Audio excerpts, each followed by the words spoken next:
Good morning. You're still under oath. Okay. All right, we'll bring your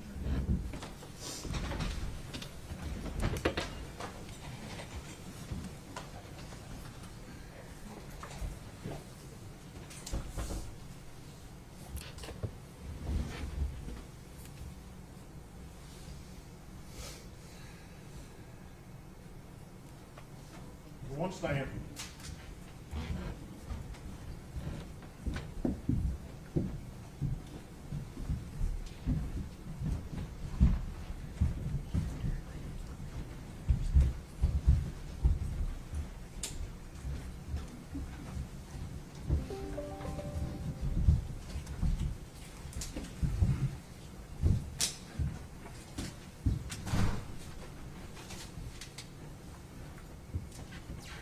You may be seated. Thank you.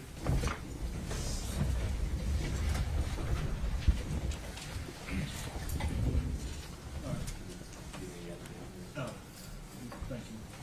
Ladies and gentlemen, yesterday when we left, I gave you certain admonitions. Does any juror have anything to report about those admonitions? If you do, raise your hand.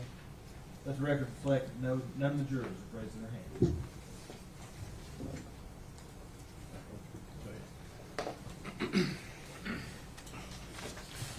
Good morning, Ms. Hawkins. Good morning. I personally apologize that we've had to carry you over to the second day. I know that's hard for you. Certainly wasn't purposeful. I want you to know that. We heard a lot of testimony yesterday that you were one of Megan's closest friends. Would that be a fair statement? Yeah. And that you had known her for some time, even through high school years, before Evelyn was born. Yes. Okay, yeah. And I imagine that you got to know Megan quite well. And you were around when Evelyn was born.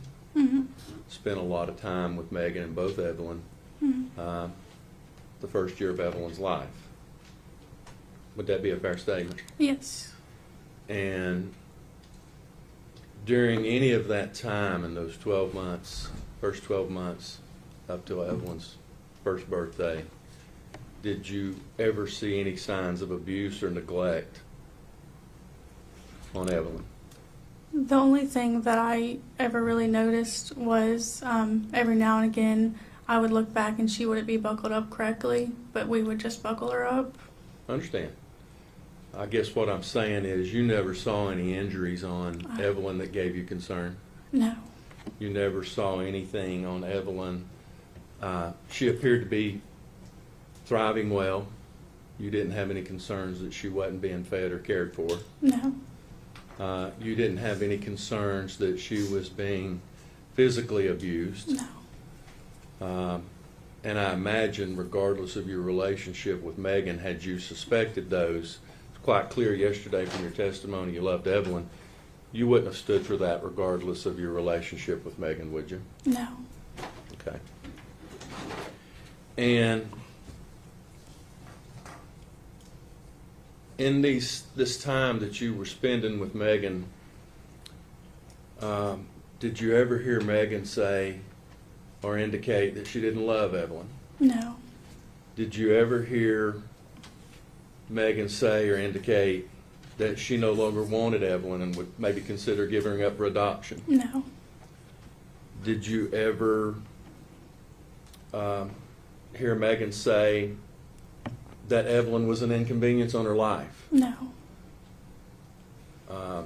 You're familiar with Megan's background and her family situation. You're aware that Megan was in foster care, correct? Yes. And you're aware that Evelyn was born while Megan was in foster care. And would it be fair to say that the one consistent love in Megan's life was Evelyn? Yes. Above everything, her family? Yeah. Judge, we're going to object to her being able to get into the defendant's head on how she's feeling about people in her life. The way the question is phrased, I'll sustain that. Thank Okay. you. Well, were you aware that Megan had some fractured or broken relationships? Yes. Did it appear that Evelyn was the one constant thing that brought Megan joy. Yeah. Okay.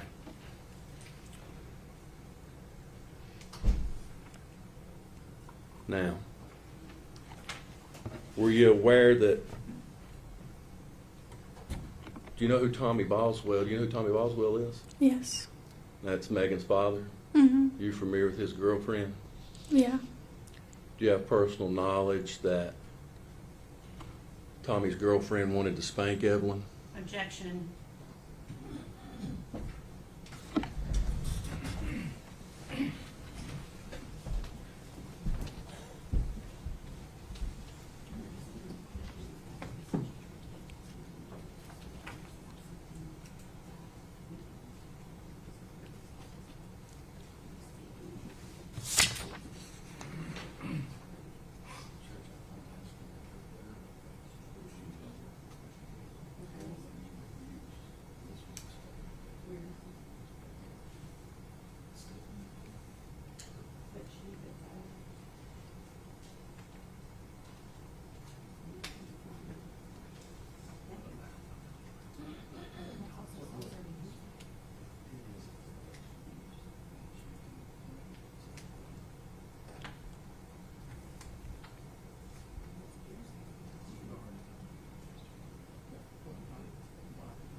Thank you, Your Honor.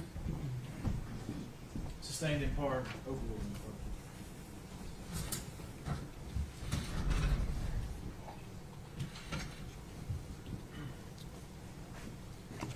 in part. Ms. Hawkins, in all the time that you spent together with Megan, Megan, did you ever see her spank or hit Evelyn? No. Judge, that's all the questions we have. Please direct. Nothing, Your Honor. Is she free to go? Judge, I don't oppose that. I can have just 1 second.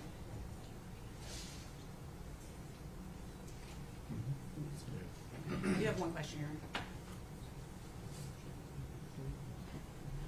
Bailey, did you know Hunter Wood? Yes. Okay. Did you know that the defendant, Megan Boswell, was in a relationship with Hunter Wood?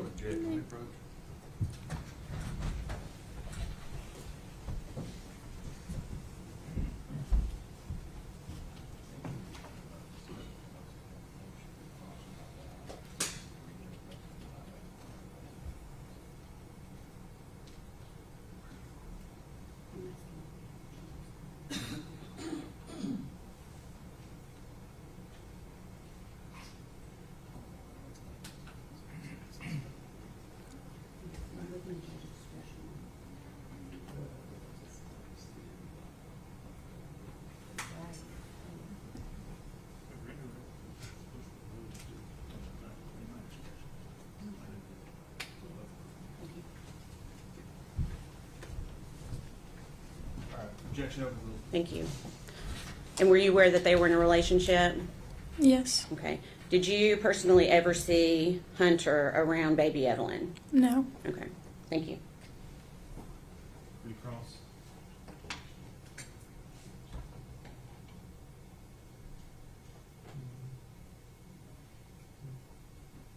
None, Your Honor. All right. Is she released from her subpoena? Yes, Your Honor. Ms. Hawkins, thank you for your testimony. You're released from your subpoena. You're free to go now. All right. Thank you. I'm under. All right, next.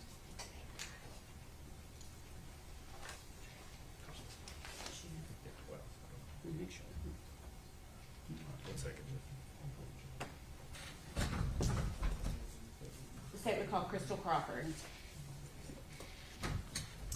What was that last name? Crawford. CRAWFORD.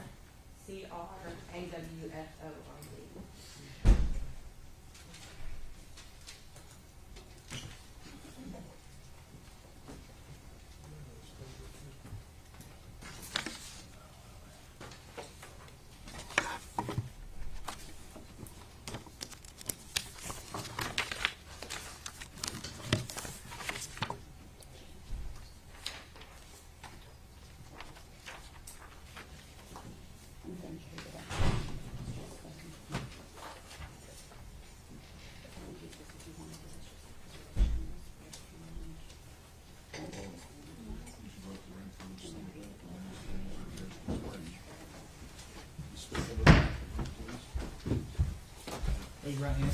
State your name. Crystal Crawford. You solemnly swear or affirm testimony you're about to give will be the truth, all truth, and nothing but the truth. Yes, sir. Have a seat right there.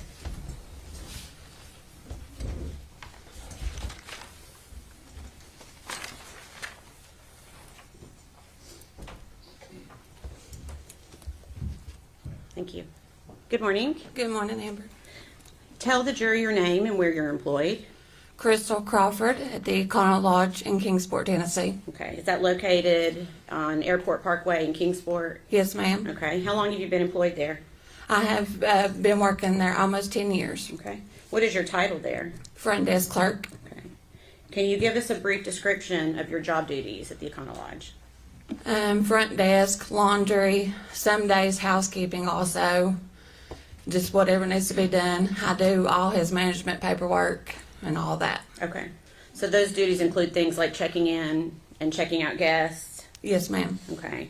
And I'm assuming Econo Lodge creates records and maintains those records at the hotel? Yes, ma'am. Okay. And when you enter information to the hotel, is it into like a computer system that's maintained? Yes, ma'am. And are those records preserved for a certain amount of time? Yes, I believe up to 5 years. Okay.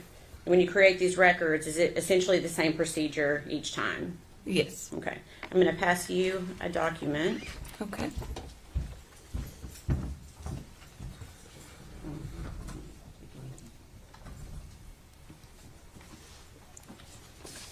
You could take a look at that and see if you recognize it. Yes, ma'am, I do. Okay. Can you tell us what it is? It is a check-in and check-out slip on Megan Boswell. Okay. And have you seen that document before? Yes, ma'am. Okay. How was this document generated? In order for this to generate, the guest has to come in and check in and provide ID, and then we give them the room keys and they sign a registration card stating that they were present at the property. Okay. And was this particular document run, a search was essentially run on Megan Boswell's name, is that right? Yes, ma'am. And is this part of your record keeping that was kept and maintained in the normal course of business at the Econo Lodge? Yes, ma'am. Your Honor, we'd be asked that made exhibit number 84. Any objection? Yes, sir. Before we do 87. Thank you.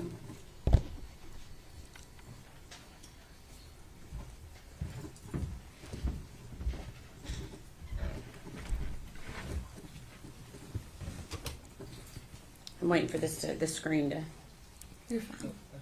sorry, Judge. Permission to publish? Go ahead. Okay. And Ms. Crawford, you should be able to see this on your screen as well. Yes, ma'am. Okay.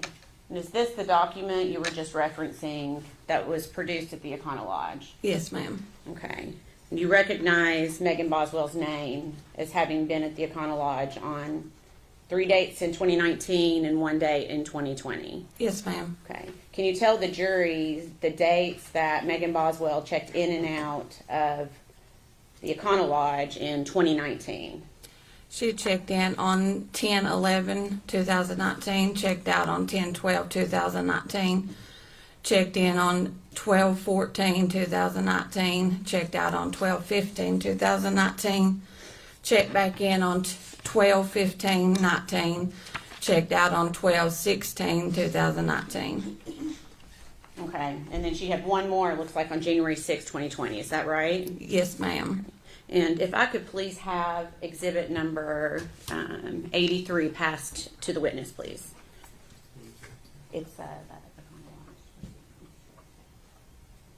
Would you like to see Oh. the next one? Let's see.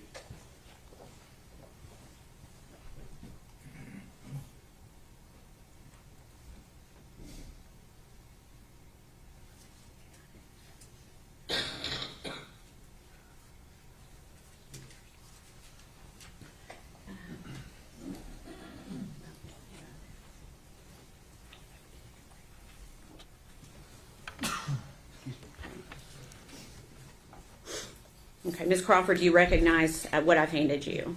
Yes, ma'am. Okay, and can you tell us what that document is? It is a registration card for Bailey Hawkins. Okay, and what was the date of check-in and check-out on that? February 22nd of 2020, and checked out on February 23rd, 2020. Okay, all right, you can pass that back to the clerk, thank you. Do you know who the defendant Megan Boswell is? Not personally, no, just from coming into the motel. Okay, so you recognized her from coming into the motel? Yes, ma'am. Okay. Did you recognize her because of this case, or did you recognize her before Evelyn was reported missing? No, she came into the motel a few times before I ever even knew that her baby was missing. And of course, I didn't speak to her very much in the first couple of times she stayed. But after a couple of times, you know, the guests get familiar to you. So I did spark up a conversation with her. I think it was around the third time of her staying there. Okay.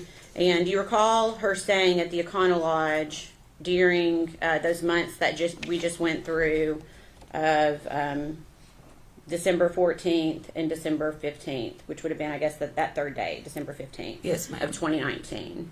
And did you talk with her at all during that time? Like I said, about the third time, Okay. I spoke up, you know, a conversation with her probably for about 20 minutes or so, maybe a little longer than that. Okay. Were you aware that if she had a child? Not until the third time, Okay. And how were you made aware that she had a child that third time? because of the conversation we were having. I can't really remember a lot of details. It's been so long ago, but, you know, I can't remember if she brought it up or I brought it up. I really can't remember. Okay. And what did she say about her child? She told me that she was with her father. Okay. So is it fair to say you never saw Evelyn at the hotel with Megan Boswell? No, ma'am, I never saw her. Okay. Do you recall seeing Megan Boswell at the hotel with anybody else ever? No, ma'am. Okay. One moment.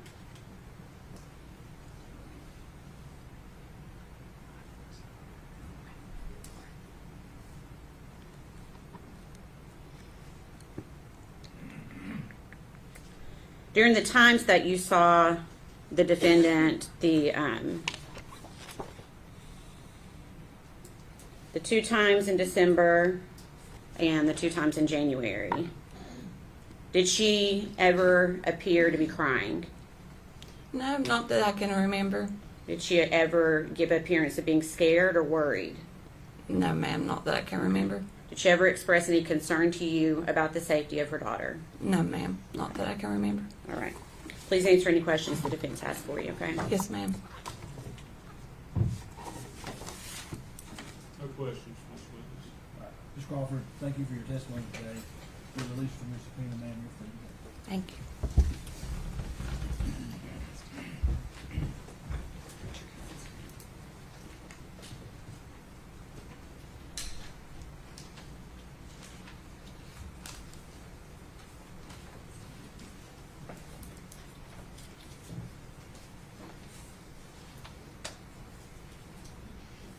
State would call Caitlyn Jones.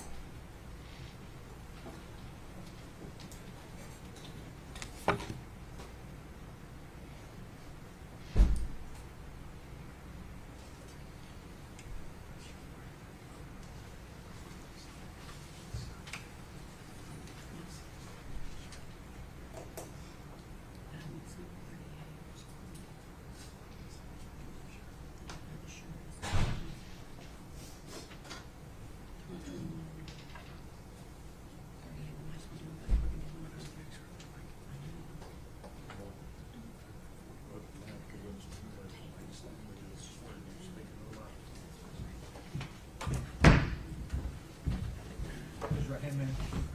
State your name.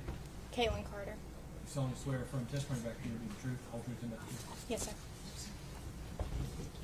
Scoot up close to the microphone. Good morning. Good morning. I just realized I called you Caitlyn Jones. You are now Caitlyn Carter. Is that right? Yes, ma'am. Okay, I apologize. Okay, so you told the jury your name. Where do you live? Kingsport. Okay. Do you know the defendant, Megan Boswell? Yes, ma'am. And how do you know her? We were friends in college. Okay. And if you can, I'm going to ask you to maybe pull that microphone just a little bit closer. There you go. Thank you. You were friends in college. When you were in college or when she was in college? When I was in college. Okay. And when did you first meet her? Middle school. Okay. Did you continue to stay friends from middle school until you were in college? No, ma'am. Okay. Did you reconnect at some point? Yes, ma'am. Okay. And that was when you were in college, I guess? Yes, okay. ma'am. So during that time, is that when you met Evelyn? Yes, ma'am. Okay. So that means you've met Evelyn in person? Yes. Okay. How many times do you think you have been around Evelyn? 4 or 5 times. Okay. And are those times that when you were hanging out with Megan Boswell Yes, as ma'am. well? Okay. When you hung out with Megan, was Evelyn usually with her? Yes, ma'am. Okay. Do you ever recall seeing Megan when Evelyn was not with her? Yes, ma'am. Okay. And when was that? The end of our friendship. Okay. Which was when? The 1st of December. Okay.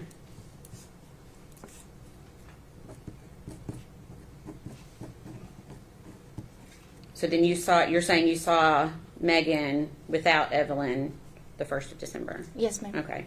Prior to that, well, let me rephrase. Before, when you say the 1st of December, do you mean the first day of December or do you mean the first part of December? The first part. Okay. I just wanted to make sure we were clear on that one. Okay. So prior to the first part of December, do you recall ever seeing the defendant without Evelyn? No, ma'am. Okay. Do you recall going to Chili's with Megan Boswell at one point? Yes, ma'am. Do you remember when that was? The end of my college semester. Okay. And do you know when that would have been? Around the 1st of December. Okay. Who was there when you went to Chili's that day? Me, Megan, and Evelyn. Okay. Anyone else? No, ma'am. Okay. Did you sit at a table or a booth? Booth. Okay. And did you sit beside anyone? No, ma'am. Okay. So Megan and Evelyn were on one side of the table and you were on the other. Yes, ma'am. What was your impression of Evelyn that day? She was dirty, and I could smell her across the table. Okay. Have you been around babies before? Yes, ma'am. Okay. Was she beyond what a normal dirty baby would be? Yes, ma'am. Good.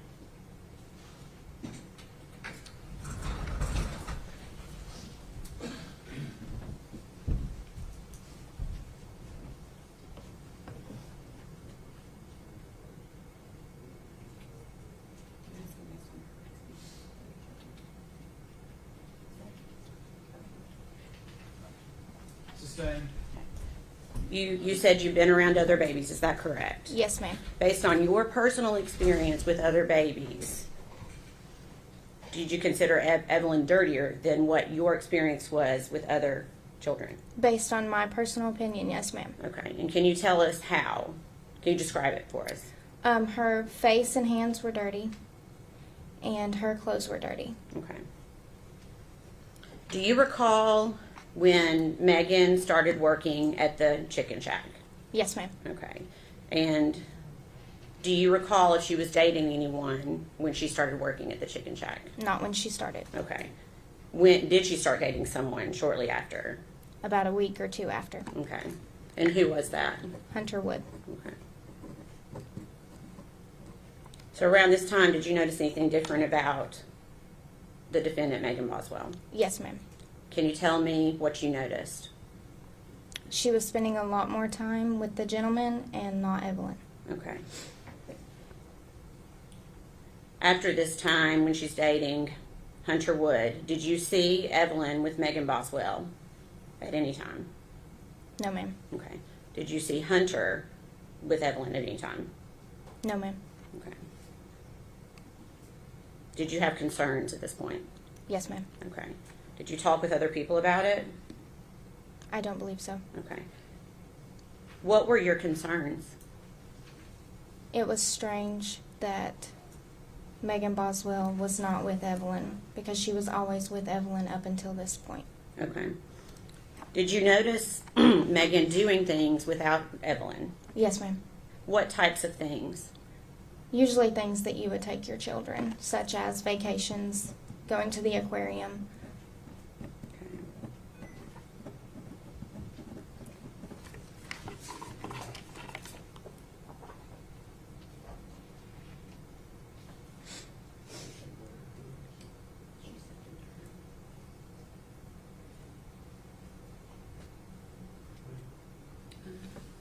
December.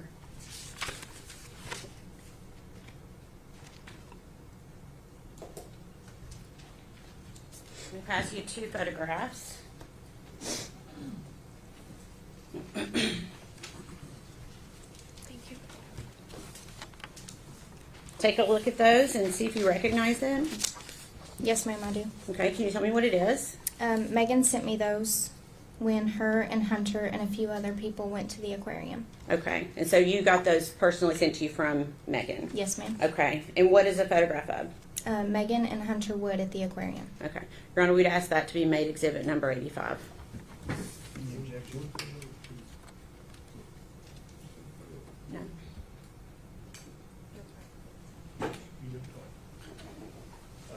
Judge, I would say that these photos are cumulative. They're essentially the same photo. If the court wants to admit them, but I would note they're cumulative.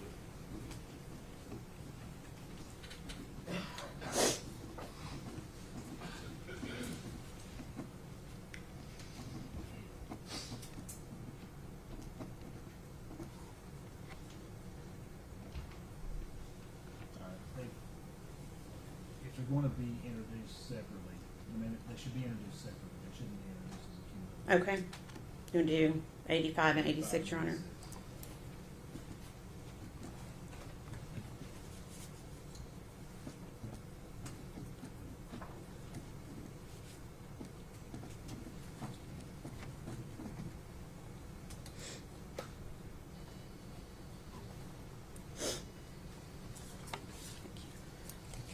Permission to publish, Your Honor.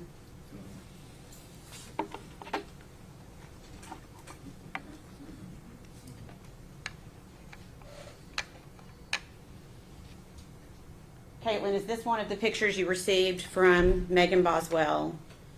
Was it via text? Yes, ma'am. Okay. And did she indicate that Evelyn was with her that day? No, ma'am. Did she send you any pictures of her with Evelyn that day? No, ma'am. Did she seem to be upset at all that day when No, she ma'am. sent you these pictures? Okay. Did she also send you this photograph from that same day? Yes, ma'am. Okay. And can you tell me what the date is that's behind her on the photograph? Can you read that? On the top, Yeah. it says 2019. Okay.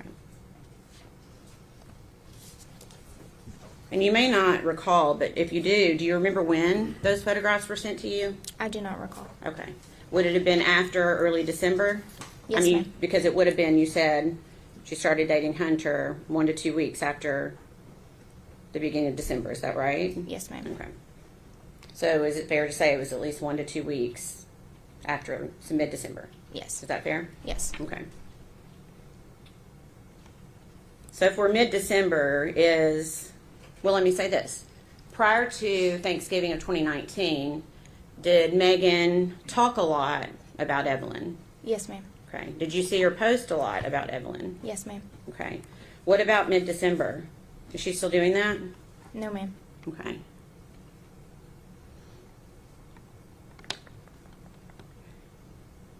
At some point, did you ask her where Evelyn was? Yes. What did she say? She said that she was with her father. Okay. When you say her father, do you know who do you think she was talking about, or who was she talking about? She was speaking of Ethan. Okay. Did she say why Evelyn was with Ethan? Yes, ma'am. What did she say? She said that Ethan came home and got emergency custody. Okay. Did she ever show you any paperwork? No, ma'am. Okay. Did she ever say why? Ethan seen photos of Evelyn with a bruise on her head, and he used that. Okay. And the defendant told you that? Yes, ma'am. Okay.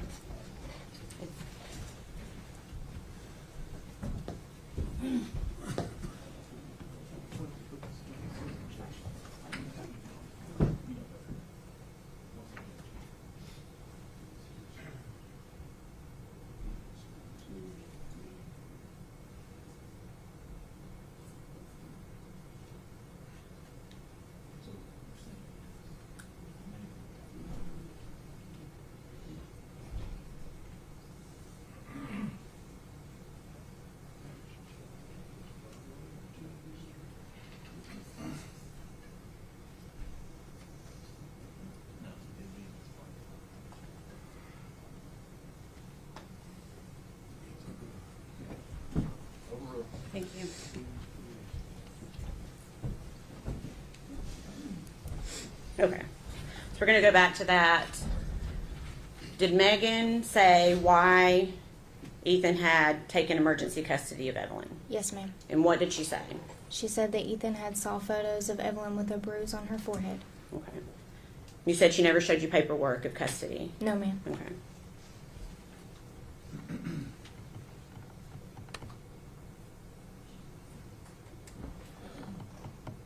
How many times did she tell you that Evelyn was with Ethan? A few times. Okay. Was that in person or via text? Both. Okay. So do you remember seeing Megan around Christmas? Yes, ma'am. Okay. Where did you see her? We met at the Pinnacle in Bristol. Okay. Was Evelyn with her?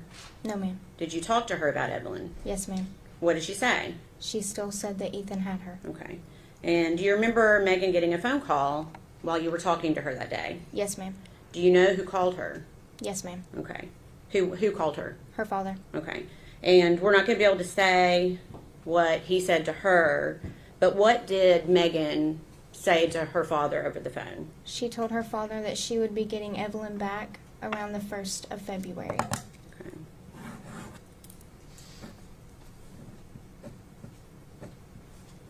Okay. During this entire time, did Megan ever seem upset? No, ma'am. Did you ever see her cry? No, ma'am. Did she seem worried about Evelyn? No, ma'am. Did she ever seem concerned about Evelyn's safety? No, ma'am. Please answer any questions the defendant has, okay? Okay.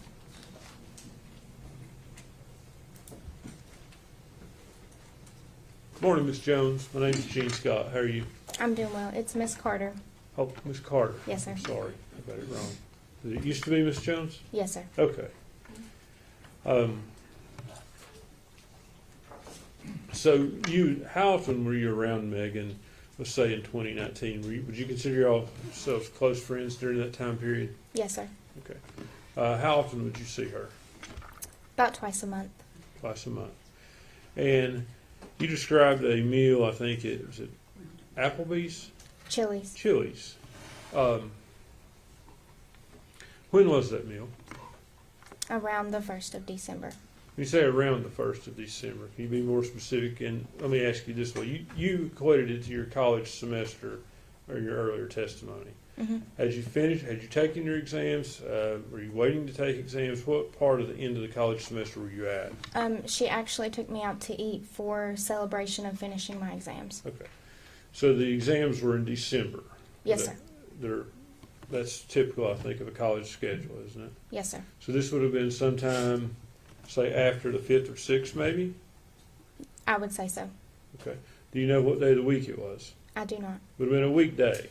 Yes. Okay.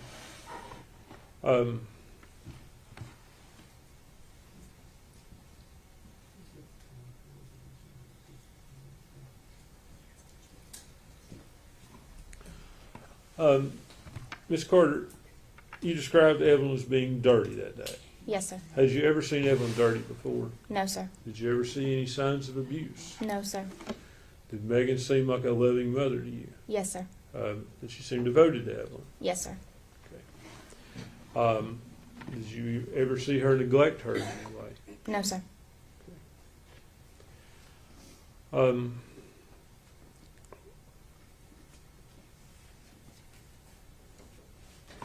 Would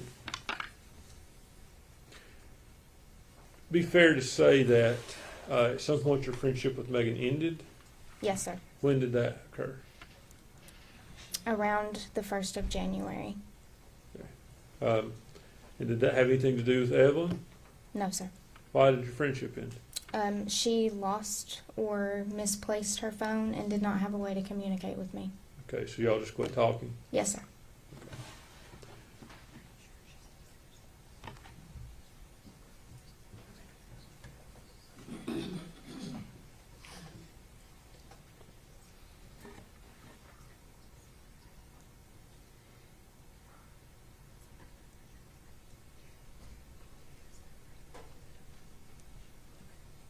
Ms. Carter, just so we know, your exams, were they after Thanksgiving? Yes, sir. Okay. And in 2019, Thanksgiving, I believe, was on the 28th of November. Does that sound right to you? Yes. So your exams would have been sometime the first week of December. Monday was the 2nd of December. Does that sound correct? Yes. How many days would your exams been? That whole last week of college. Okay. So the last day of that week is the 6th of December. Is that on That's Friday? a Friday. Okay. Okay, would that have been the day your exams ended? Yes. Is that the day you ate? I cannot recall. You said you ate it, did you eat on the last day of exams or just after the last day of exams? It was the last day of exams. Okay, so if the last day of exams were on the 6th, it would have been on the 6th? I guess I'm gonna ask if he wants to, we need to probably check that schedule so she doesn't get confused on the dates she's talking about. Judge, can we approach?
Ms. Carter, you are certain that the meal was after your exams, correct? Yes, sir.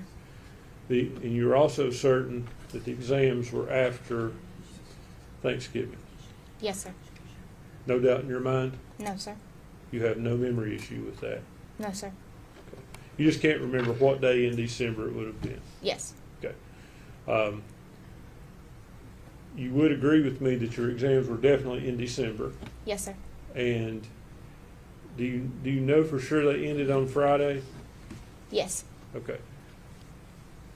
So it would have been the first Friday of December. It was before Christmas. Do you think they ended the first week of December? Maybe the second. Okay. So they could have ended, the meal could have been no earlier than sometime the first week of December, or maybe even into the second. No, sir. Okay. Do you have any difficulty in remembering that whatsoever? No, sir. Thank you. Redirect, Your Honor.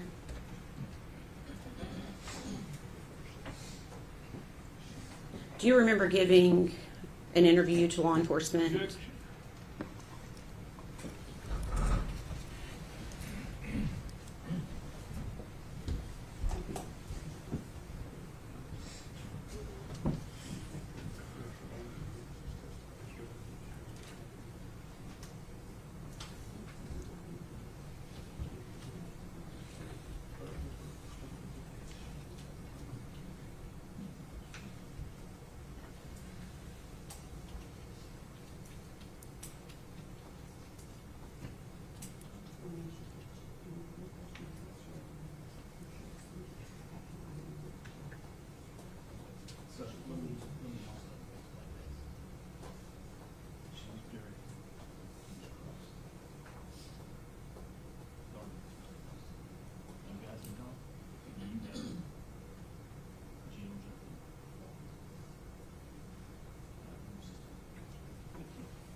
Can we have just a second, Your Honor?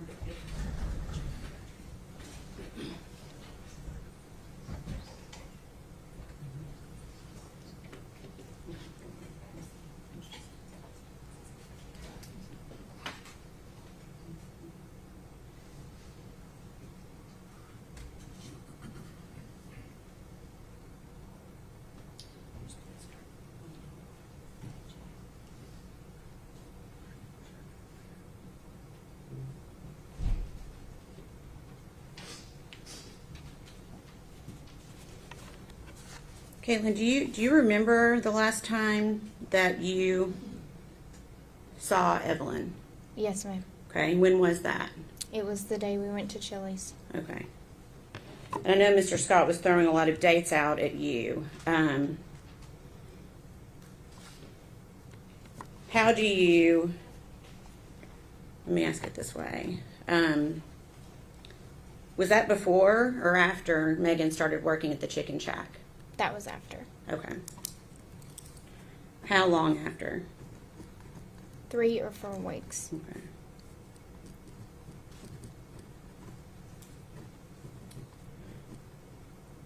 So you think that that was after she had started dating Hunter? Yes, ma'am. Okay.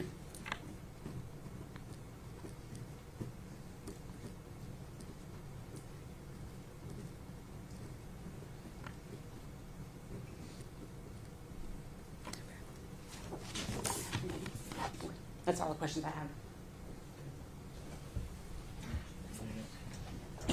No, sir. Can she be released from subpoena? Yes, sir. Yes. All right. Ms. Carter, thank you for your testimony today. You're released from your subpoena. Thank you, sir.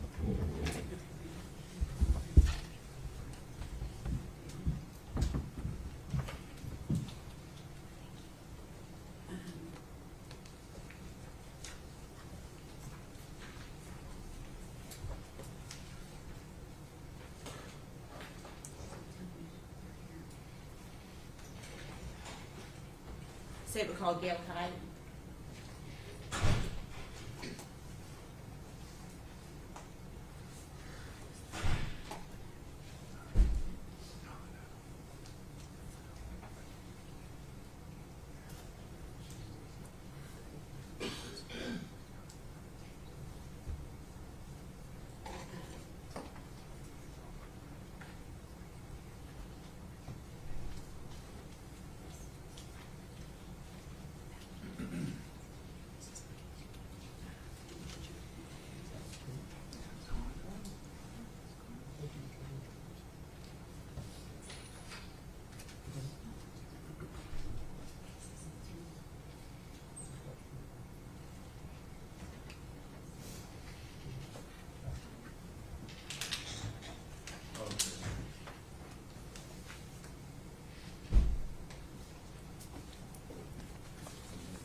Raise your right hand and state your name. Gail Kite. You solemnly swear affirm testimony you're about to give will be the truth, the whole truth, and nothing but the truth. I do. Have a seat right here. Okay. Good morning. Good morning.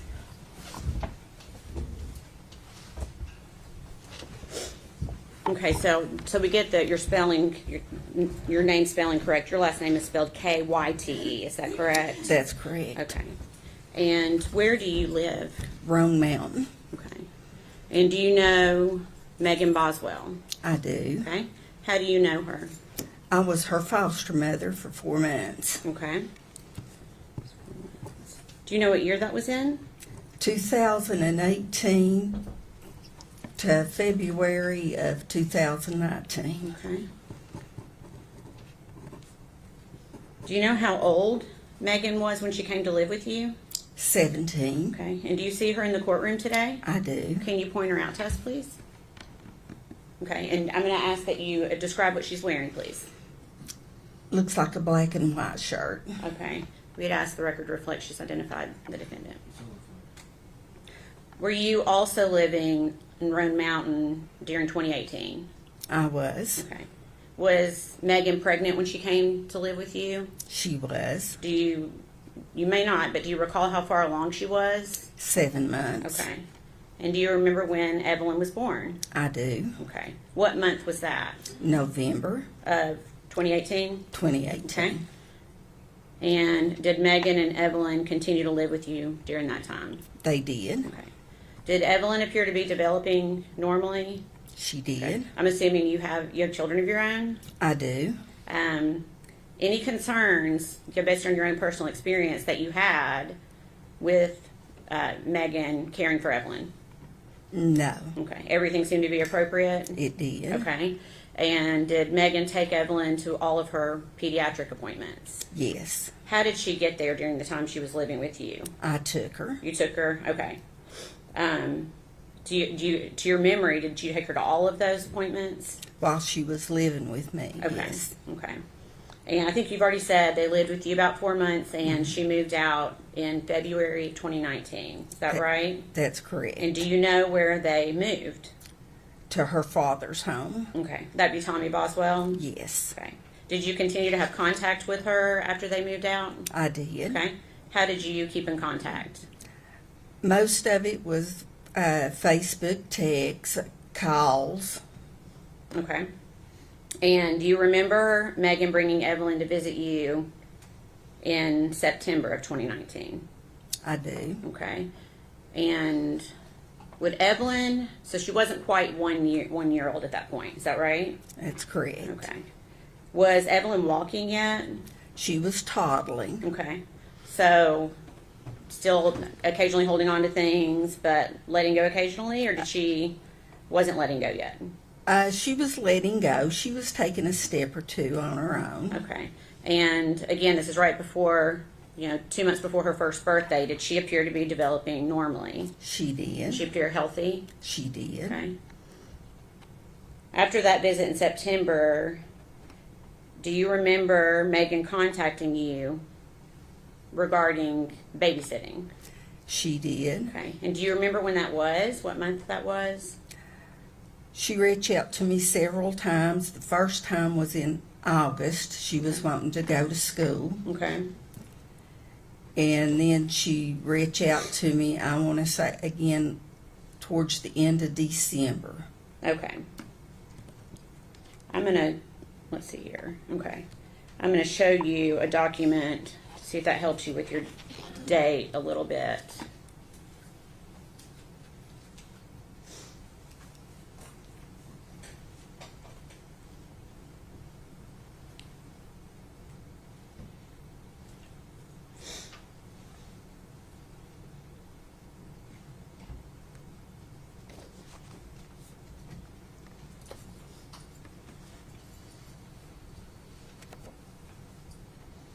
Okay. Do you we won't be able to say what it is quite yet, but do you recognize that document? I do. Okay. What is it?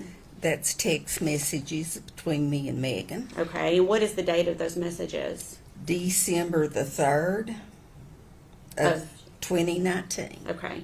And is that a fair and accurate representation of the conversation that you had with her via text or Facebook Messenger on that date? Yes. Okay. Your Honor, we'd ask that to be made exhibit number 87. Any objection? No, sir. Be full exhibit.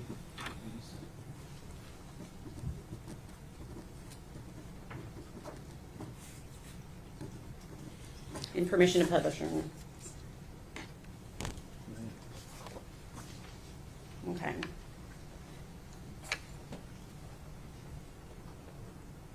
Okay. Gail, can you read that okay? I can. Okay. So is this one of the times that Megan was looking for a babysitter? It was. And what did she say to you there on December 3rd, 2019? She says, do you think your sister would babysit and let me pay her at the end of the week? I just got a job and won't get paid until next week. I just started today. Okay. And I told her, yes, I knew she would. Okay. She said, what's her number? Sometimes, mommy gets sick and she already keeps her for school. I talked to her. She said that was fine. Okay. So essentially she's indicating that Sue can babysit. Is that right? And Sue is your sister? She is. Okay. And then what do you say to Megan?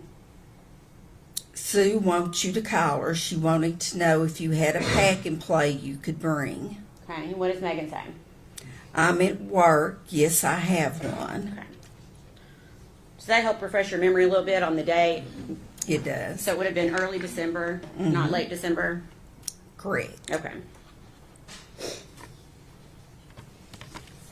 Now, is there a reason you were not able to babysit? I had broken some ribs. I had 2 broke ribs. Okay. And so you essentially gave her the name of your sister, Sue Whitson. Correct. Where does Sue live? Or where did Sue live at the time? In Elizabethton. Okay. Does she still live in Elizabethton? She does. Okay. And to your knowledge, did Sue in fact babysit Evelyn a few times? She did. Around the same time, do you remember talking to Megan about, excuse me, a new boyfriend that she had? I do. Do you remember what that boyfriend's name was? Hunter Wood. Okay. And did Megan ever reach out to you about Hunter Wood? She did. Okay. And do you remember when that was? December the 22nd. Okay. How do you remember that date? It was a Sunday. There was a church play, and we were getting ready to go, and she wanted me to meet Hunter. Okay. And I told her that we were getting ready to leave for church, so she said that they would meet us at the church. Okay. What type of play was it at church? A Christmas play, Okay. children's Christmas Okay. play. And did Megan and Hunter actually come to church that day? They did. Did they have Evelyn with them? They did not. Did you ask Megan where Evelyn was? I did. And what did she say? She told me that Ethan had her, that they were sharing custody. Okay. Did she appear sad when she told you that? She seemed fine. Okay. Did she act like anything was wrong that day? No. Okay.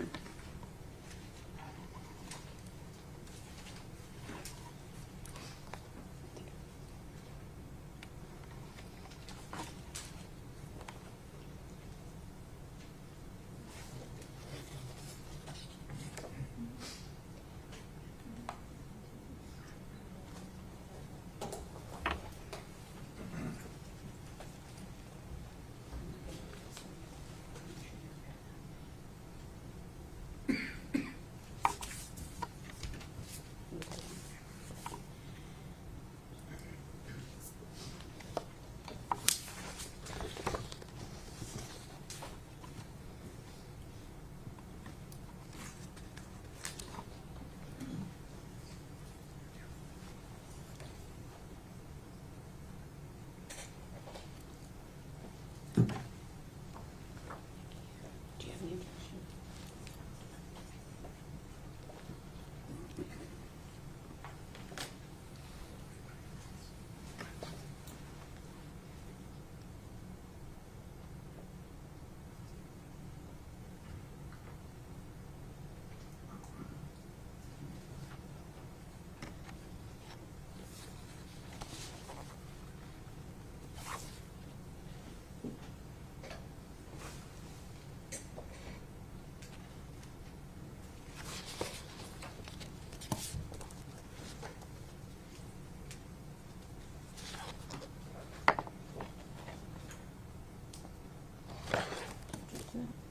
Oh, I'm sorry.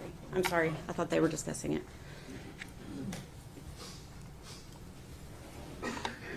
Take a moment to look at that and see if you recognize it.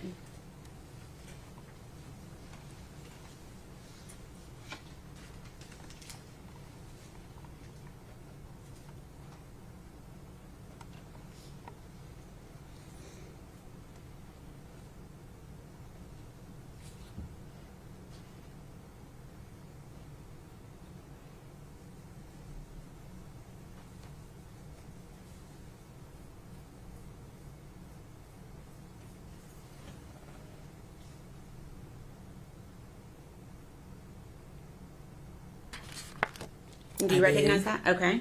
Can you tell me what it is? It's text messages between me and Megan.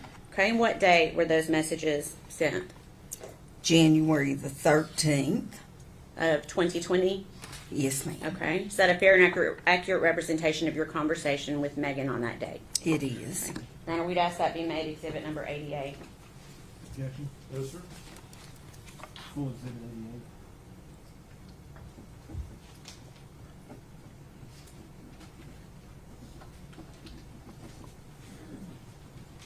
Permission to publish?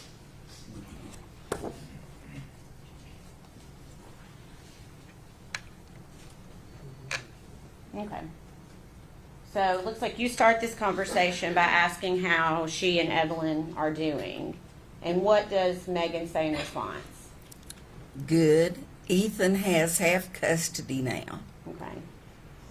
And then you respond, I almost bought Evelyn a beautiful dress at Cracker Barrel, wasn't sure what size. And what does Megan say in response?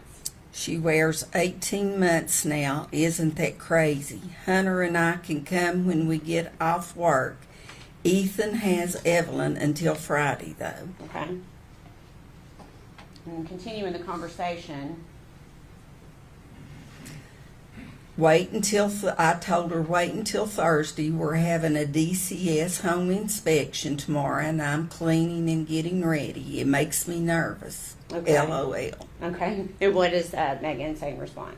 Don't be nervous. You and Rick are hands down the best foster parents anyone could ask for.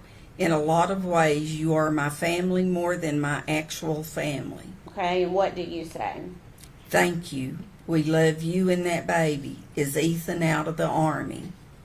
And then what does Megan say? We love you, and yes, he is. Okay.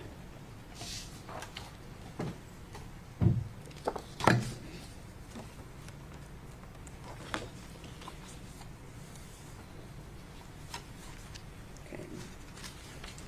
We're going to move forward to February of 2020. We are not going to be able to say what somebody told you, okay? Do you remember, though, being contacted by someone named Shirley Boswell Lowry? I do. And who is this person? Megan's aunt. Okay, how did she contact you? First by Facebook Messenger, and then I asked her to give me a call. Okay, and give me just 1 second.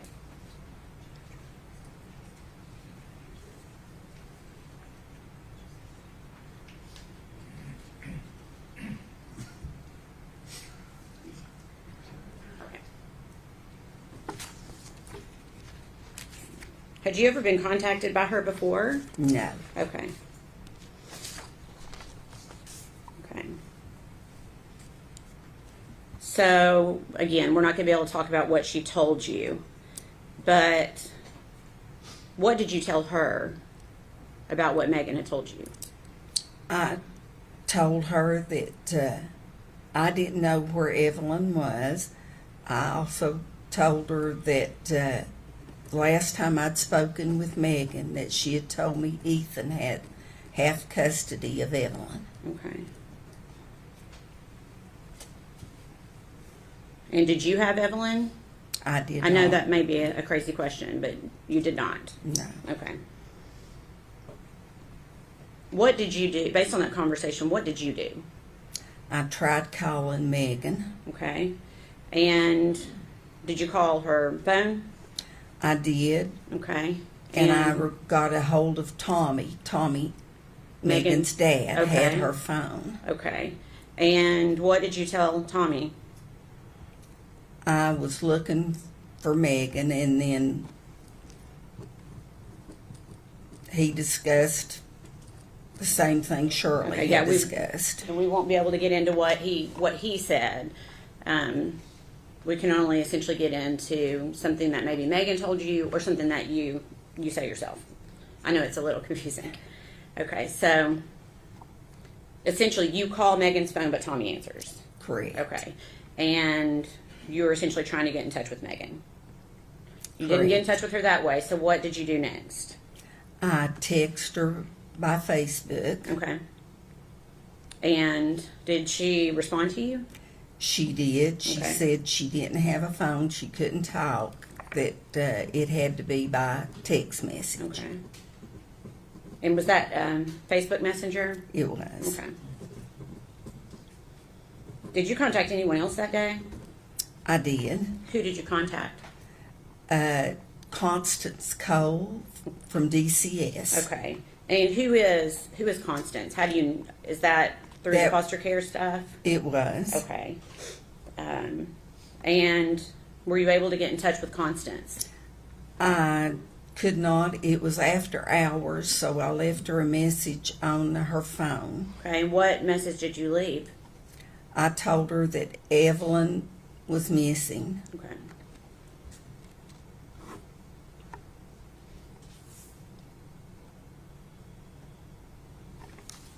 So when is the last time you yourself saw Evelyn alive? When she brought her to my home in September. September. And that'd be September 2019? Okay. Please answer any questions the defense has for you.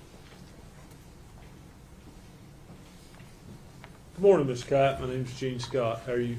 I'm fine. You? I'm good, thank you. I want to talk to you just a little bit about, you came to know Megan when she came into your care in foster care. That's correct. She was pregnant at the time. She was. Did you go to doctor's appointments with her, take her there and stuff? I did. Okay. How did her pregnancy go? Did it seem to go normal? It did. She was a little underweight, but she started putting on weight once she got there. Okay.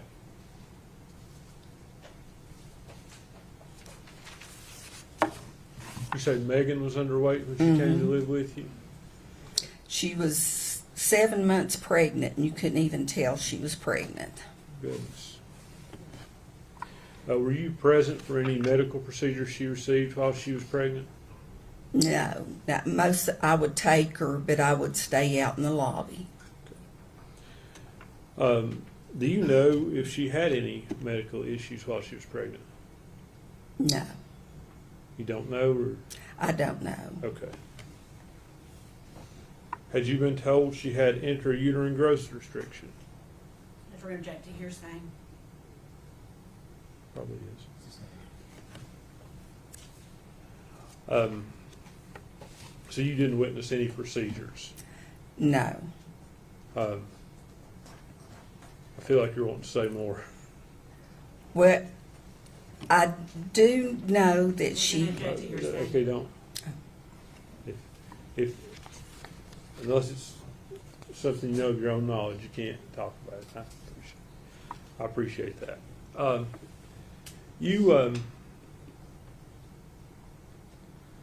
How did she act while she was pregnant? Did she take an interest in being healthy and having a healthy baby? She did. Okay. And I guess you were with her when she had the baby? I was. Okay. Did she seem to take to the baby right away? She did. And I guess, basically you were helping her raise the baby when the baby was first born. Is that? That's correct. Was she loving to the child? Very much so. Was she devoted to the child? Yes. Did you ever see any issues of her neglecting or abusing the child? Never. After she went back to her, I guess she turned 18 would have aged out of foster care. Is that? She was getting ready to turn 18, but she had got her diploma, so they were letting her start trial visits, and then the trial visits led to her being going back to her father's home. And how did Megan seem to take that going back? She was fine with it. Did you keep in touch with her? We did. Okay. Up through, you said the last time you saw Evelyn was in September of 2019, right? Correct. So up until that time, did you ever see any signs of abuse, neglect, or anything but a loving mother? No.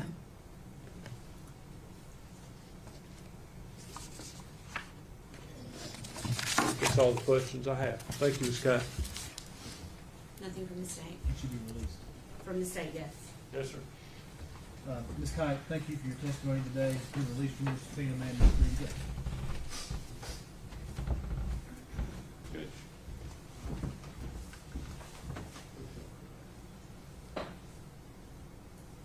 We approach. Yeah.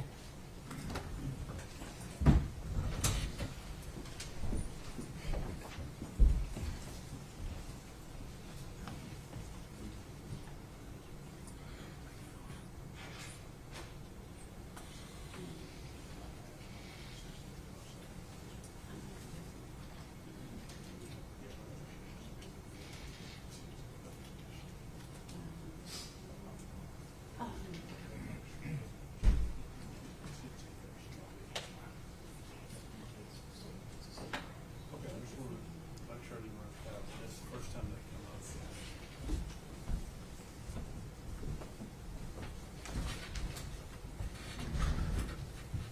Okay, how are you next? State will call, excuse me, Sue Whitson.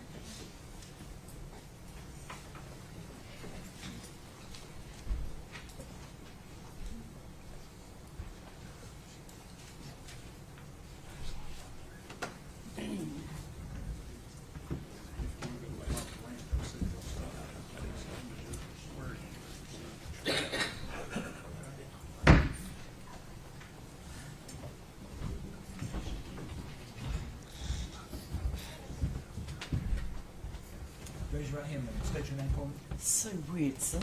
You solemnly swear or affirm the testimony you're about to give will be the truth, the whole truth, and nothing but the truth. Yes, I do. I need you to speak up.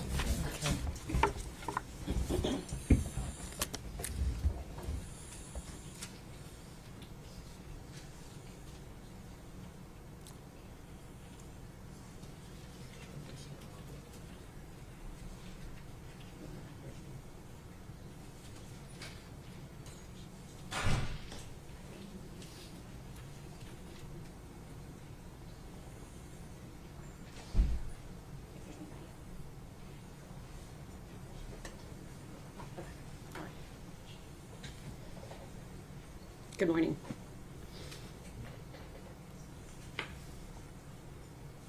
Okay.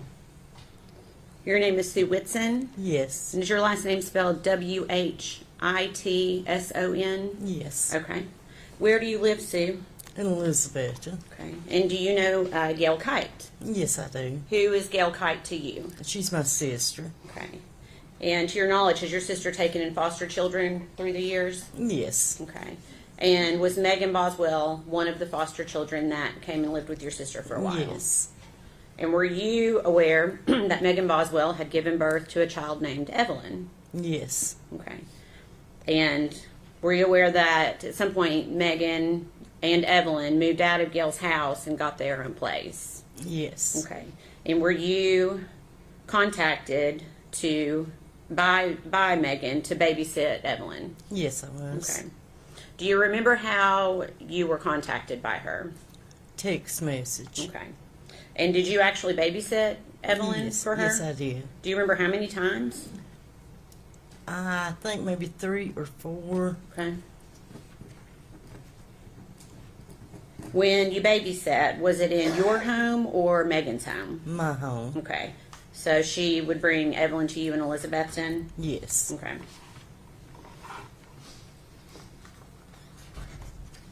Do you recall when you babysat? I think maybe the last week of November or the first week of December. Okay.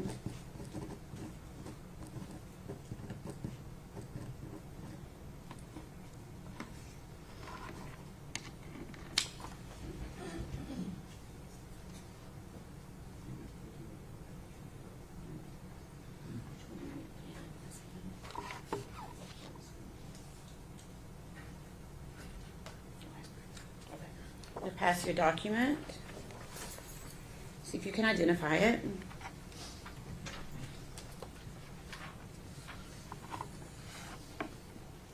That's Evelyn. That's Evelyn. And is that a photograph that you took? Yes, it is. Okay. When did you take that photograph? I'm saying maybe about the second day I kept her. Okay. All right, is there that a fair and accurate representation of what the photograph looked on the day you took it? Yes. Okay, we request that be made exhibit number 89. No objection. You full exhibit 89?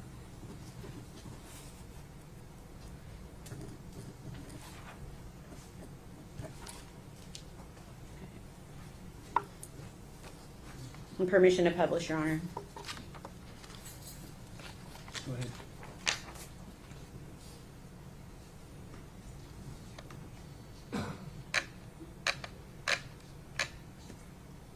Well, I made it worse. Yeah. I'm sorry? You usually a lot of Yeah, doesn't want to do that for me. Okay. Is this the photograph we were just talking about?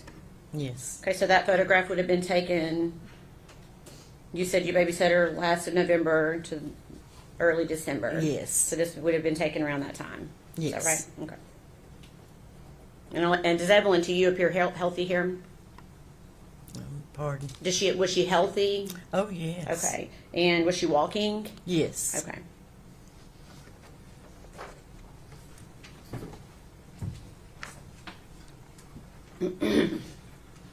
Do you remember the last day that you babysat Evelyn?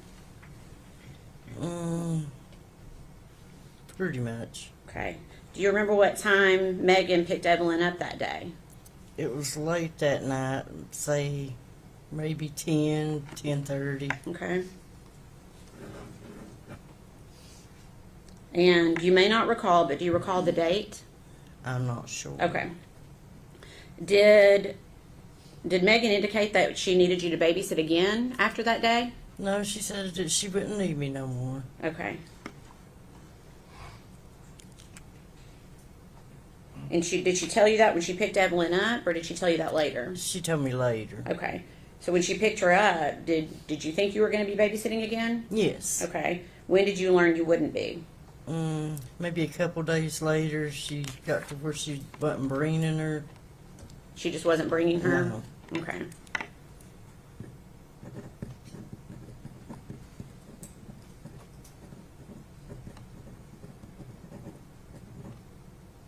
Okay.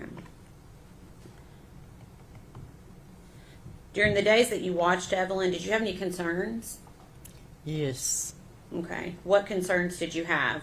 She had a terrible diaper rash. Okay. When you say terrible, can you describe it, please?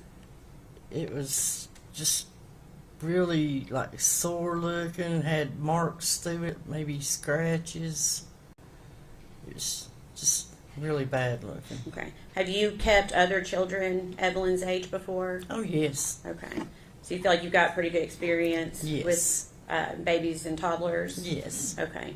Did that seem more than the average diaper rash? Yes. And how? It was just, I'd never seen a diaper rash look that bad. Okay. Did you tell anyone about this? Yes, I called Casey Kite, Okay. or Casey Schultz. Okay. And you won't be able to tell us what Casey said, but what made you tell Casey in particular? She worked in a doctor's office. Okay. Okay. When, for the days that you babysat Evelyn, was she clean and when Megan would drop her off? No. Okay. Can you tell us what Evelyn was like when she would be dropped off by Megan? She was dirty. She smelled like urine. I would give her a bath and clean her up. Okay. And was that every time that you babysat was like Yes. that? Okay. What about her clothing? Was her clothing clean? No, it was dirty. Okay. What about her face? Was her face clean? No, it was dirty. Okay.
pass the document to you.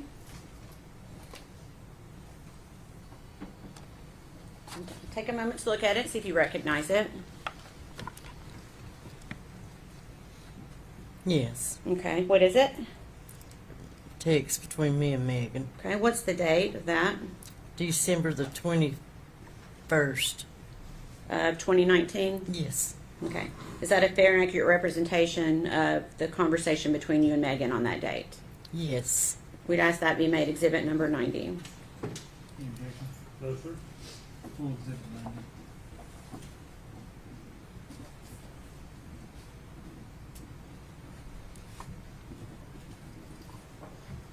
Okay. Permission to publish, Your Honor? Go ahead. Okay.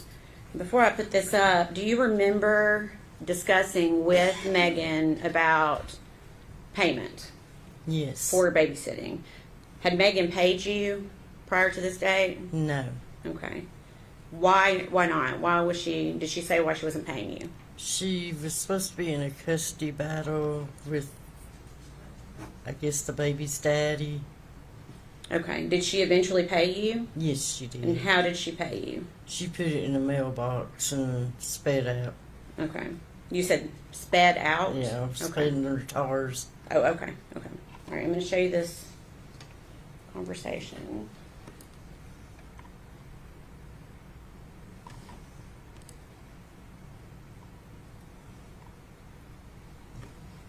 Yes.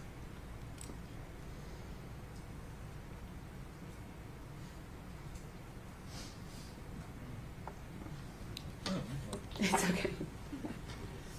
Okay. I was hoping it wasn't me.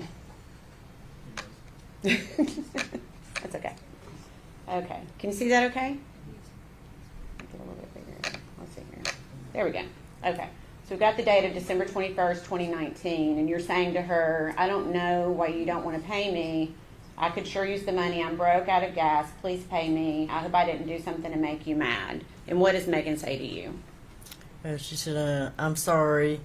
My baby's daddy is taking me to court. I guess that's supposed to be a lot of problems lately. I'm on my way. I'll put it in your mailbox. Okay. And what does she say after that?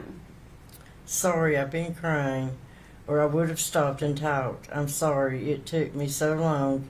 It just been a process, and he has temporary custody of her. I've not gotten to see her in days. Okay, thank you. Okay. So you please answer any questions that the defense might have for you, okay?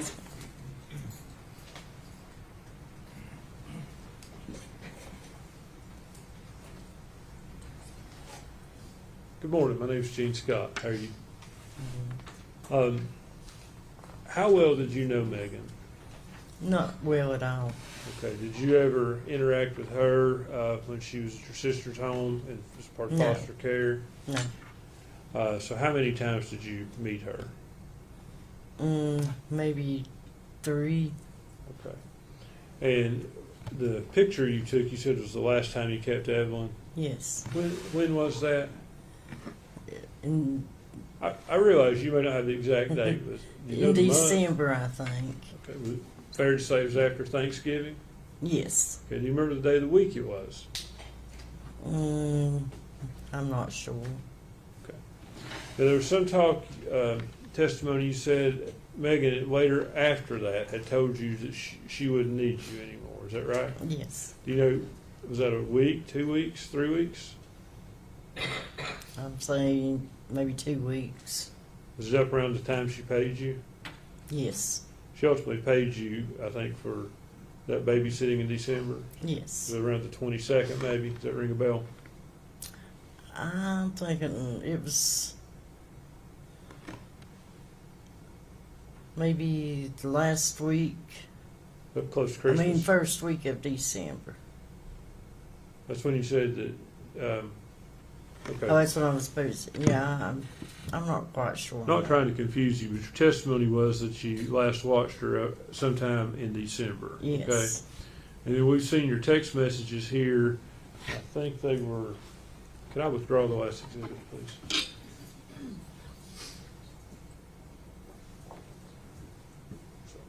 December the 21st is when you texted her asking her about the money. Okay. So would it have been after that she told you she wouldn't need you any further? It could have been. Okay. Thank you, ma'am. Your Honor, can we have just a moment? Yes.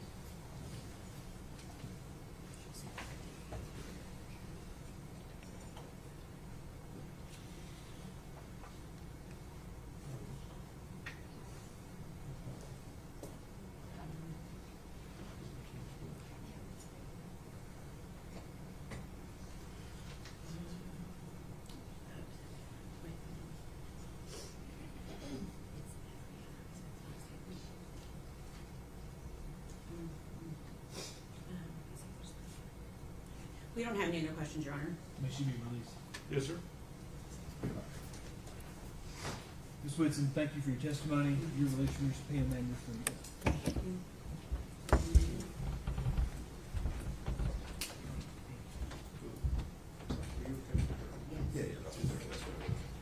We're gonna take about 15 minutes.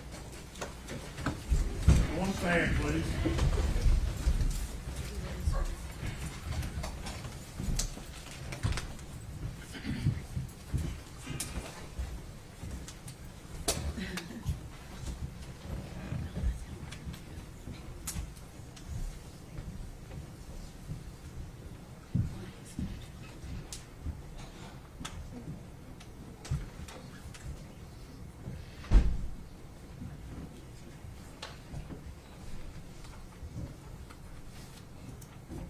You may be seated. Thank you. We recess 15.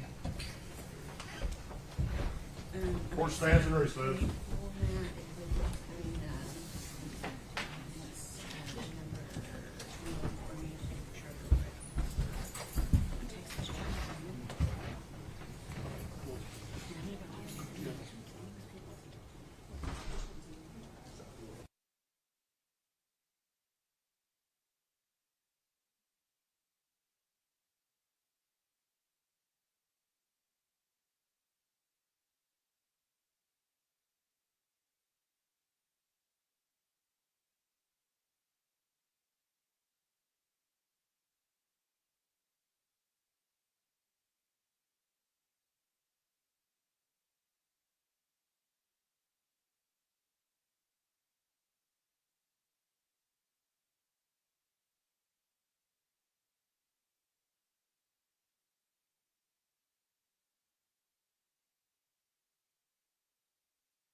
You may be seated. Thank you.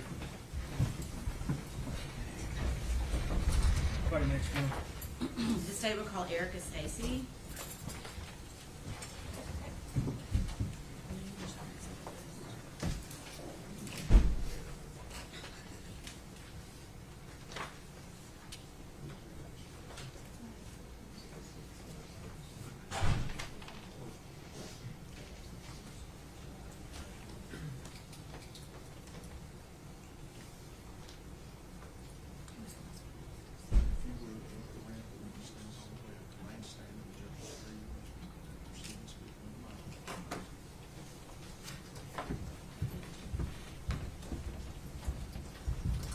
Raise your right hand, ma'am. You solemnly state your name, sir. Erica Stacy. You solemnly swear or affirm the testimony you're about to give will be the truth, the whole truth, and nothing but I do. the truth. Speak up and speak in your mind. Okay.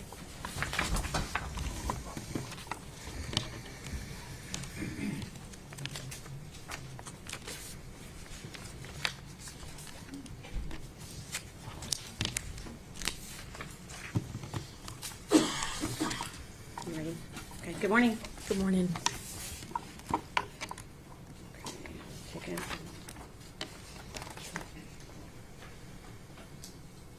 out. Okay. And your name is spelled Erica Yes, ma'am. Stacy. Is that correct? Yes, ma'am.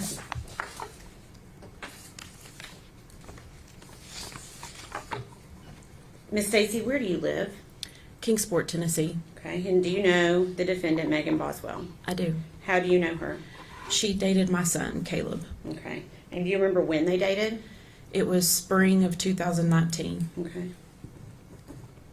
Do you know how long they dated? 2 or 3 months. Okay. And during that time, did you get a chance to meet Evelyn? I did. Okay. Can you recall how many times you met Evelyn, like in face to face? It was a handful of times, probably no more than 10. Okay. Did you have a relationship with Evelyn? I feel like I did. Okay. What was your relationship like? I mean, I would see her when she would come to the house, and her and Caleb were hanging out. Okay. So, what city did you say you lived in? Kingsport. Okay, so she would come to your house in Kingsport. Yes. Okay. During those 10 times-ish that you said you thought that you had seen Evelyn in person, was Megan always with her? Yes. Okay. Was there any time that you saw Megan where you did not see Evelyn? Yeah, There was- but let me ask it this way. Before Thanksgiving of 2019?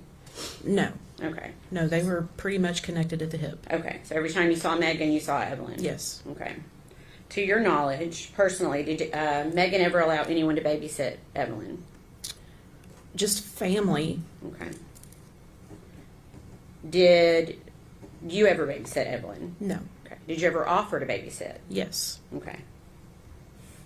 So you said did you say they were together just a few months? Yes. Okay. When they broke up, did you continue your relationship I with did. Megan? And why did you do that? I wanted to help her. Okay. Did that include Evelyn? Yeah. Okay.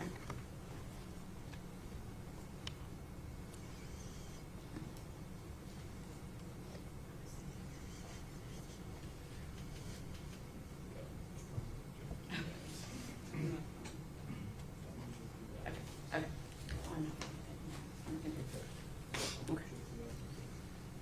Okay. Why? Okay.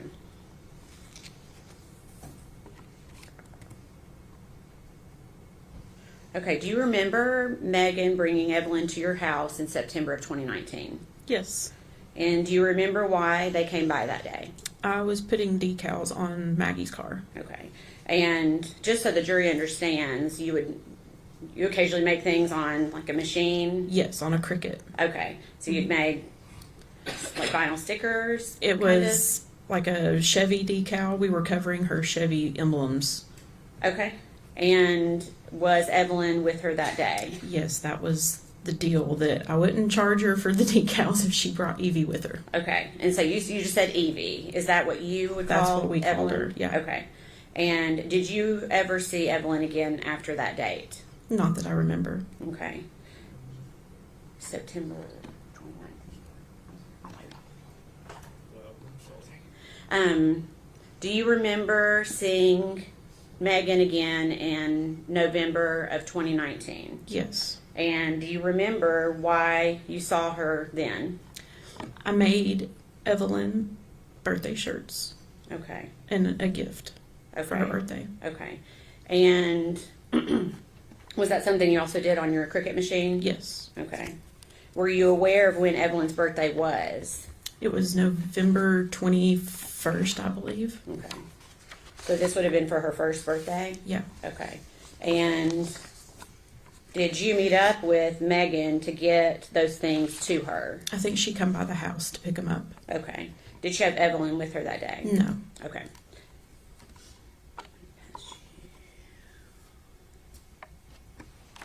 I'm going to go ahead and pass. Okay.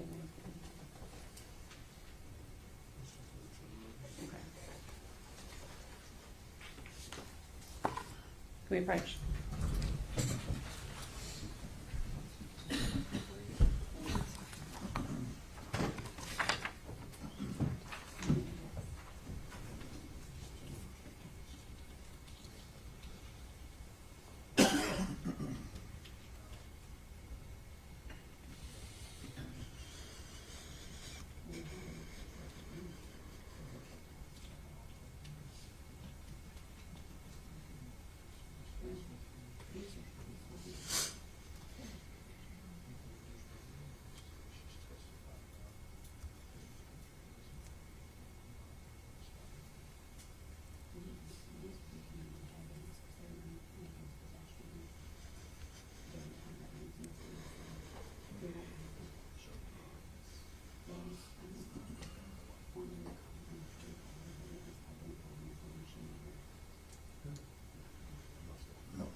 gloves up there, Miss Stacy? Yes. Okay, if you don't mind, grab a pair of gloves. Okay.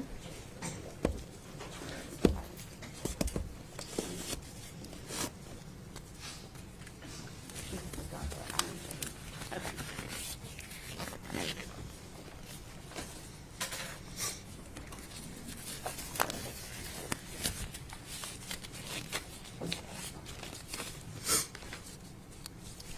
Okay, I'm gonna pass up what has been labeled as piece of evidence that was Okay. in evidence with Sullivan County, okay? Okay. And the reason you need to wear the gloves is essentially to, well, there may be something, will the scissors work okay? Just be very careful when you cut the top of the package, just cut it across straight, you can't like Cut reopen across the right envelope. up here? Yes.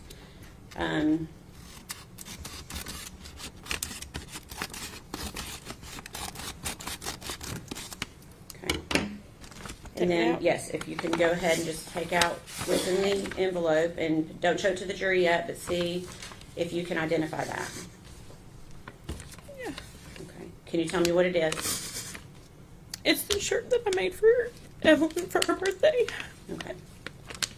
Your Honor, I guess at this point, we would ask for it to be made Exhibit 91. One moment. For identification.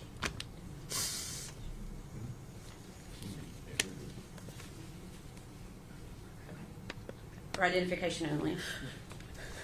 Okay. Maybe if you could place it back inside the envelope for me.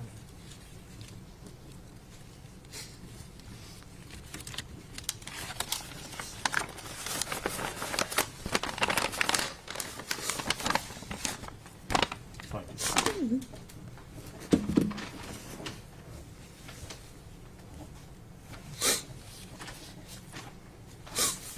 Erica, because of the rules, the way the rules are laid out, we can't yet show that. But I'm going to ask you, if you could, to please tell the jury what it looks like.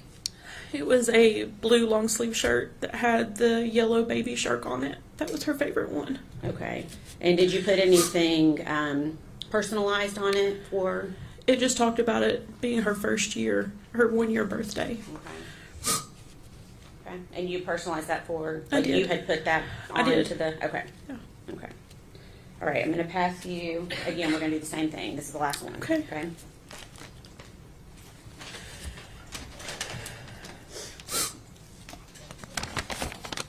And again, just be try to take care in cutting it if you can.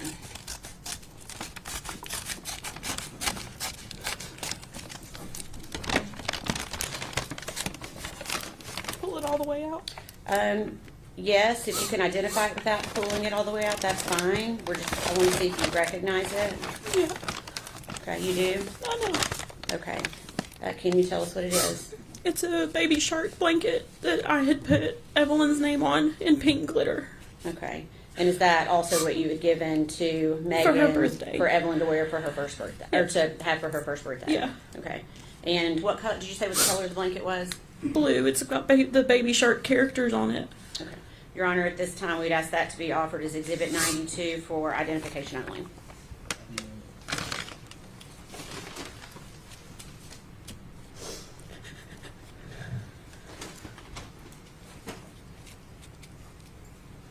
So those two items, are those the two items that you gave to Megan before Evelyn's first birthday? Yes.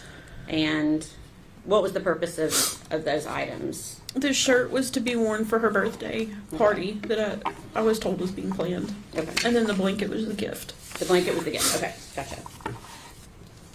Okay.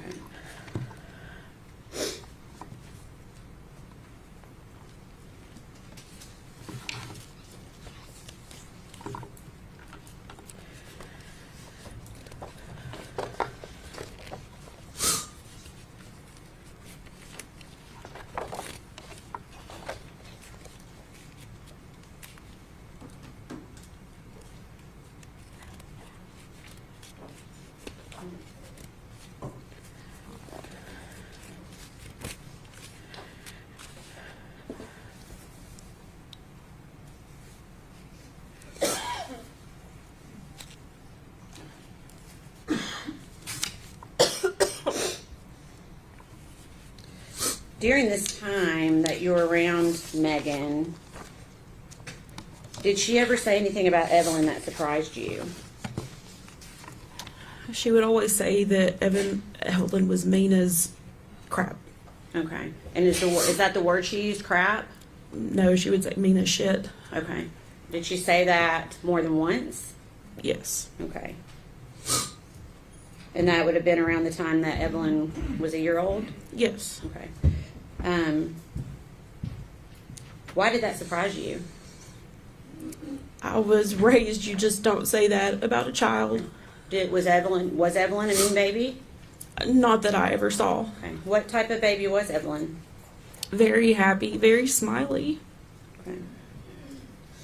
And do you recall trying to reach out to Megan to continue to try to see Evelyn again? Yes. Okay.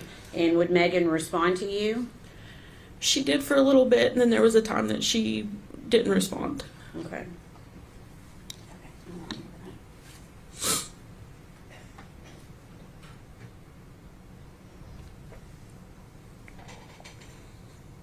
Did you buy a Christmas gift for Evelyn? I did. I bought gifts for Maggie and Evelyn. Okay. And did you reach out to I did. Okay. And did she acknowledge when you reached out? She did. She was supposed to come by our house on the 24th. Okay. And did she come by? She did not. Okay. Did you see Megan again after Christmas? I saw her in January. Okay. So January of 2020? Yes. Okay. Where did you see her? Her and Hunter came to my church twice. Okay. And who is Hunter? Hunter was her boyfriend at the time. Okay. So she came to your church twice. Were both of those times in January? Yes. Okay. Did she have Evelyn with her either of those times? No. Did you find it strange that Evelyn was not with her? Yes. Why? Because anytime I saw Maggie, for the most part, Evie was on her hip. Okay. Did you ask Megan where Evelyn was each Yes. time you saw her in January? Yes. And what did she tell you? She told me she was with her father, Okay. And did you know what his name was? Ethan. Okay. Do you remember when you saw them at church asking Megan what Evelyn thought about Hunter, Megan's new boyfriend? Yes. What did she say? That they had not been around each other. Okay. Did you ask that question both times that you saw her? Yes. And what did she say? That they hadn't been around each other. Okay. When you saw Megan at church those two times, did she ever seem to be upset about Evelyn not being around? No. Can you describe her demeanor? She seemed happy. Okay. Did she ever verbally express worry for Evelyn or her safety? No. Okay. Did she give you any indication that anything was even wrong with Evelyn? No. Okay. At some point, did you learn that Evelyn had been reported as a missing child? Yes. They detectives just showed up at our house Okay. wanting to know where I was, and I was on my way to Knoxville taking my daughter to an appointment. Okay. And is that how you learned that Yes. Evelyn was missing? Okay. Mhm. So not from Megan. No. Okay. So during the time that Evelyn's missing, did you see Megan Boswell again? I did. Okay. And do you remember where you saw her? I picked her up at the Walmart in Bristol. Okay. Do you remember what month that was? I do not. Okay. I want to February maybe. Okay. And why were you picking her up at Walmart in Bristol? She said she didn't have anywhere to go. Okay. And I thought maybe she would talk to me if it was just me and her. Okay. Because you felt like you had that kind of relationship? I did. Okay. What was your purpose in talking to her that night? To see if she could tell me where Evie was, who had her. Okay. And are you doing this while you're driving Yes. with her? Okay. And I'm assuming you asked her those questions I did. when you got in the car. What was her response to you about where Evelyn was? She didn't know. Okay.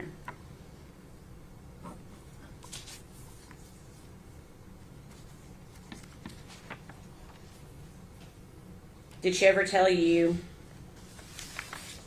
did she mention Ethan? Because she told you about Ethan before. Did she mention Ethan that day? It was that Ethan had her. Ethan had quit answering her calls, her text, wouldn't answer the door. Okay. What was her demeanor in the car that night? Emotionless. Okay. Can you tell me what you mean by that? There was nothing. Like most answers were, I don't know, and there were no tears. There was no frantic, what I think I would have been had my child been missing. There was none of that.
Overruled. Thank you.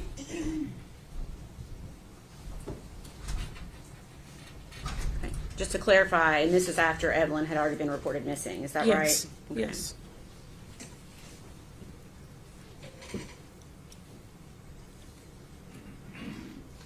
During the time that you knew Megan, do you feel like you got to know her fairly well? As best as I could. So that would be from the time she started dating Caleb. Mm-hmm. Okay. And you said that was in spring of 2019. Is that right? Yes. Yes. Did you see Megan on the news interviews that she gave? I did. Okay. Did you watch those interviews? Of course. Was the Megan that you saw on those television interviews the same Megan that you knew? No. How was she different? It almost seemed rehearsed, practiced. She just, Okay. I don't know how to describe that. Okay. We can stop with that.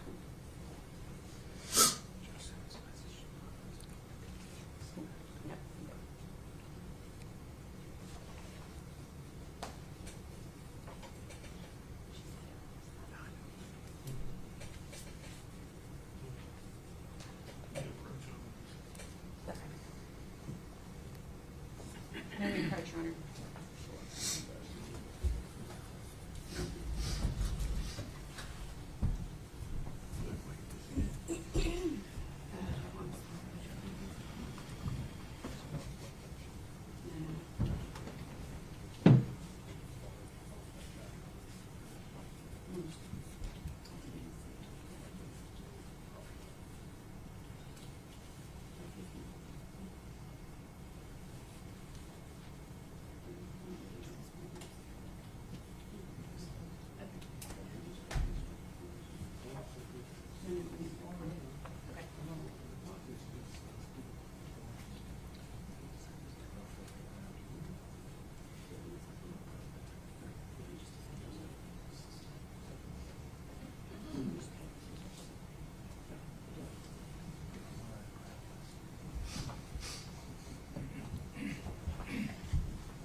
Miss Stacy, give me just a second.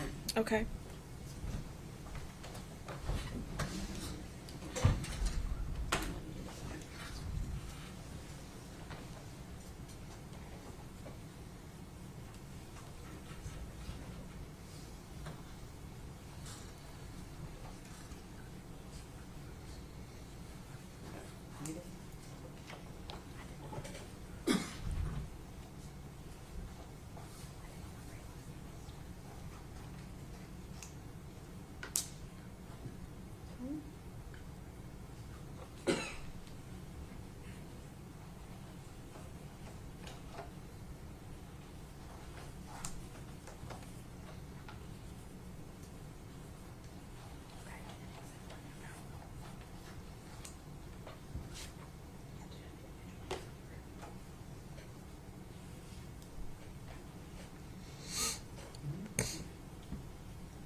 I'm going to pass you two papers.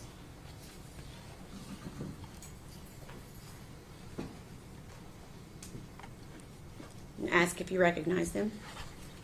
I do. Okay. What is it? It's messages between myself and Maggie. Okay. For what date?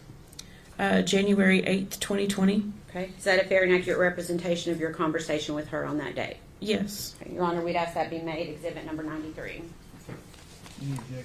No. Equal exhibit 93.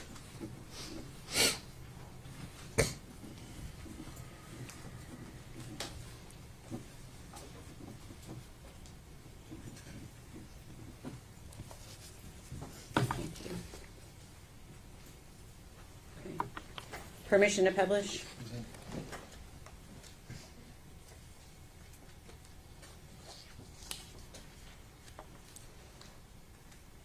Okay. First one.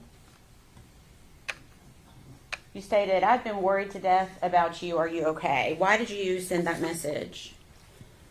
I mean, that's right in the midst of people looking for Evie. And I hadn't heard from her. Okay.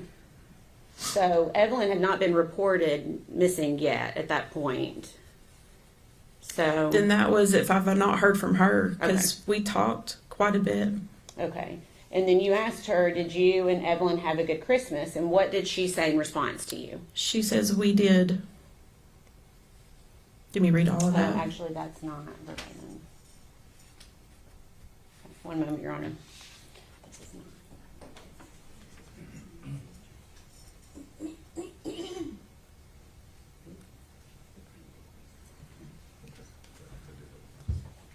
We approach.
Ladies and gentlemen, I'm going to have to go with the officer.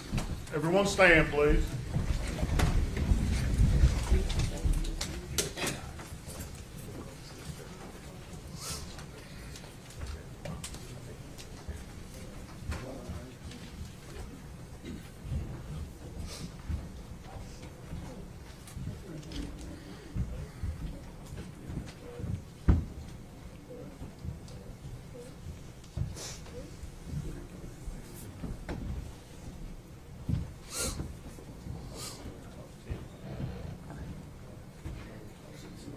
You may be seated. Thank you.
We need to talk before we bring the jury in.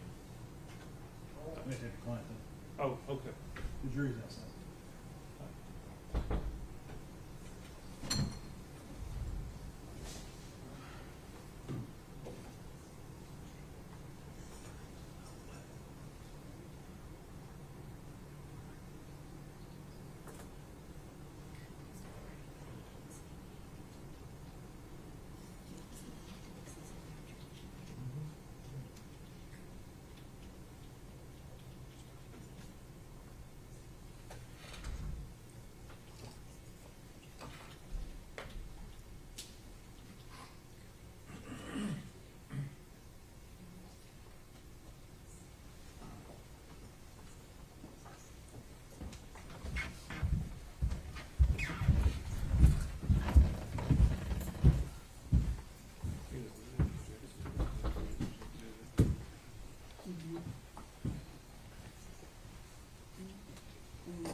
Judge, it appears what has happened, we have been admitting what I believe to be screenshots, what I think the court believed to be screenshots of text messages, which were ultimately a created document that were taken from a cell phone dump. We have, I don't know how many exhibits of that. Notice that on the last one, that exhibit, it came in admittedly without objection because I thought it was a screenshot of the cell phone dump. Or a screenshot, not of the dump itself, but of a screen. Hence screenshot. When the last exhibit was published to the jury, it contained a note that Mr. Horn noticed in the way to our objection that contained a note made by the district attorney's office. It's already been up on the screen and published to the jury. I have concern now that all of these documents, and I have concern that there could be other errors that we haven't caught. At this point, I'm going to move the court for a mistrial.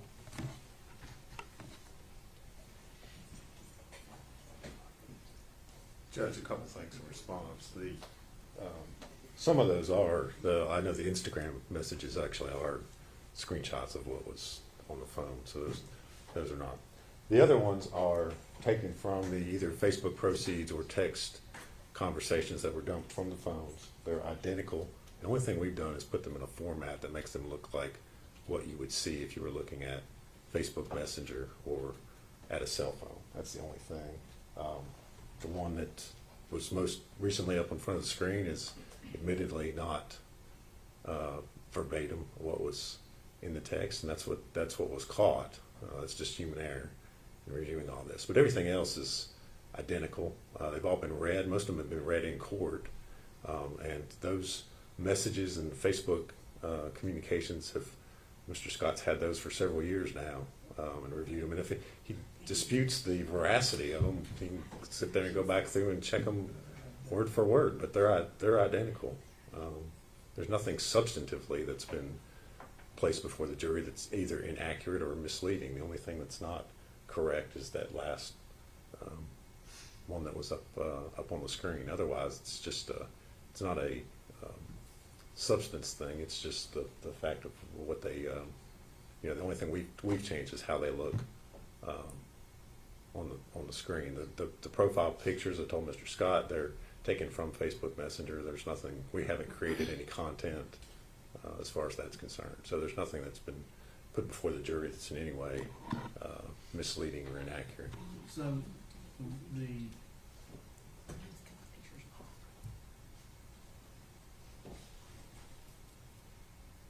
raw data was from the cell phone.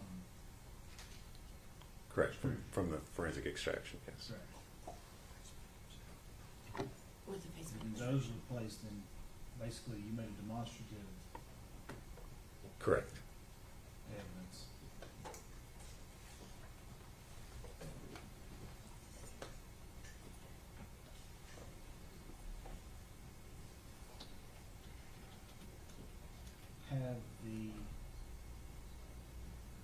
has the raw data been provided in discovery? Oh, yes, Judge, that's been provided, they've had that for years. And the demonstrative, That was made available, Mr. Scott wanted, we had him and his investigators at our office several weeks ago, if they wanted to look at it. We didn't specifically identify which things we were using, and as the trial's going on, some we've used and some we haven't used, so, but yes, they've been available. Judge, I was not aware of that. We did meet with Mr. Harper and Ms. Massengill. They were very kind to have us up there, but you have to understand, we talked over generally what data we had.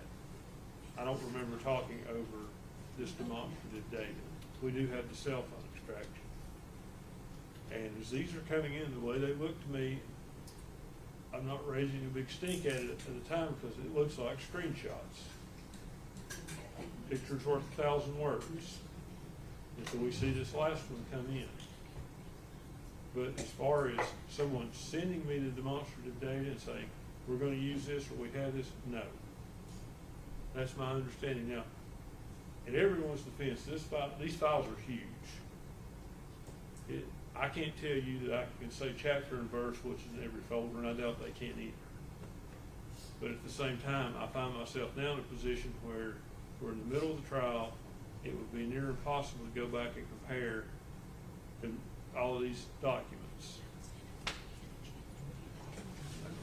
I don't think there's, Judge, I mean, if you want me to, I don't think it'd be that difficult for us to pull these messages from what they come at Facebook, and I mean, if you want to compare them, we can isolate those. I don't think that'd be difficult at all. I mean, it's not that many messages that have been admitted at this point.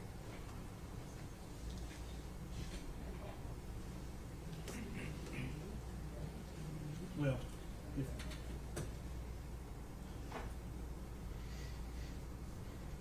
since the raw data has been given, I'm not going to grant this trial because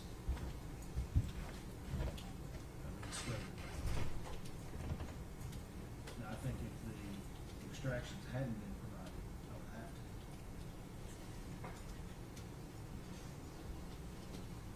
The other question would be, do I need to declare a mistrial because the one inaccurate demonstrative aid is placed up on the monitor? And I will know that part of that message was not read to the jury.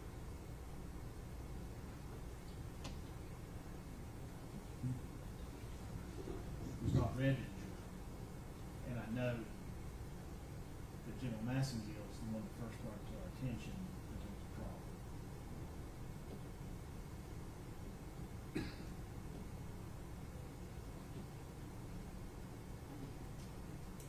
So I'm not going to order a mistrial at this time for that. I will give a curative instruction that if any of the jurors read that last bubble for the few seconds it was up there, but to put that out of their mind and they're not to consider what was there. Now, my concern, so I'm going to deny the motion for mistrial for those reasons. I don't find that there's manifest necessity to mistrial the case. Now, going forward.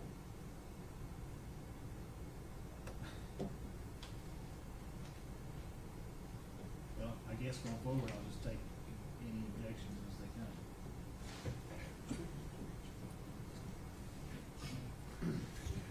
Since I can't give any advisory opinions.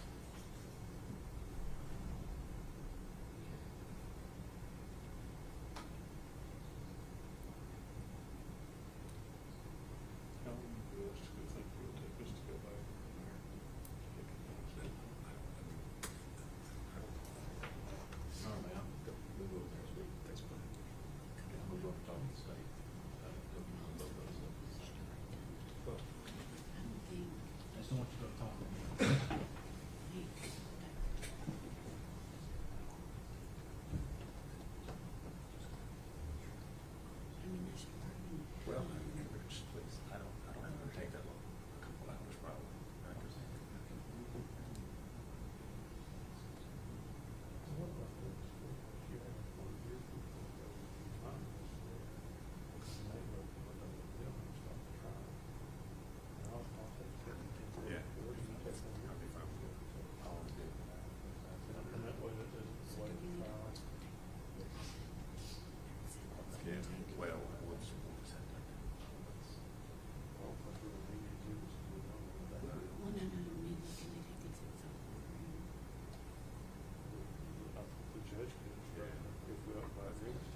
we approach?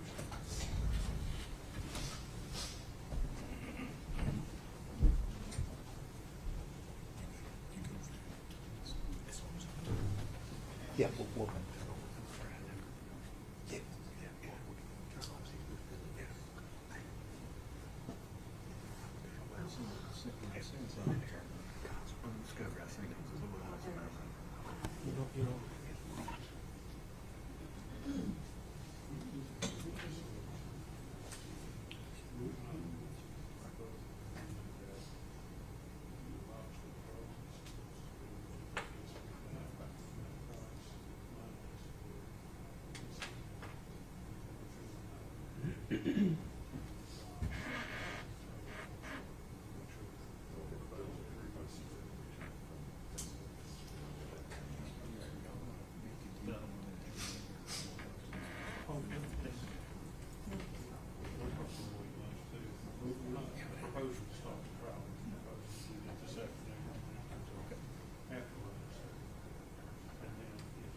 Oh, let me double check.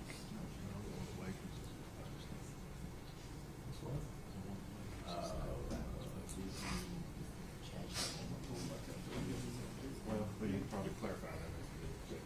One last time.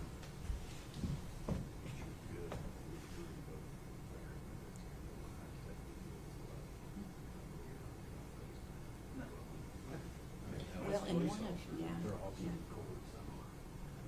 One of them has a Okay. so let them start that at 1 o'clock. Now, you need to go through them over lunch, That's- pull out, yeah. you don't need to take them off, just pull out the screenshot. Yeah.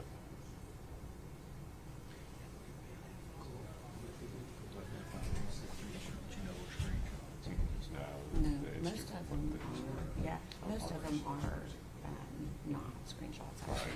them are Facebook, Instagram, and Yeah, but there's some are screenshots. Correct. We don't need to. No. I don't think we put any screenshots in. Yeah, we there. did. Audrey Gibbs. Oh, we did. Instagram. That's right. Yeah. I don't think those need to go back. It's just gonna be on. No. Are we in recess? I think so. Are we in recess, Judge? We will be in recess till 1 o'clock. So do you Oh, yeah. do you want us to go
message it was an error, everything else matches up. There are gaps in the conversations, which is concerning to me that they are not sequential. So the jury could be, I think the jury is left with a impression that these are screenshots. I think that's what several of us in the room thought when they were coming in. So without waiving my earlier motion for a mistrial, my suggestion would be, if the court, since the court has denied that the court craft a curative instruction to explain to the jury that these are not screenshots.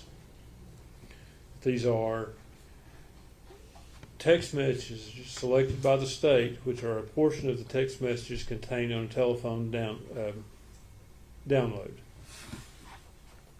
I think that in fairness would at least let the jury know that this is, because for instance there could be more conversation between Megan Boswell and Bailey Hawkins. There could be more conversation between there, and it may not be relevant, but to make it look like they haven't had any more conversations between there, it's like they're talking about this and they're talking about it again. I think we just need for the jury to know that it's somehow, these are portions of conversations, and what the state is deemed to be relevant to their case. And Judge, I don't have any problem with you giving them an instruction, telling them that's a portion. To the extent it anyway insinuates or infers that there's like stuff that's been left out that might otherwise. I mean, yesterday we were arguing about how cumulative everything was. I mean, part of the reason we didn't do that was to avoid having 20 pages of text messages read to the jury that had nothing to do with the case. So that's part of the reason why they were clipped the way that they were. But, you know, as Mr. Scott said, there's nothing that's been left out or anyway misleads the jury in any way. So I have no problem with the court giving an instruction as to explain what those messages, that whether they're taken from Facebook or Instagram or text, are. I don't have any problem with that at all.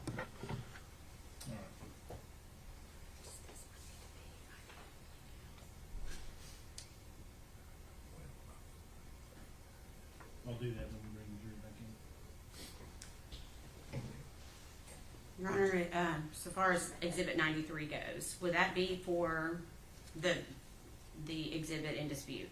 Would that be for ID only at this point?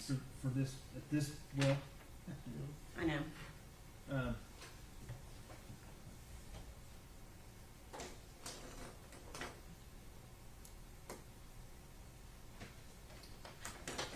I can't actually make it ID only at this point because it's been partially shown to the jury. And I've got to talk with them about that as well. But what I will do is I will make it not published to the jury further. Okay. Okay. So Sherry, you need to make a note that 93 does not go back to the jury at the end of the proof.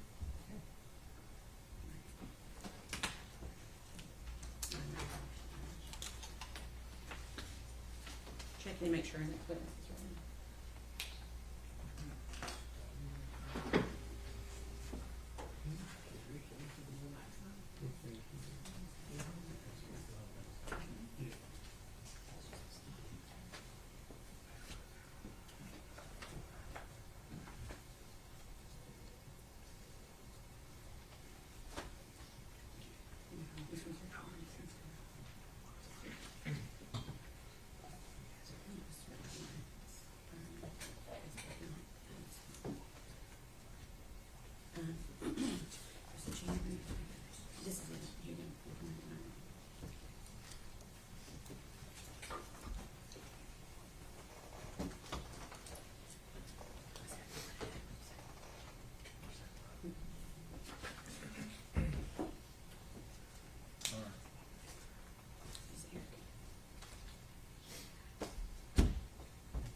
Jerry, and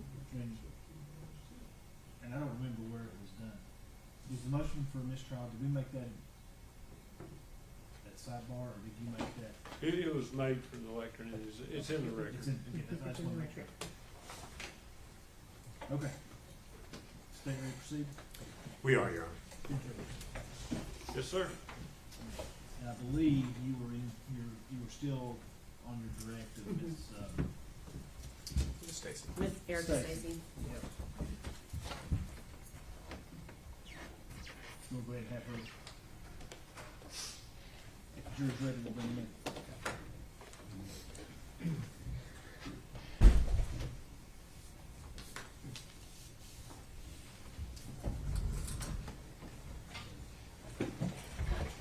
Everyone stand.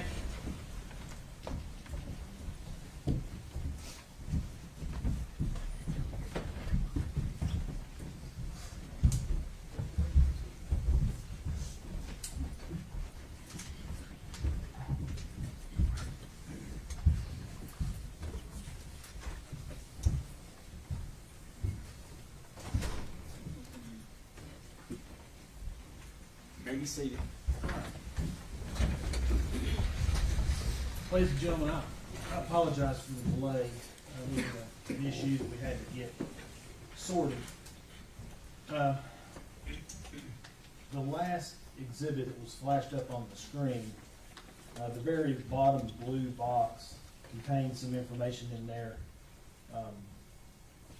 that shouldn't have been put up. I'm instructing you not, if you read it, it wasn't there long, if you read it, I'm instructing you not to consider it for any purpose during your deliberations. Does each and every juror understand that instruction? If you do, raise your right hand. Let the record reflect that all the jurors have raised their right hand. Now, the other thing I want to talk to you about just very briefly, and I'm not commenting on the evidence at all.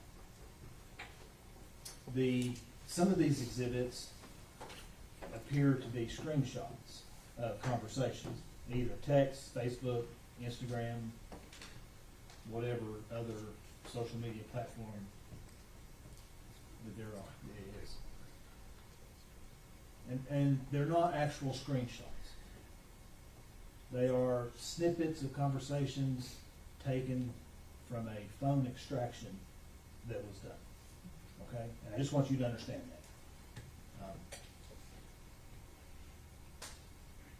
Which means that it's not necessarily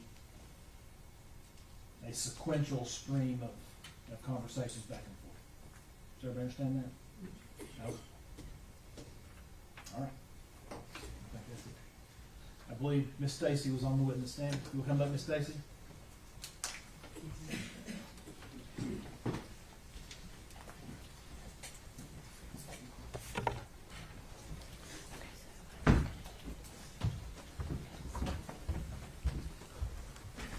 Miss Stacy, you're still under oath. No, you're still under oath. Sit there and speak up in your mouth.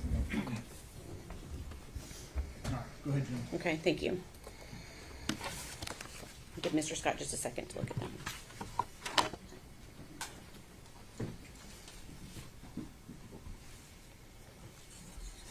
Okay, I'm going to pass you a document to see if you recognize it. Okay.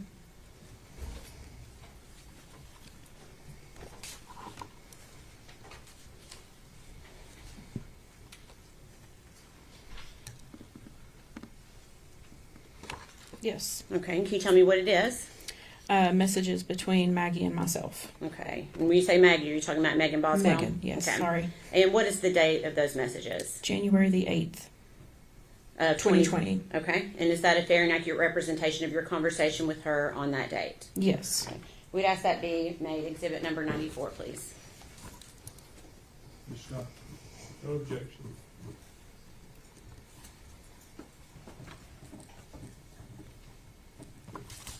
Permission to publish? Go ahead.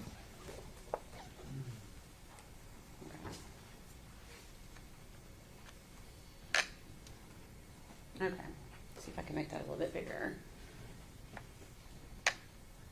Okay. So what does Megan tell you at 4:34 on January 8th, 2020? That her and Hunter are for sure coming tonight, meaning church. We tried to come on New Year's, but there wasn't a service. Okay, and what did you say in response? I've been worried to death about you. Are you okay? Okay, and then what did you say after that? Did you and Evelyn have a good Christmas? And then what did Megan say to you? My phone is broken. LOL. We did. Did you all? Okay. And the second part of that exhibit. And then how did you respond to Megan? We sure did. I'll bring your presents tonight and give them to you. So are you and Hunter a couple? And what did Megan say in response? More or less. LOL. Ethan's leaving to go home tomorrow, so I won't have Evelyn tonight, but I'll bring her next week. Okay. And what did you say to Megan? Okay, what does Evelyn think of Hunter? And what does Megan say? She's not really been around him much because Ethan's in and has had her a lot. He won't get another break until he's out in September.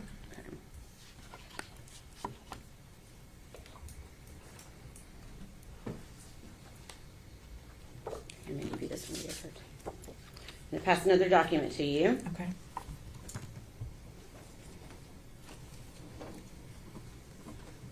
And ask if you recognize it. Yes. Okay. Can you tell us what it is? Again, messages between me and Megan. Okay. What's the date of those messages? February 24th of 2020. Okay.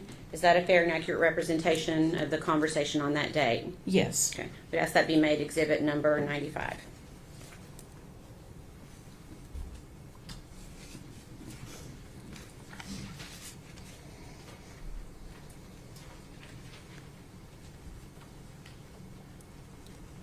Permission to publish. Oh. No, before exhibit 95. Okay. So it looks like this happened after Evelyn had been, or you had been notified that Evelyn was missing. Is that right? Mm-hmm. And what do you say to Megan? Can you tell me who has or had Evelyn? I'm worried sick about her. And then what does Megan say to you? My mom did. That's why TBI was looking for that BMW and she's being questioned. And then what did you say to Megan? What did your mom do with Evelyn? The news said she wasn't with them. And then what question do you ask Megan here? Has she had her this entire time? And what does Megan say? Yeah, I'll talk to you later. I'm just trying to gather pictures of her, but thanks though. Okay.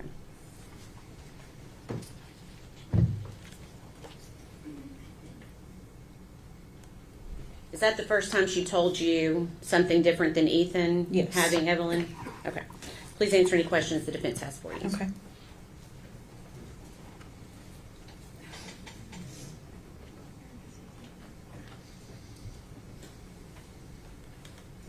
Miss Stacy, my name's Gene Scott. How are you? I'm okay. How are you? Good, thank you for asking.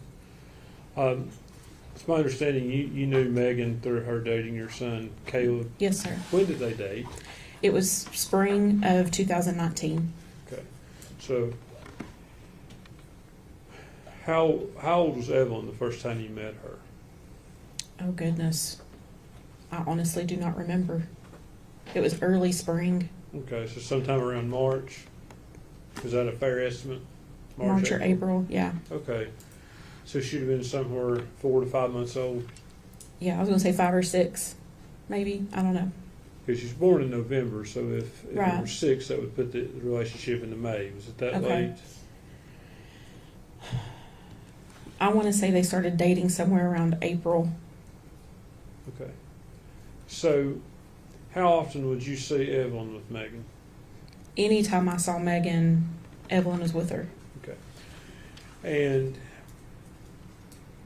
I'm assuming when you saw Evelyn with her, you never saw any signs of abuse or neglect. Is that fair I to did say?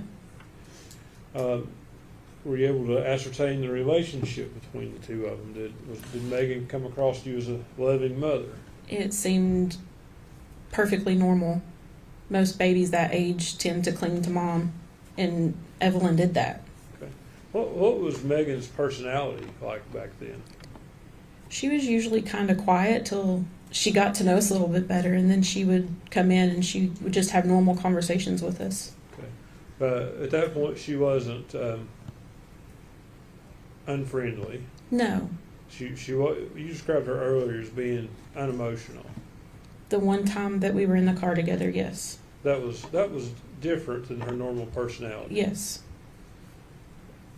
You think you described her as unemotional? She could have been withdrawn.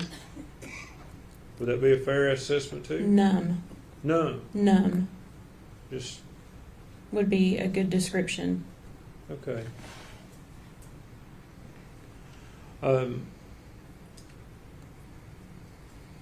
Just want to make sure I'm clear. Did you ever see any interaction with Megan and Evelyn where Evelyn wasn't dressed appropriately, she was dirty, or anything like that? Mm-mm. No, sir. Okay, so I'm assuming you thought she was a good mother. I did. When is the last time that you saw Evelyn? September 11th, 2019. Okay. Ms. Stacy, I thank you for being here and for your testimony. Yes, sir. Redirect.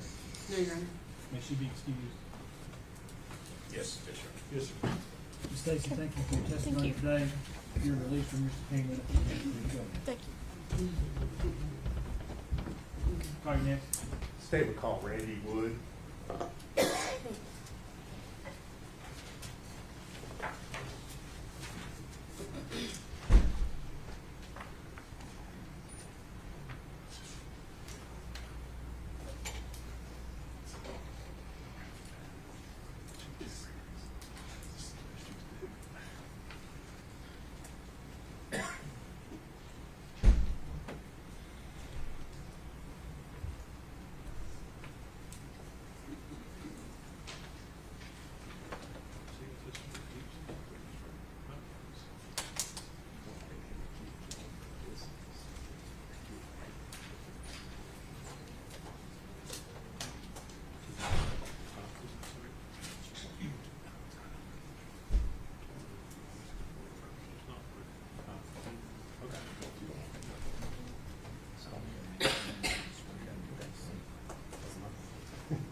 Raise your right hand, sir.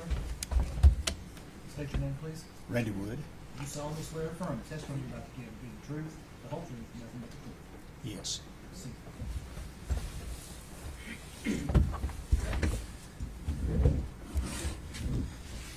Go ahead, Jim. Thank you, Judge. You're Randy Wood, is that correct? That's correct. All right. And Mr. Wood, where were you living back in 2019? Let's see, 217 Sandy Point Drive in Blumpville, All right, you said Blumpville. Was that in Sullivan County? Sullivan County. Okay, and just for context, kind of tell us where that's located. Where is It's that? located in Barefoot Landing on the lake. Okay, out by the lake out there? Yes. Behind Behind the airport. airport, okay. All right, now, we've heard some mention earlier in the trial about Preston Hunter Wood. Is he your son? Yes, he is. All right. Now, back in December of 2019, did you open a restaurant here in Blumpville? I did. All right. If you would, kind of tell us what it was and what you were serving. The name of it was Hunter T's Chicken Shack. I was the only owner of the place. It was right there on Highway 75. All right. Where? I sold roasted chicken. Okay. Was it a sit-down restaurant? No, or it was a drive-through, just like Pal's. All right. And it's over there, right across, kind of from Northeast State. Yes. Okay. Now, you mentioned you were the only owner. Did you have employees, people that worked for Yes. Yes. you? Okay. How many people? How many Well, employees? let's did see. you have? We interviewed. We hired everybody that filled the application out because usually there are only about a half that shows up the day you open up. So I probably had about 12 employees. Okay. And who made the decision as far as who was being hired or not? I did. Okay. And one of those employees that showed up to apply for a job and work there, did you know Megan Boswell? I didn't know her till she filled the application out. That's the first time I met her. Okay. And did she apply for a job with you? Yes. And did you hire her? Yes. And do you see Miss Boswell sitting in the courtroom here today? Yes. If you would, point her out and describe what she's She's wearing. sitting right over there with the glasses on. Judge, for the record, he's identified the Is that defendant. good? Record so reflect. All right. Mr. Wood, do you remember what day you opened? It was the first Monday in December, and it was the second. Okay. Second day of December, is that 2019? Yes. All right. Was Miss Boswell working that day? Yes. Okay. And you mentioned you didn't have a whole lot of employees. Who was in charge of making the schedule and deciding who was? Jason Facette made the schedule and everything. Okay. Was your son Hunter an employee there? Yes. All right. What did Hunter do? He was mainly just an employee Okay. because Jason sort of run the place when I wasn't there. All right. So Hunter and Megan worked there as co-workers. Yes. Did you work there at the restaurant? Were you there on a regular basis, or? Pretty much so, you know. Yes. Okay. So you saw Hunter and you saw Megan together at the restaurant. That's a fair Yes. statement. Okay. Yes. All right. Where was your son Hunter living at that time? He was living with me at that time. Okay. At your Out house there, out that lake. Yes. Okay. Out there. Did he have a vehicle that he drove then? Yes, he had a Ford truck. What he drove. All right. At some point in time, did you realize that your son Hunter was in a dating relationship with Megan Boswell?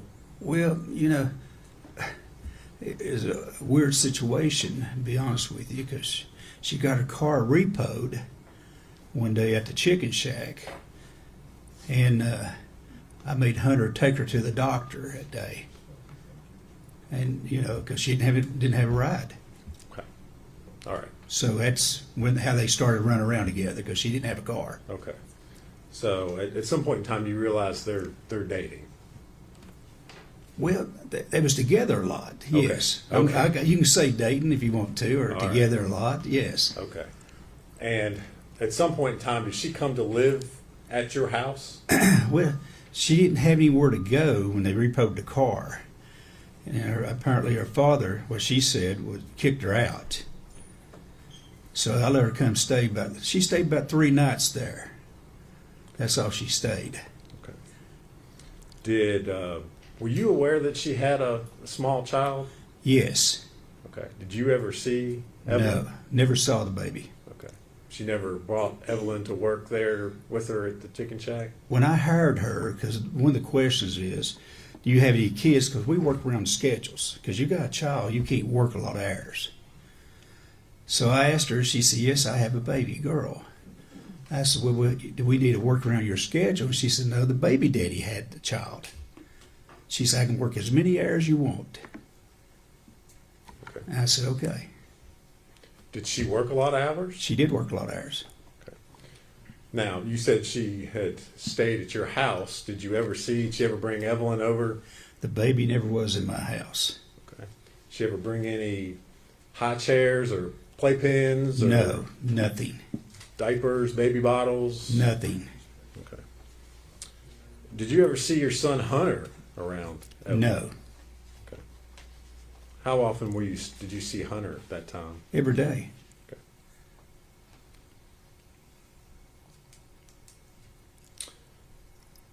Now, your son Hunter, does he still live with you?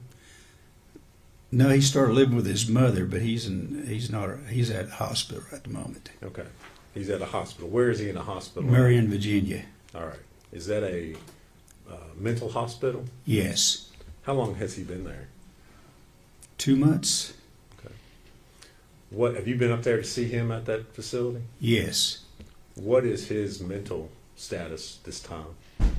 Well, some days he's pretty decent. Other days he don't know who I am. Okay. Would he be able to come into this courtroom and testify? No. Okay.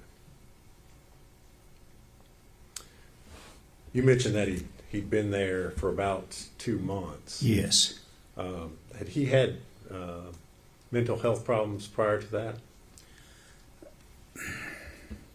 Yes. Okay.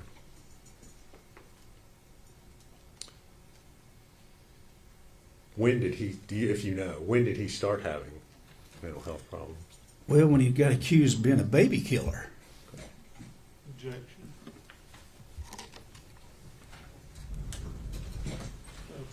I'll just draw it. I would draw it.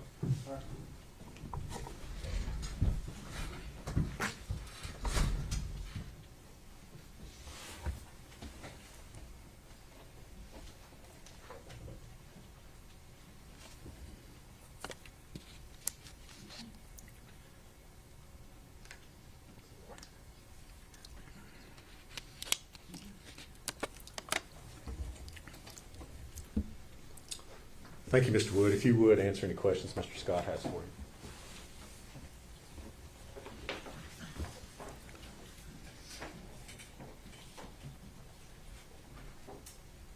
Mr. Wood, my name's Gene Scott. How are you? I'm doing good. How you doing this? I'm doing good. Take my reading glasses off. Let's talk about your son. It's Preston Hunter Wood, is that correct? That's correct. All right. And you said he hadn't had any mental problems until people accused him of being a baby killer. That's true. Okay.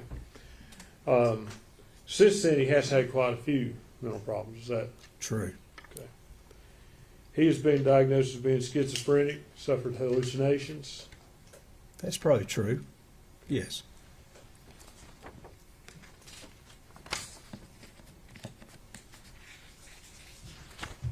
Has he been violent towards you or his mother? No. Never been violent towards his mother? Not as far as I know. We're divorced. Okay. Okay, so I'm not there. And you say that if he were brought into this courtroom, he wouldn't be in his right mind to testify. That's very true. Could you describe his state to us a little bit more? Well, he talks about things you sometimes you don't really know what he's talking about. I mean, I don't know how to put it. It's just, it's sad. I mean, this young man was a 4.0 student in school. Now he's, I don't know if he's ever going to function in his life again. Mm-hmm. Does he hallucinate? I don't know if he hallucinates, where you call it. I don't know, what the definition of hallucinate. I mean, Well,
what do you observe when you visit your son? well, mainly I just talk about anything that's pleasant. I understand. Yeah. Is what he talk? Is he able to talk with you about things that make sense, or does it not make sense to you? The things he talks about with you, does it make sense always? No. Has he talked about Evelyn Boswell? No.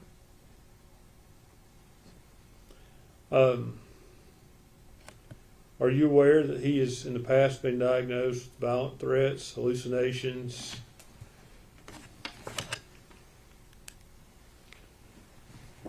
And delusions? No. Okay. Would that surprise you if I told you that's the case? It'd give me a little shocker, yes. Because I'd never seen it. So you don't know about that? I've never seen that before. Okay, I'll move on. Have you ever seen him be aggressive? No. Is there any security measures about, as far as when you visit with him, that requires him to be restrained or anything? No. Okay.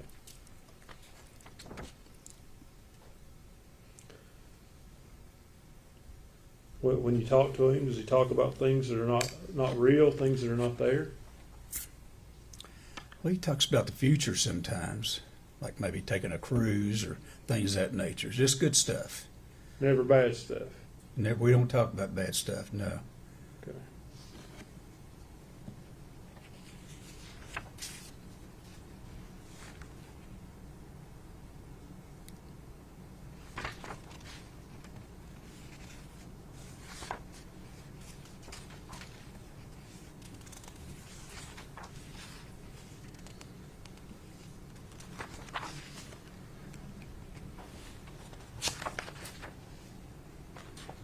Have a minute, Judge.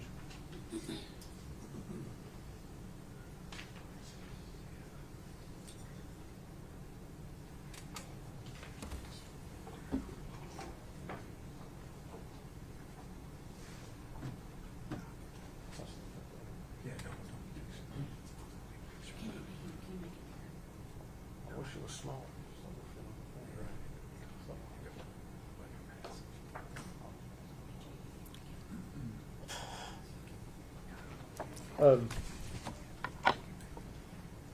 Has Hunter ever discussed anyone stealing his thoughts with you? Pardon me? Has Hunter ever discussed anyone stealing his thoughts with you? One more time, okay? Has Hunter ever told you that someone or something steals his thoughts? He usually informed me with everything, yes, talked to me about everything. So he's told you that some. Judge, I object to hearsay. It is hearsay, but I mean, you know, it's kind of a unique situation. I'm sorry.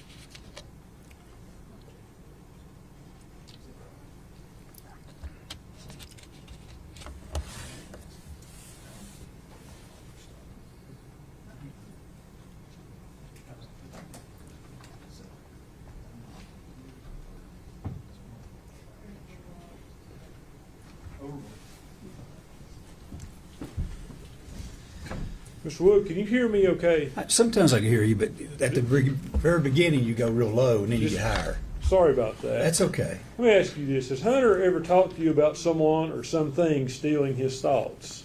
Stealing his thoughts? Yeah. Being able to read his mind? No, he's never done that to me.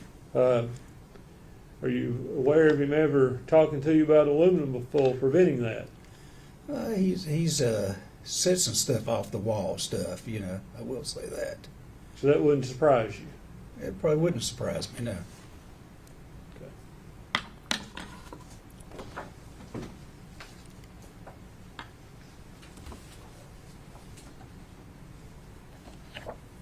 Sir, I've handed you a photograph. Could you identify that photograph? That is my son standing in front of the Hunter T's Chicken Shack. You say your son, Hunter Preston Hunter Wood.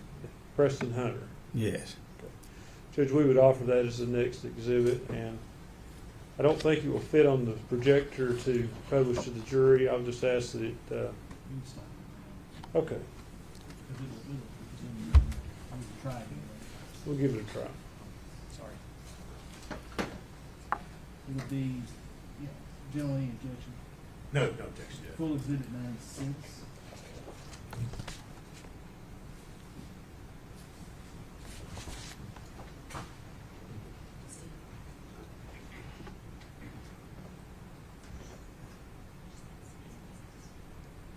And that's the picture we're showing the jury. That's what you just identified, sir. Yes.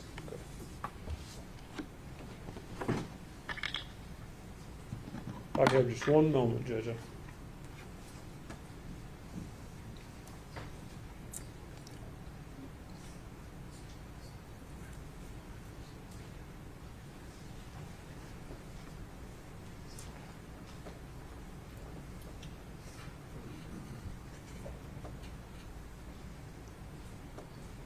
Judge, I may need just a minute.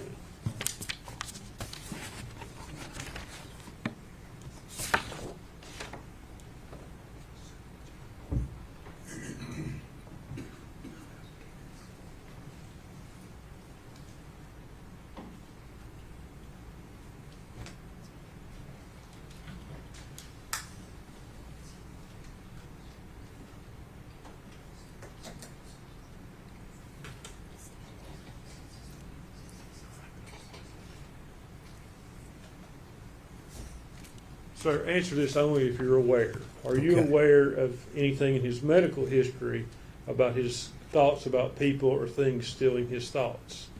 I'm not aware of that. Okay, so you're not aware that it's there. No.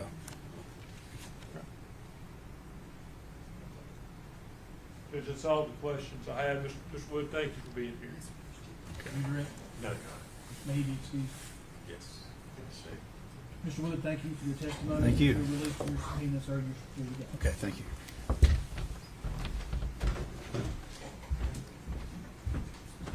May we approach for a second?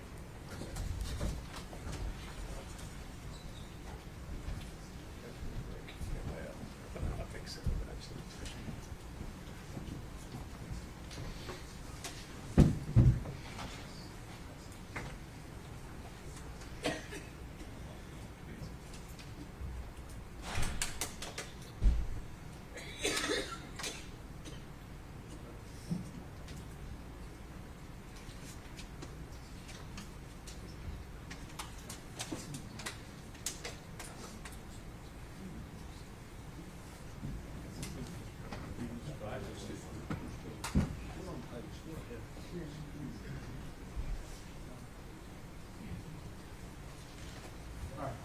We'll go with the officer.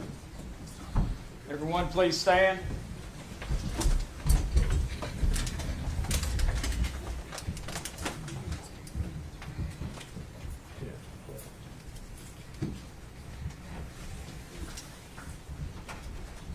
Here. I don't expect to be long. Okay.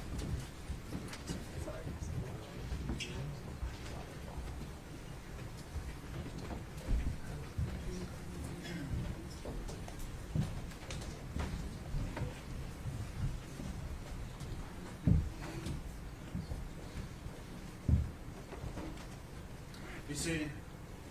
10-minute recess.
again without?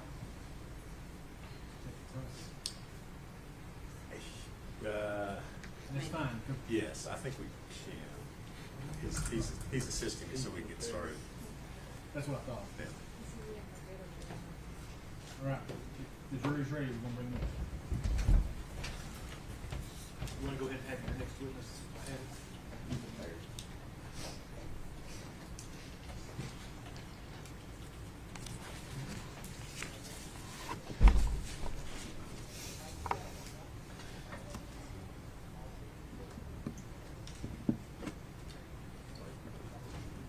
Everyone stand, please.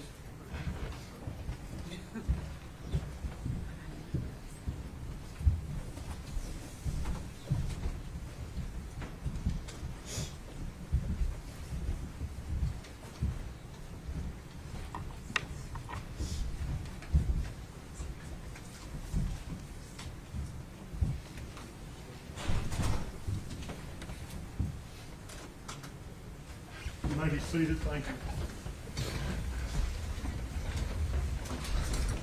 Okay, Jim, call your name. State would call Ethan Perry.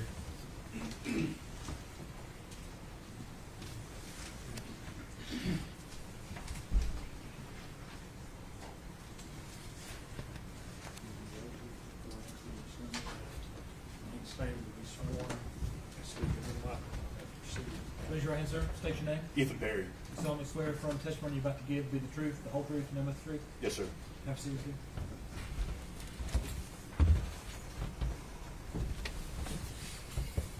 Good afternoon, Mr. Perry. Good afternoon. If you would scoot up close to that mic there so we can hear you good. Better? That's great. That's great. You are Ethan Perry, is that correct? Yes, sir. And Mr. Perry, how old are you? I'm 25. And where do you live? Kingsport. All right. Do you know the defendant, Megan Boswell? I do. And how do you know Miss Boswell? We dated in high school. All right. Do you see Miss Boswell seated in the courtroom here today? I do. If you would point her out and describe what she's wearing. A white top and glasses. All right. Black hair. All right. Judge, let the record reflect he's identified the defendant. Record so reflect.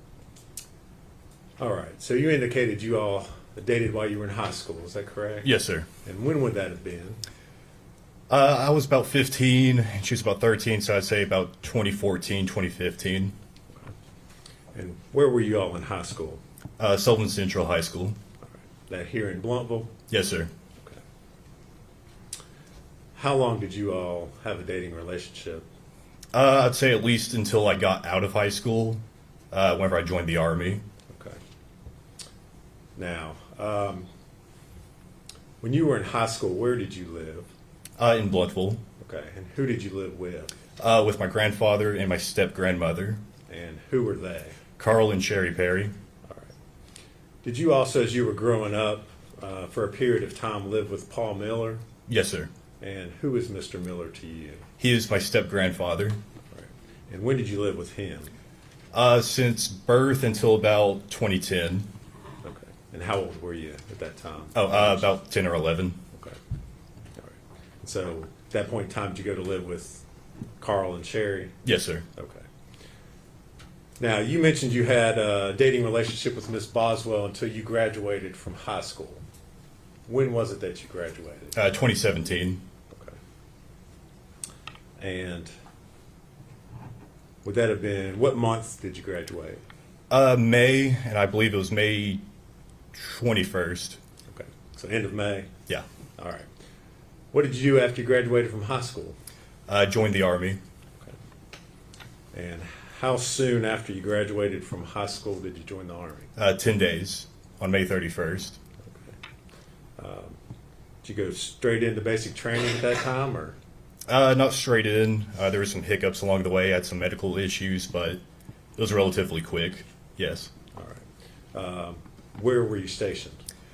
I went to basic at Fort Benning, Georgia, and then I was sent to my unit in Fort Polk, Louisiana. All right. Did you continue to keep in contact with Megan Boswell while you were at basic training? Yes. Okay. Would you say you were still in a dating relationship at that time? I'd say so, yeah. Okay. How were you keeping in contact with her? In basic training, mostly through letters. But by the time it was over, text. Okay. Yeah. You didn't have a phone while you were. It was like once a month we got our phone, but it was only for like 30 minutes. I can't really remember any conversations that we had specifically. Okay. But you were still continuing to communicate with her the old-fashioned way by writing letters. Correct. Okay. So as your time in the Army continued, did you continue to have a relationship with Miss Boswell? Yes. Okay. And at some point in time, did you come back home to Tennessee? Yes. And when was that?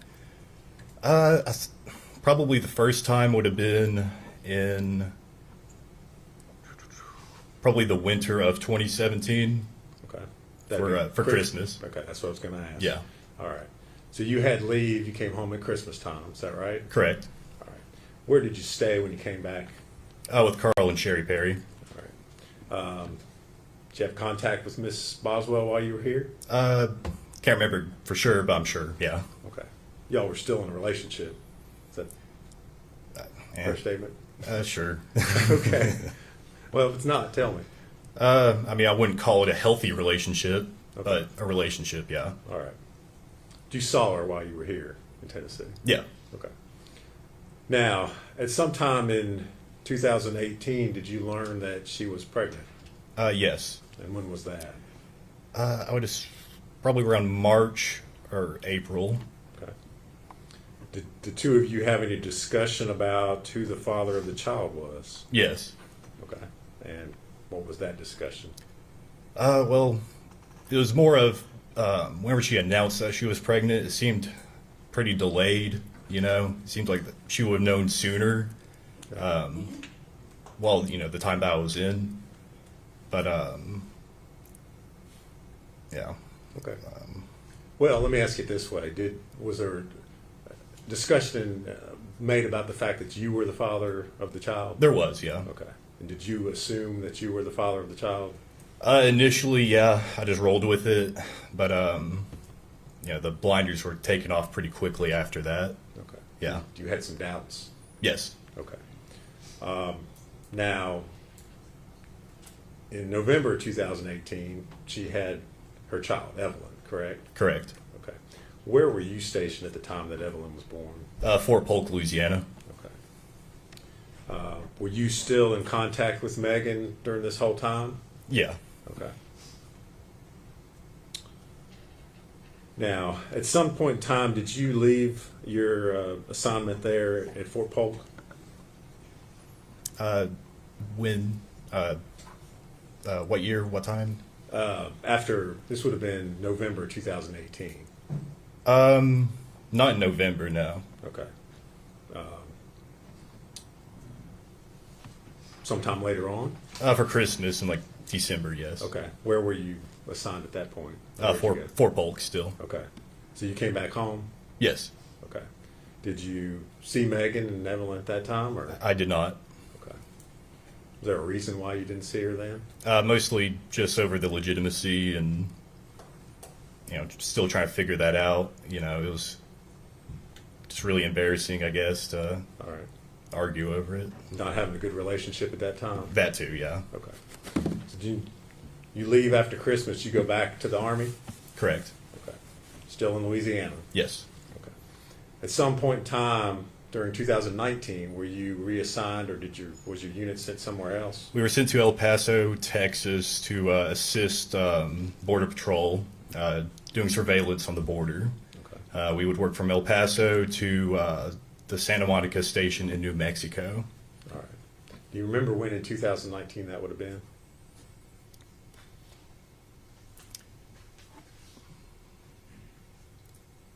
I'd guess March through September. Okay. That's my guess. All right. Now, at some time later on in 2019, did Miss Boswell show up to visit you while you were stationed in El Paso, Texas? She did. Okay. Was this a planned visit? Did you know she was coming? No, it was hasty. It's a hasty visit. Okay. Well, if you would kind of tell us how that happened, how it was that she ended up showing up down there? Well, the conversation started with her wanting me to take leave to go up to come back up here to Bluntville, and I told her no. You know, we have a mission here in El Paso. I can't just get up and leave. You know, and so she decided to, on her own, to drive from here all the way to El Paso, and it took her about, I'd say, about 2 days to get there, and all of a sudden, one morning while we were because we were staying in hotels, we weren't on a base or anything. I just get a picture from her. She was parked outside of the hotel and just took a picture of the hotel. So, yeah. You knew at that point she was in Texas. Yeah, it was pretty obvious at that point. Okay. So, what did you do? Well, I mean, part of me just wanted to turn them away, but the other half was like, well, came all the way out here, may as well just stay. So I advised them to stay on the eastern end of El Paso because the western end is a little dangerous, and so and then from there we spent about 3 or 4 days together. Okay. So did you take some time off of your work assignment there and go spend time with Megan and Evelyn? Not officially, but yeah. Okay. What did you all do?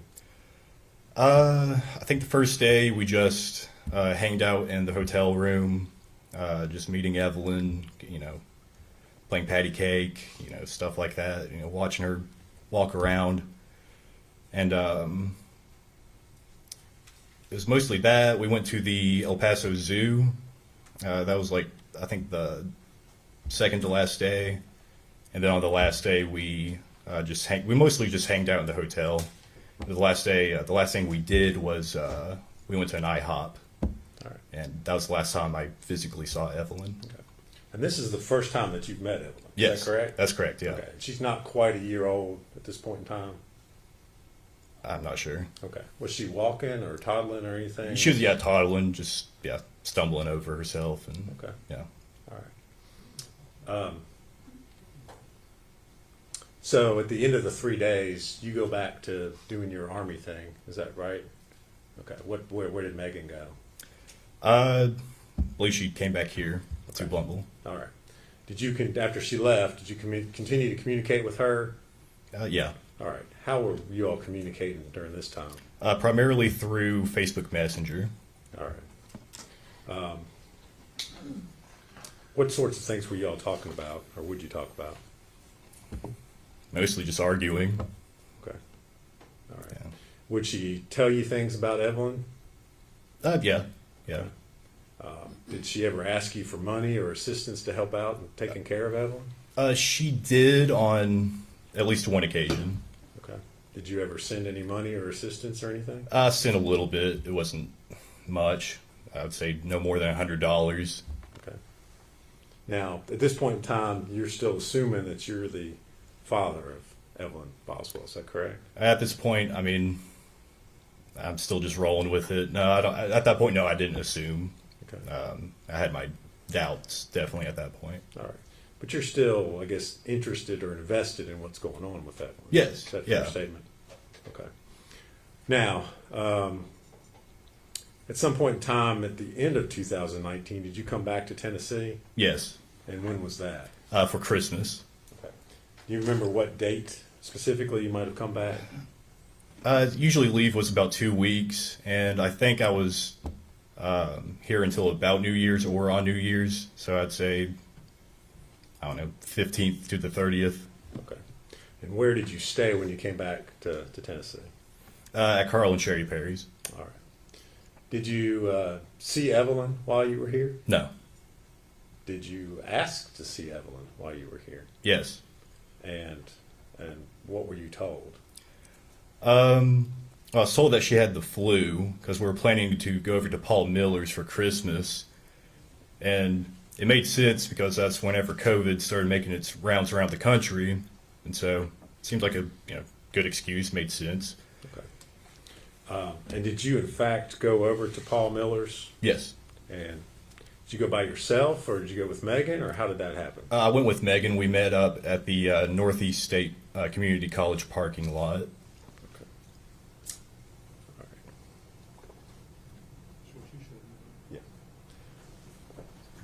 Mr. Perry, I'm going to show you two documents, ask you if you can if you recognize those.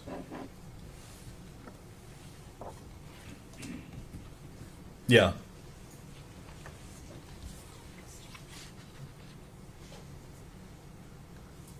Yeah.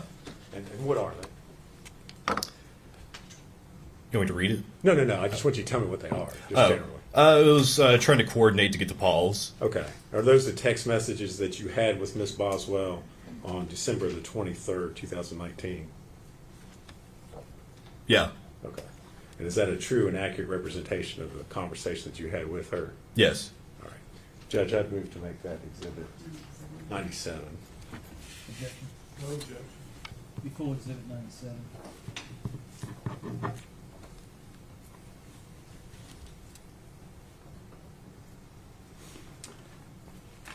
Asked to publish those to the jury.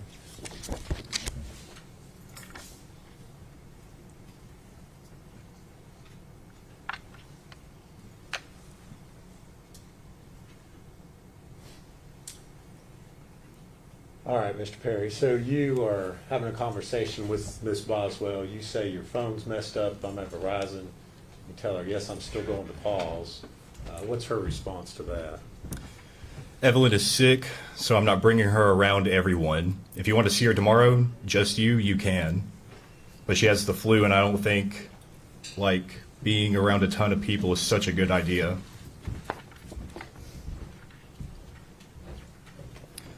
I took her to the doctor. They gave her some medicine. And then you say, okay, sounds good. My grandpa and would like to see her soon, though. Sherry's about to go into hospice soon. She stopped taking her chemo just whenever Evelyn feels better. You ask, is she okay? What's her response? Okay. Yeah, she's fine. All right. And you say, everyone has the damn flu around here. And then, She's just sick, and I don't want her around everyone. You want to meet me, and we can ride together?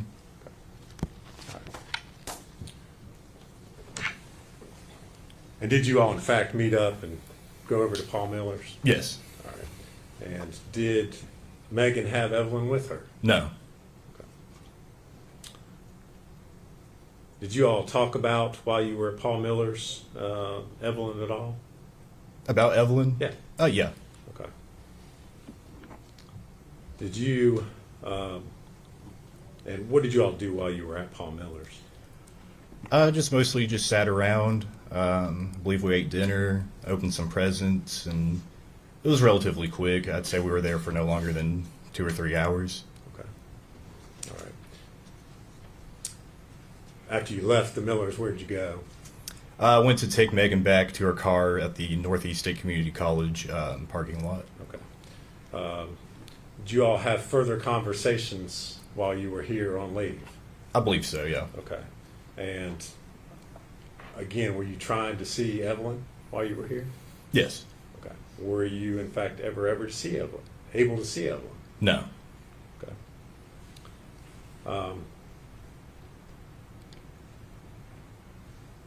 Did you see Megan again while you were home? Yes. Okay. And when was that? Can't remember the exact date, but it was after Paul Miller's. Sherry and my grandfather Carl bought her some gifts, Evelyn some gifts, some baby food, and little stuff like that. So I asked Megan to come over to my place and just pick them up. Okay. And you indicated you were staying there with Carl and Sherry Perry. Is that correct? Correct. And did Megan come to their house? She did. All right. And did you talk to her? Did you give her those items you just described, or? Yeah. The conversation was relatively short. I just gave her the gifts, and she told me that she was going to go to, I believe it was Pigeon Forge with Hunter Wood. Okay. Was Evelyn with her when she came to pick up those items? No. Okay. Did she say where Evelyn was? Chances are she said, I don't know for sure. Well, if you don't know or remember, that's fine. Yeah. Okay. How long was she there picking up those items? Like 10 minutes. Okay. All right. So Did you have further communication or conversation with Megan Boswell while you were home? After that, it seemed like the conversation pretty much ended altogether. Okay. Were you all still communicating by text and Facebook? Yeah. Okay.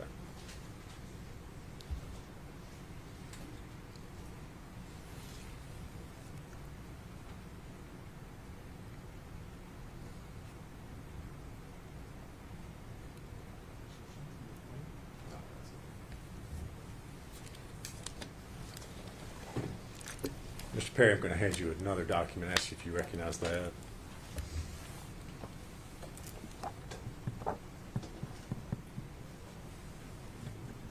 I recognize it, yeah. And what is it?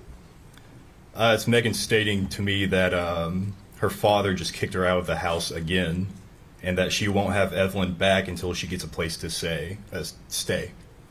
Okay. And then she said, "Never mind, I'm sorry." All right. The next day. Those text messages you received from her? Yes. All right. And is that a true and accurate copy of text messages you received from her on December 26th and 27th? Yes. All right. Judge, I'd move to make that Exhibit 98. 12/26. I'm sorry. 2019. No objection. Be full exhibit 98. And I move to publish that. Good.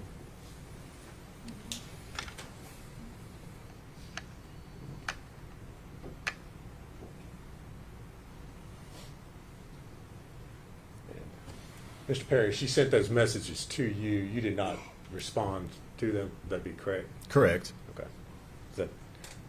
Is that somewhat normal for you sometimes? Yeah. Okay.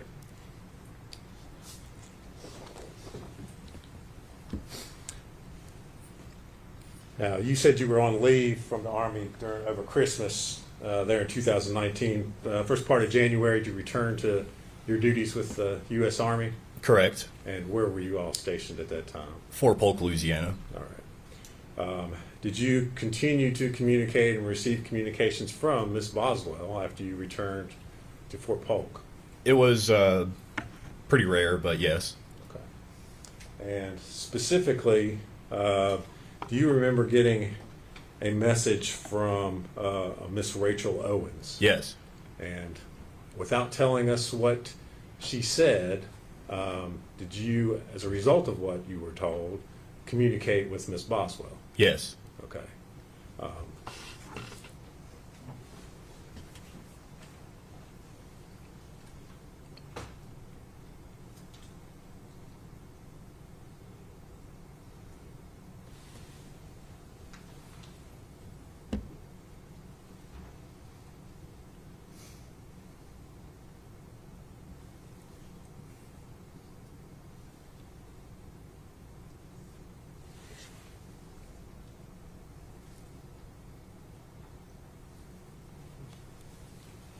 And again, we're not get into the exact conversation, but the nature of what Miss Owens had asked you was the fact that there were concerns about Evelyn. Is that correct? Correct. Okay. And so then would it be fair to say you asked Miss Boswell what was going on with Evelyn? Correct. Did you have communications with her about that? Correct. All right. I'm going to hand you a document and ask if you can identify that.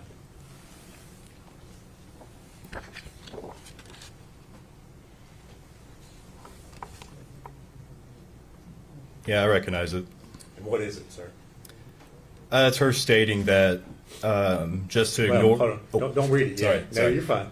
Just is that, and I'll lead you a little bit. Is that the text conversation that you sent to Miss Boswell after you had the communications with Miss Owens?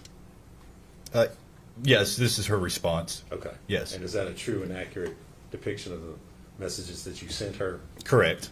All right, Judge, I move to make that exhibit 99. No objection. Full exhibit 99. And I believe the date on that's January 19th, 2020.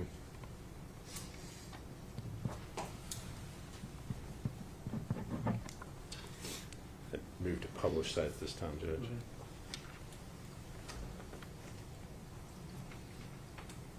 Okay, so you've messaged Miss Boswell about the fact that you have concerns. Miss Owens has expressed concerns about Evelyn, and her response is just ignore her. I've not talked to anyone in my family in weeks. Literally, I've cut all ties with them. That's why she's not seen her. She and Dad cussed me out. Dad took me car from me in the middle of work and left me in a bind and shit. Fuck them. They aren't my fucking family. They never were to begin with. That's all she said. Okay. All right. Did she ever tell you anything else about Evelyn or where Evelyn was? I can't remember. Okay. All right. So that was January 19th of 2020. In February of 2020, did you receive some phone calls? Well, let me ask you this. Were you still in the Army, still at Fort Polk at that time? Correct. Okay. Did you receive some phone calls from family members?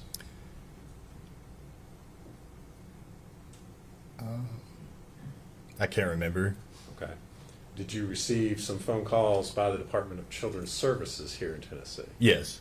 That surprised you? Yes. Okay. Yeah, I did. All right.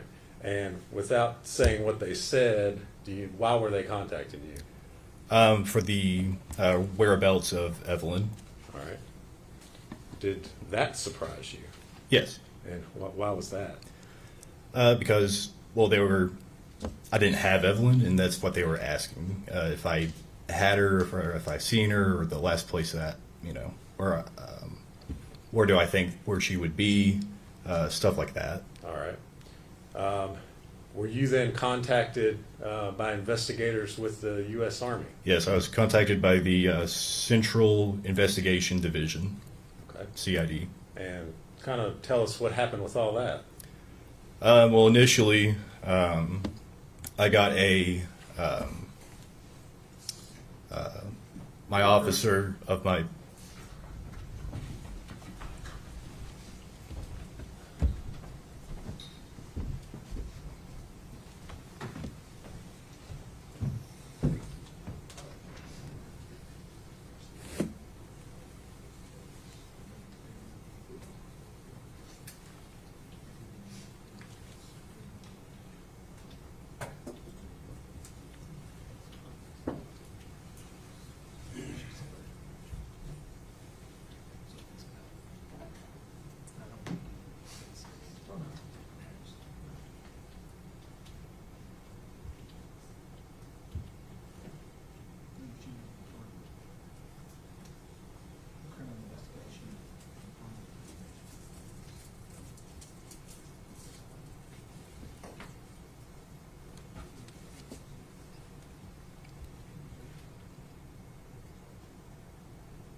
All right. Mr. Perry. Mr. Perry, if you would go ahead. You, in the middle, telling us what happened as far as your investigation there by the Army. So initially, I got contacted by my NCO in my company, and he told me that. Well, don't tell him what they said. Okay. Just tell us what happened to you as a result of. Okay. I was contacted by CID. They wanted to set an appointment for after lunch, and so I went back to my barracks room, to get ready. I still had no clue what was going on until I got the call by DCS, and which they were asking about the whereabouts of Evelyn, and so, which I gave the response. I don't know, all that. Were you interviewed by interrogators there? Yes. For hours? Yes. Okay. Did you cooperate with them fully? Yes. Did you allow them to search your cell phone? Yeah, search my cell phone, take DNA, search my barracks, and search my car. Okay. So investigators searched the barracks looking for Evelyn? Correct. In Fort Polk, Louisiana? Correct. Okay. Was Evelyn there with you at your Army base there in Louisiana? No. Has No. she ever been there? No. With you? No. Okay. Did you cooperate fully with law enforcement in providing consent to search, provide DNA, anything else that was needed? Absolutely. Everything that I could. Okay. The only time you ever saw, well, when was the only time you ever saw Evelyn? Was in El Paso. Okay. That one time when Megan showed up? Yeah, just out of the blue. All right. Did you cooperate with law enforcement in determining the paternity of Evelyn Boswell? Yes. All right. Were you the biological father? No. Okay. All right. So the one and only time you see Evelyn is in 2019 before you came home for Christmas. Is that right? Correct. Okay.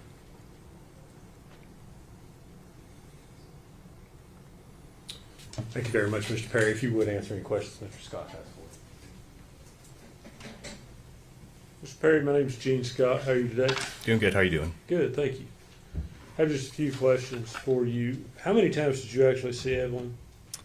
Well, I saw her in El Paso through a span of 3 or 4 days. Okay. Was that it? Yes. Okay. And you said Megan just showed up at your hotel while you were staying there with the Army? Correct. Sent you a picture? Yes. You had told her where you were staying? Correct. Okay, so that's how she would know to find you there. Right.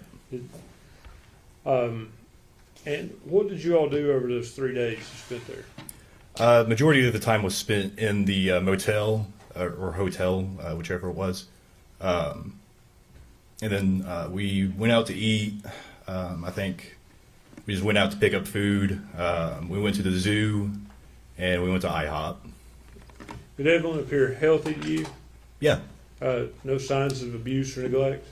I wouldn't say abuse. I mean, I saw like a small bruise on her arm or her leg, but she was starting to learning to walk, so I just assumed that's what that was. Likely a child would fall down before you walk. Right. Kind of thing. Yeah.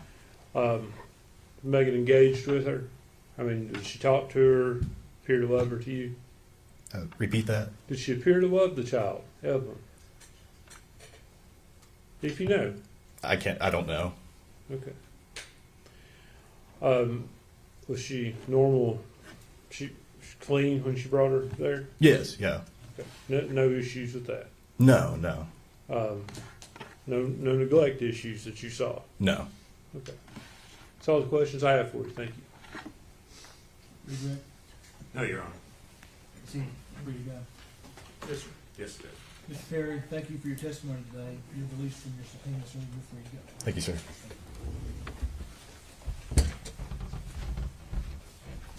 All right, Nancy. So we call Carl Perry.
Raise your right hand, sir. State your name. Carl Perry. Mr. Perry, do you solemnly swear or affirm that your testimony you're about to give will be the truth, the whole truth, and nothing but the truth? I do. Have a seat right there and speak up into the microphone.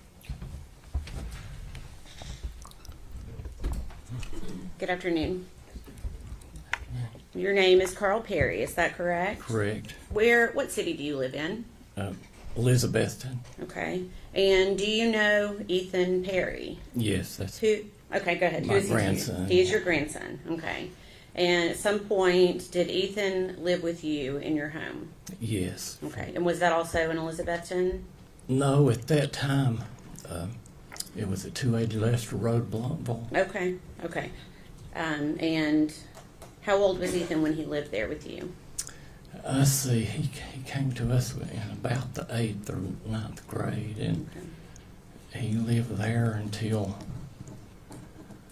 well, he spent 3.5 years in the military up until he went in the military. And then when he came back another year or so, then he went out on his own. Okay, so he came to live with you in about the 8th grade? Yes. Okay. Did anyone else live there with you? Yes. Okay, and who was that? My wife, Sherry. Okay. And was Ethan living with you when he graduated from high school? Yes. And do you recall when that was? No. Okay. Did he have a career plan after high school? We encouraged him to go in the military. Okay. That's about it. Okay. Did he do that? He did. I took him to the recruiters. You took him to the recruiters? Mhm. Okay. Which branch did he enlist in? In the Army. Okay. And how long after he graduated from high school did he then go into the Army? Pretty immediately. Okay. He had a buddy, and that was their plans. And Okay. he run in. Okay. And where did he? Do you know where he went for basic training? Yes, Fort Benning, Georgia. Okay. And was Ethan still in the Army in 2019? Yes. Okay. Do you know where he was stationed at that time? Yes. Where was he stationed? Fort Polk, Louisiana. Okay. And do you know what type of housing he was in there? I don't. I know he stayed in the barracks with the rest of the guys. That's about all. Okay. Did Ethan come to visit during the holidays that year of 2019? 2019. The Christmas holidays? Yes, Christmas. Okay. It seems like they come in. Okay. And do you remember how long he got on leave from the Army to stay? I don't. It seemed like it might have been a week or 10 days or something. I don't know. You think maybe 1 week to 10 days? I'm not sure if it's Okay. that long or not. Okay, that's okay. And then after his leave, then did he go back to Louisiana? Mm-hmm. Okay. While on leave, where did he stay? He had a buddy that went in with, and I think they'd planned their leaves together. Mhm. And I think he might have stayed a day or two with his buddy. Okay. And I can't. And then the rest with us a few days. Okay. So a day or two with a friend, and the rest of the time Yeah. with you at your house. Mhm. And Sherry was there at that time as well. Mhm. Is that right? So would he have been there on Christmas Eve? I couldn't. I don't remember specifically. And that's okay. Do you remember celebrating the holiday of Christmas itself with him? I don't. Okay, and that's okay if you don't. A lot of time has passed. I think that usually we had a few people in, but I can't remember. It seemed like that one. They just wasn't a lot there. They were in and out. But Okay. During that 2019 holiday, do you remember seeing the defendant, Megan Boswell?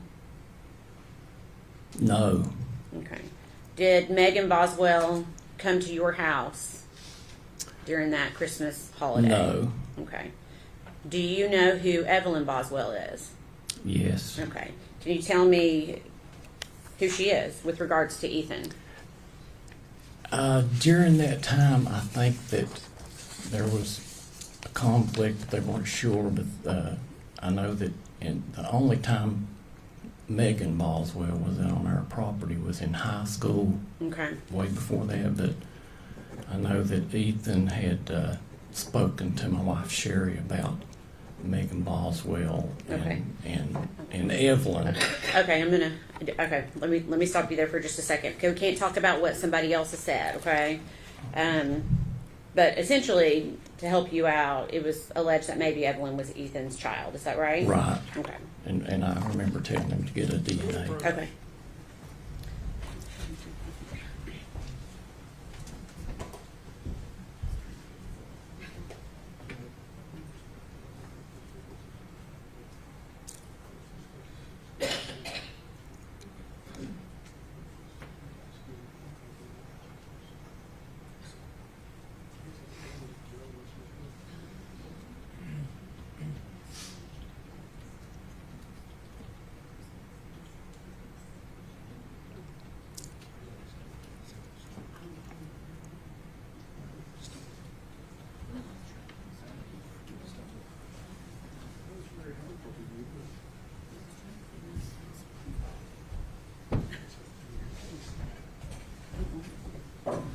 Okay. Go ahead, Jim. Okay. And did you know that Evelyn was Megan's daughter? Yes. Okay.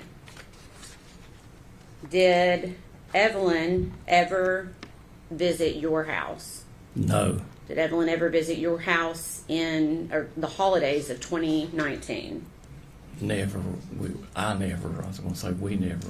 I never seen Evelyn. Okay. Did you ever babysit Evelyn? Absolutely not. Did Evelyn ever spend the night at your house? Absolutely not. Did your wife Sherry, to your knowledge, ever babysit Evelyn? Never. Okay. She'd never seen Okay. Evelyn. Have you ever met Evelyn? No. Okay. Never. Okay. We you know, if I, Okay. we watch the news at night, and that's how we learn to love this. Okay, I'm sorry. child. Yeah. So you'll just Non-responsive. yes, just try to answer the question I asked you. Okay. I'm sorry. I know, and I know this is new for you. Okay. Were you there? Were you present the day that Ethan left to go back to Louisiana? No. Okay.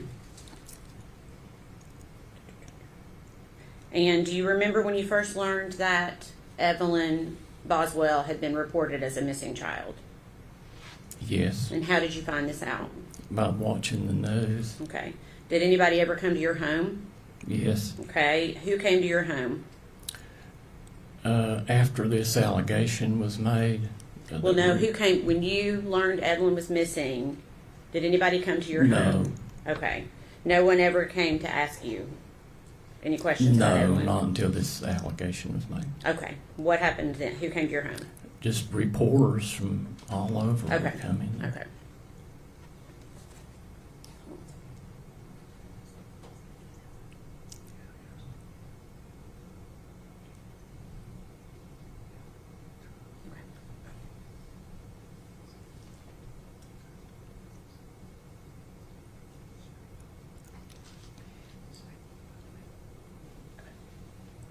Did the police ever come to your house? Yes. Okay.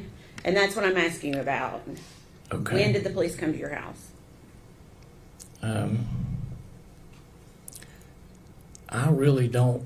I don't know that date, but they did come. Okay. And were they kind when they came? There were in the first two police officers that came. It was a lady and a man. One is late at night and not late. It's Well, dark. It was dark. Why were they there? They were, as he said when I let him in, he said, You can't say what he said. "Oh." You can't say what they said, but Well, why you were they asked me there? if he was kind, and Okay. I wanted to tell Why you were what they? they. Okay. Just try to. I'm going to rephrase it a different way. Okay. Okay. Why were they at your house that day? They were there for to see what we knew about Megan. Okay. Not Megan. I'm sorry, Evelyn. Okay. Were they looking for Evelyn? I'm sure they were, but they didn't. Okay. Once they seen my wife, they. Okay. What do you mean once they saw your wife? Her physical condition. Okay. What do you mean by that? Why would that? She had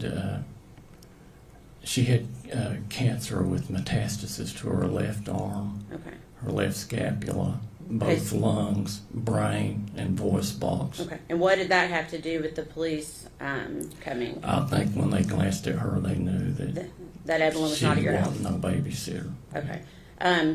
Okay. All right. Please answer any questions the defense has for you. No questions. Siegfried? Mr. Perry, thank you for your testimony. You're released from your subpoena, sir, and you're free to go. Sir, may I ask, I thought that since she might have made that allegation that I could, Sir.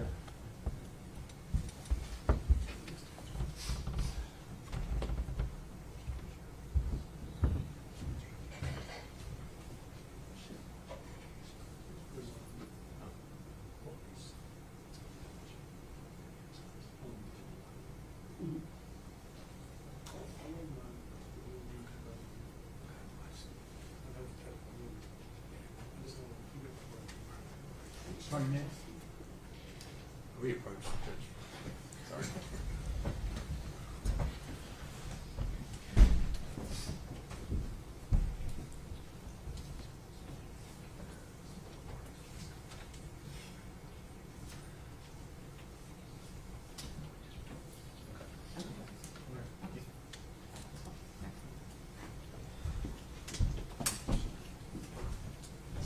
The next witness may take a little time. Does anybody need a break before we start? Anybody at all? All right, call your next gentleman. They would call Michelle Gillum.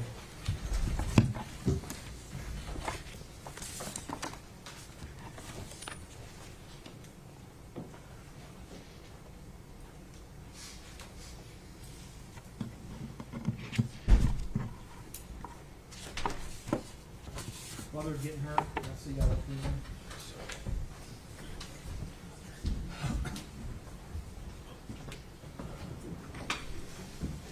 Yeah, it's just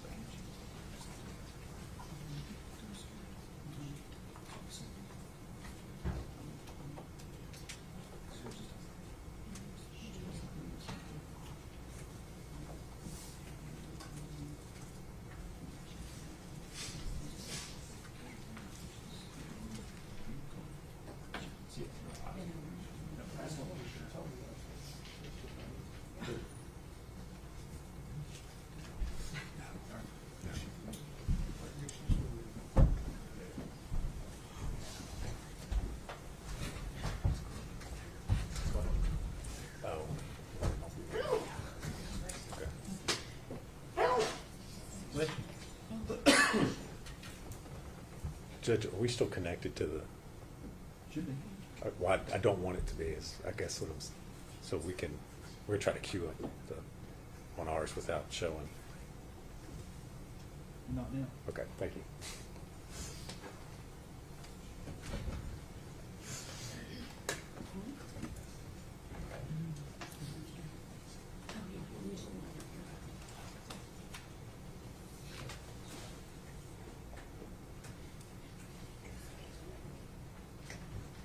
We ready? Yeah. Okay. Oh, I thought Michelle Gill. I thought I called.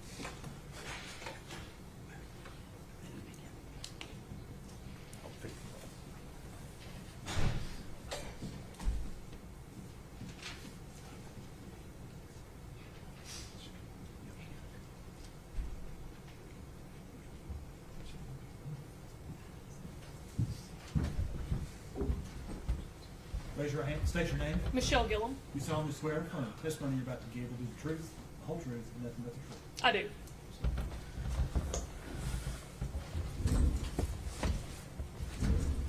All right. Good afternoon. Hello.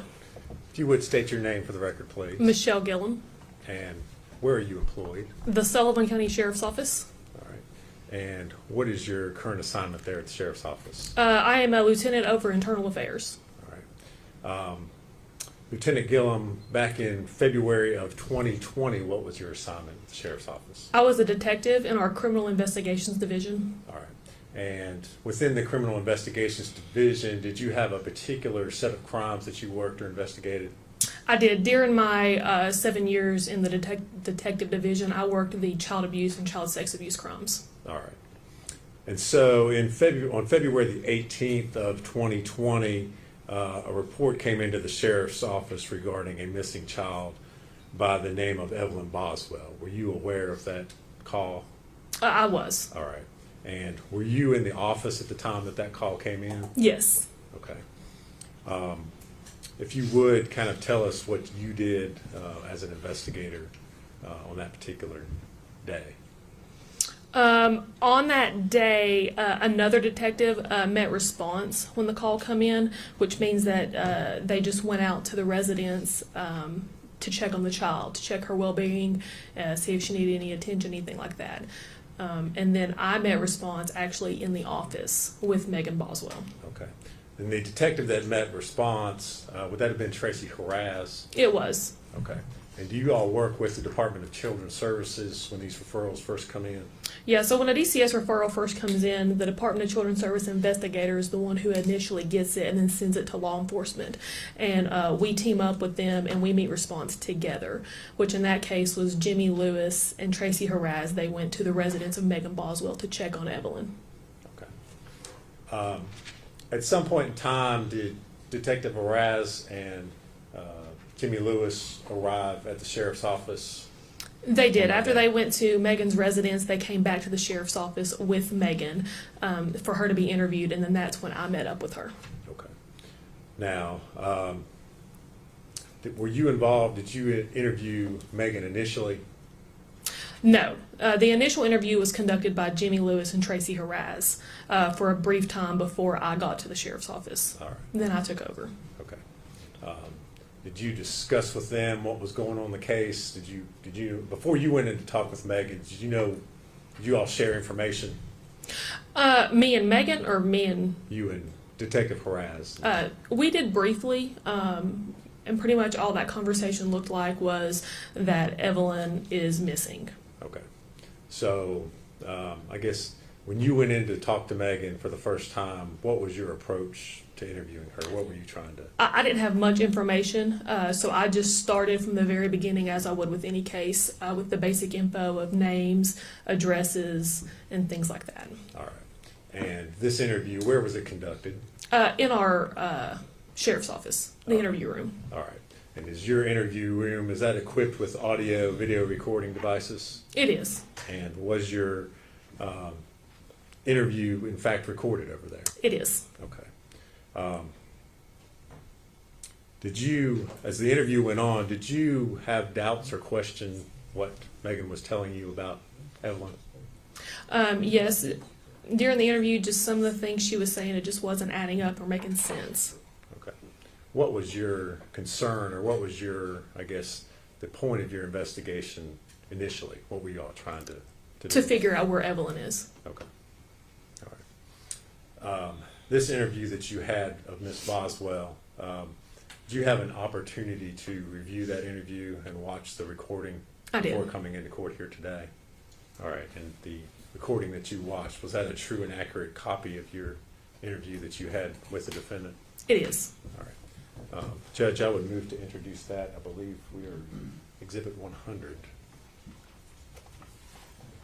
Objection? No, sir.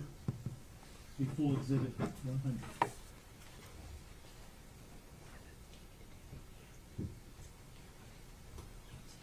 Well, okay. If I could, Judge, I would ask to play that video at this time.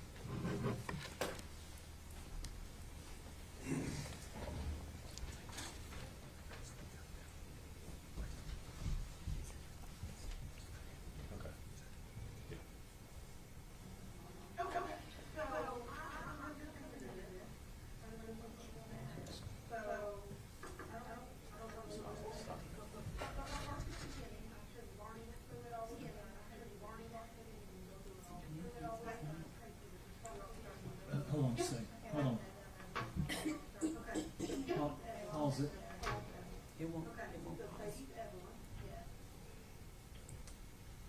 Hold on. Now try it again.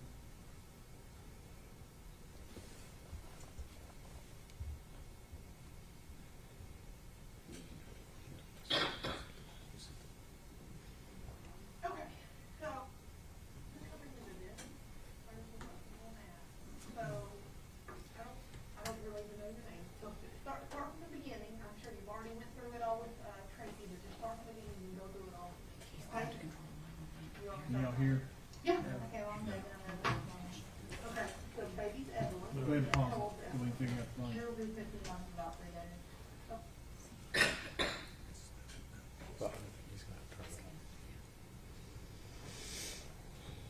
That's the only volume control that I have.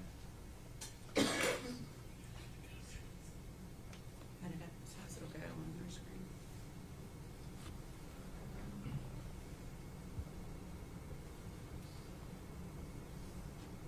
Okay. When you have it?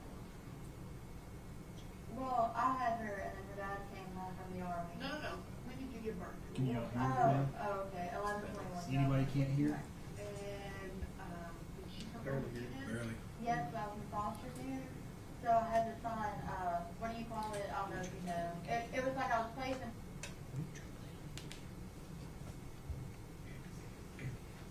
I don't know what, there's no master volume switch up here that I have, that I know of.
I'm gonna have you go with the officer while we figure this out.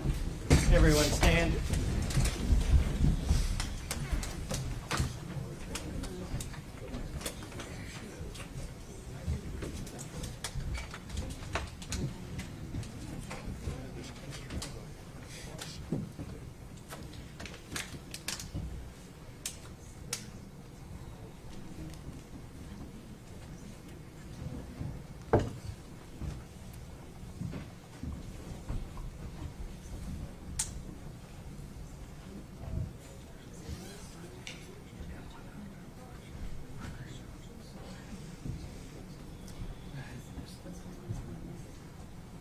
Be seated.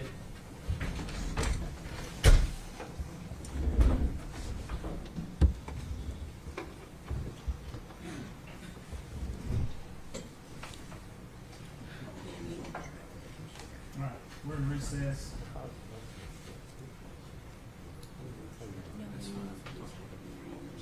One of the officers,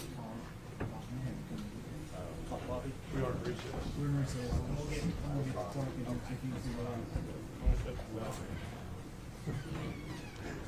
not mad at you.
Well, I had her, and then her dad came home from the army. No. When did you give birth to her? We're gonna start with Oh, okay. 11/21/2018. Okay. And did she come home with you then? Yes, I was in foster care, so I had to sign, what do you call it? I don't know if you know. It was like I was placing her in custody, but so she could be with me. Like, nothing happened for her being there. Okay. It was like a custody placement agreement or something like Did that. you live in foster care then? Yes, I was in Rhode Island. And who's baby daddy? Ethan. Ethan. And did he live with you? No. Okay, so it was you and your foster parents? Yeah. Okay. So, how long did y'all live there? From, well, I went there in October. She wasn't born until November, and I came home like at the beginning of February. That's 2019. So about a year ago. Okay, so you come home. Did she come with you? Yes. All right, and where's home for you? To my dad. Sorry. What's your dad? Where's your dad live? I'm Muddy Creek. Muddy Creek. All right. Yeah. So you left foster care. You and baby went to dad's. Did baby daddy ever come with you then? No. Nope. Okay. No. Where did baby daddy live? At the time, he was in like the army, Okay. and he was in Texas for a little bit, and then I think he went back to like the base, wherever he was at. Okay. So where's he at right now? Well, they said he's in Louisiana, so I guess that's where he's at. Okay. All right. So we're back to February. You and baby went to your dad's, right? How was that? What do you mean? Was it good? Y'all stay there long? No, we might not get into it a lot. All right. So that didn't work out very well. Where'd y'all go then? My grandma's involved in All right. it. When'd y'all go to grandma's? I guess in April. All right. So in April. Towards the end of April. Okay. So you didn't stay at dad's very long. No. Baby go with you to grandma's? Yes. All right. Where's grandma live? At the bottom of the hill with my dad. All right, so she lives near Dad, on Muddy Creek. All right, so you all have been with Grandma. Is it just Grandma, Grandma? Grandma. Just Grandma. So y'all know her since April. No, I moved out on my own in October. Okay. My dad owns a trailer park. And I Did was, baby go with you in Yes. October? All right, so you moved out of Grandma's in October. Baby went with you. Where'd you move to? my dad's trailer park off of like Sugar Hollow and Buffalo. It's called Boswell Mobile Home Was Park. it just you and baby? Yes, it's just me and baby. All right, so you and Evelyn get your own place in October. All right, so from October until now, walk me through. Okay. Ethan came. I went to Texas to see Ethan for like a couple of weeks. When was that? November, December. Did baby go with you? Yes. All right. So you and baby went to Texas to Yes. see Ethan. Yes. Okay. And I was the first time that he met her because he didn't really have anything to do with her up until that point. Okay. Okay. So sometime in December, me and Hunter moved in together. Hunter's boyfriend? Yes. Okay. But at that time, Evelyn was not with me when I started staying there because Ethan had her. All right. So when you and baby went to Texas in November, the first time she met Ethan, did she come back with you? Yes. All right. So y'all went to Texas, had a couple weeks. Yeah. She come back with you, Mhm. and then walk me through from November to December. Okay. I had her up until, me and Hunter didn't start staying together until probably like the middle towards the end of December. Okay. So up until that point, I lived in the trailers at my dad's. Right. I know it wasn't any longer than like December 25th because I was with Hunter on Christmas, and also that's when the lights got cut off because I just completely like had moved all my stuff out. Okay. Okay, and then Ethan got hurt. When? On Christmas Day, me and Hunter, we came back from Pigeon Forge because on Christmas Eve, me, my dad, Hunter, like everybody took a trip to Pigeon Forge, and then Christmas morning we came back and he got her then. Did he come up and get her? Did you take her to him? No, we took her to him. Where did you take her? Wherever his grandparents' house is, got like a long gravel driveway. It's off part of town of Blountville. Okay, so it's local. All right. So what made you all take her to him? Because he's not been in her life. Well, because he was like complaining about wanting to know her, and I mean, like that's her dad. I was trying to give him a fair shot, you know what I mean? Was your plan to leave her? No, I wanted to get her back. Okay, so But I wanted to let her have time to bond with her dad, and then after like, did you stay there? Or did you just drop her off and say sayonara? I mean, I sat there for a little bit, and then she was fine. She kind of relented from Texas. Okay, so let's back up. He texted you saying he wanted to be in her life. And he said, hey, I'm at Hardtown, I'm assuming. Yeah. So you say that would be great for you to be in your daughter's life. Yeah. So you and Hunter, or just you? Me and Hunter. You and Hunter take Evelyn to where Ethan is. Mhm. All right? What happens then? Well, Ethan would not let me come out the driveway. He made me walk all the way up his driveway, like, you know, And I walked up there first myself, and I was like, "You're being ridiculous. Let me pull up the driveway." You know, because he was mad Hunter was with me, and I told him Hunter was coming with me when I got there. Like before I got there, I called him. This is when I still had my own phone. I called him and I was like, "Hey, like I'm gonna come up there." You know, he got her some stuff for Christmas, and I was like, "Okay, that's fine." I went to my brother's and got what he had gotten her for Christmas and stuff. You know, and I was like, "I'll send it with you. I'll get her clothes and stuff, and we'll go up there." You know, I was like, "That's fine." I was like, "Hunter's gonna come with me," and he's like, "Okay, that's fine." I get there and he's like, "No, I don't want to come up my driveway." Okay. So at first I walked up there by myself. You know, I tried to talk to him to let me pull up the driveway. 'Cause I really didn't walk her up there. You know what I'm saying? Walked myself back down, got her out of the car, and I went back up there. Okay. And then I sat there for maybe like 20, 30 minutes. She was fine. I left. When you and Hunter took the baby there, did you and Ethan have a talk about how long she was going to be staying with him? So you took your baby, correct me if I'm wrong on any of this, Okay. you took your baby that you've cared for since the day she was born to her dad's house that she's had nothing to do with, and you stayed for 30 minutes, and he was being an ass, made you walk all the way up the driveway, was being difficult, and you left your baby with this man. Well, I mean, I trusted him, so I was like, "It's her dad." So just because it's her dad, you trusted him, and he's not been in her life at all. Well, I mean, I try to give him the benefit of the doubt. Because I don't think Ethan's a bad person. But this is your baby.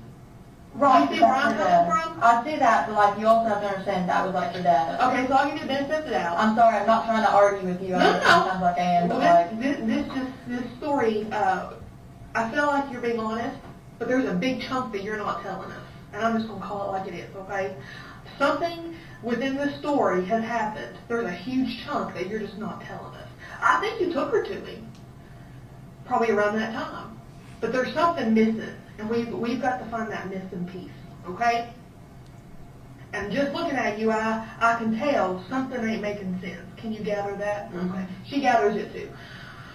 So you leave her with Ethan on Christmas, all right? Walk me through from Christmas till now. okay, he talked to me like the next day, and then he just kind of stopped like talking to me, but not answering the phone. You know, and he got mad, and he got drunk, and he told me he was going to come kill me, because he does that. When was this? New Year's, I think. All right, so he had the baby. Did you try to get the baby back? I went by where I picked her up, and she wasn't there. Okay, so I'm trying to wrap my head around this again. You're a mom who's dropped your kid off with a dad that she don't know. Well, then I tried to... And now you can't find her, but you don't notify us. You just have a good New Year's and carry on with life? Well, I mean, he told me he was going to his friend's house. Okay, what friend? I don't know their names, but I kind of know around about where they live. So now this man that don't know your child is taking your child to someone's house that you don't even know their name? Well, it was his friend. Like, I understand where you're coming from, but also I was really trying to give him the benefit of the doubt, because he never helped me with everything. How many benefits of the doubt are we going to give him in the story before you start telling me the truth? Because there's two ways this can go, okay? In order to do our job, we got to have your cooperation, and you've got to be honest with us, okay? But if you sit here and you continue to lie, which I know you're doing, it's not going to end well, okay? Because at the end of the day, we're going to figure out what happened. We are. Okay? So, do we need to back up, Annie, and start over, and have you start telling us the truth? He got mad because he didn't want Evelyn to be around Hunter, Okay. and then he just stopped talking to me. Like, on New Year's, he got mad, and he used to get mad all the time at me and be like, "Well, I'm going to kill you, blah, blah, blah." And then me and him broke up because he was, like, threatening my little brother. So you have not talked to him since New Year's, is what you're telling me. And he's messaged me maybe one time. I've tried leaving him several voicemails. He won't answer me. You got your phone on you? Mm. You don't have a phone. Where is your phone? Me and my dad got into it, I'll be honest with you, probably like a couple days after Christmas, because that's the last time I've been around my dad, and I was kind of smashed because I wouldn't talk to him. I just really not have the money to get another phone. So within the messages you would send Ethan, how would you do that if you don't have a phone? From Hunter's phone. From Hunter's phone. Okay.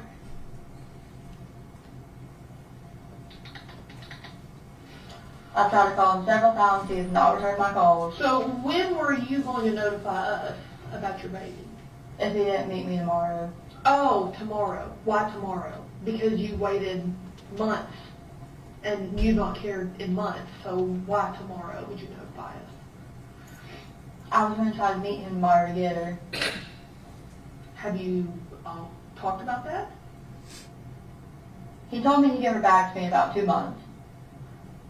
Or when me and Hunter broke up. So he told you, and you just picked tomorrow without notifying him of anything. Well, no, tomorrow would have been 2 months. Oh, well, have you talked to him to verify a date? So then what would you want to notify us of? Because how would he know to come meet you? Because that's what he said, 2 months. Where was y'all going to meet at? Ingles at Glen Holly. So where do you think your baby is right now? I have no clue. I thought she was with him. Is this your only kid? You ever had a kid before? No, it's my only kid. She got confused with the records and thought that I had 2 kids, but when I was in foster care, I had to place Evelyn in an agreement with Holton Homes so I could keep her with me at the foster care place because they would not let me keep her any other way. So where do you think she's at? I don't know.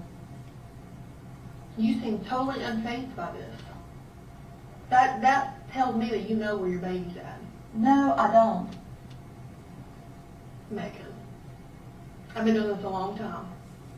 I've talked to a lot of mothers. I've talked to a lot of girls. Okay? What you're telling me very well could be partial truth. But like I said, there's a piece that you're not telling me. We're going to figure out what happened. We always do. Okay? Are you connected in any way? No. I'm going to straight up ask you, did you have anything to do with you not knowing where your daughter's at? I mean, I dropped her off at Ethan's, so I mean, in a way, yes, but as far as like anything else, no.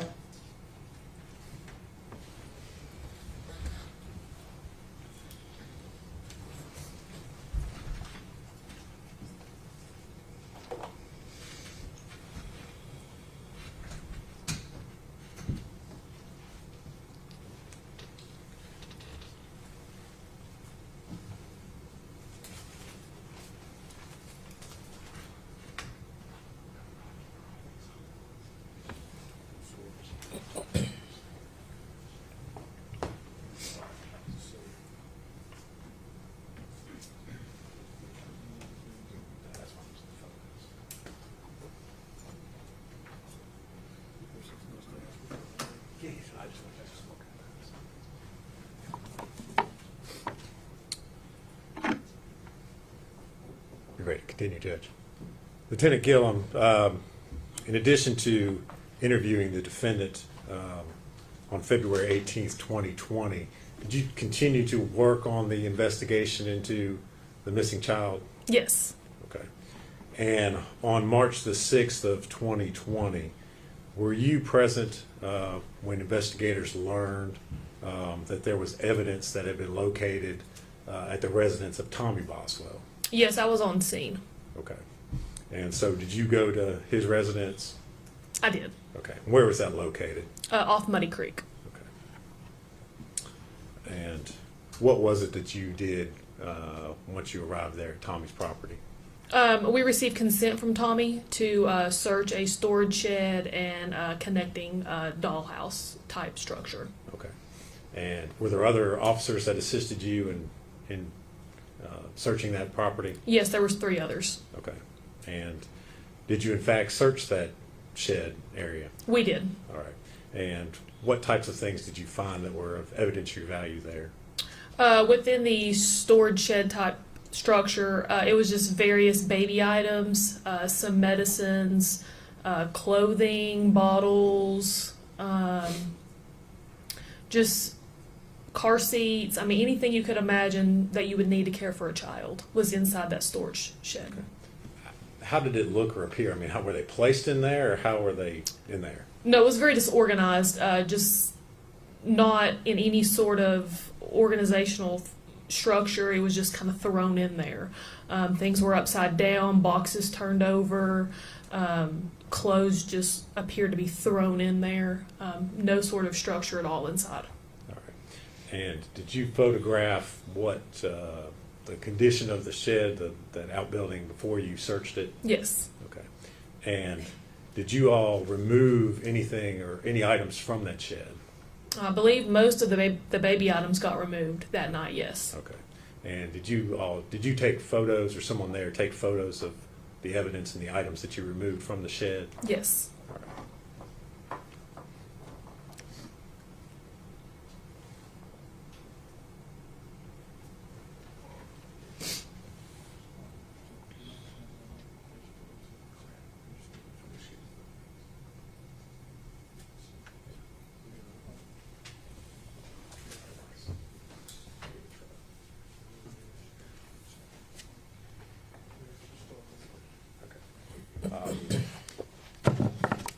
Lieutenant Gill, I'm going to hand you some photographs and ask you if you recognize them. Mr. Scott's still going through some of them, but if you would go ahead and take a look at those, see if you can identify what's been handed to you. This is going to be the stored shed photographs. Okay. And are those, in looking through those, are those the photos of the items that were recovered and removed from that outbuilding? They are. During your search? Mhm. All right.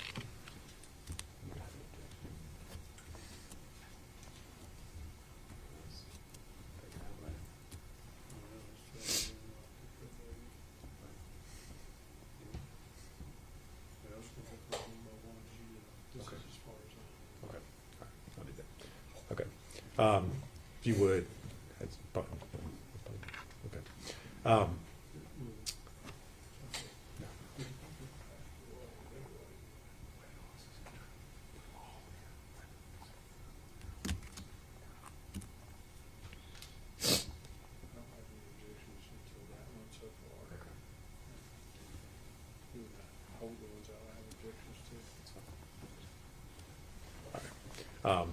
We'll just kind of go through these one by one. We'll try to go quickly. Okay.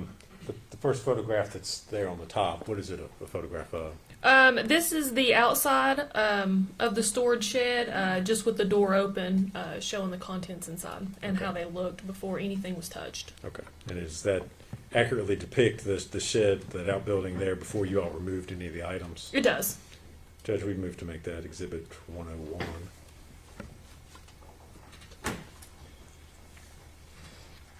Objection. The full exhibit 101.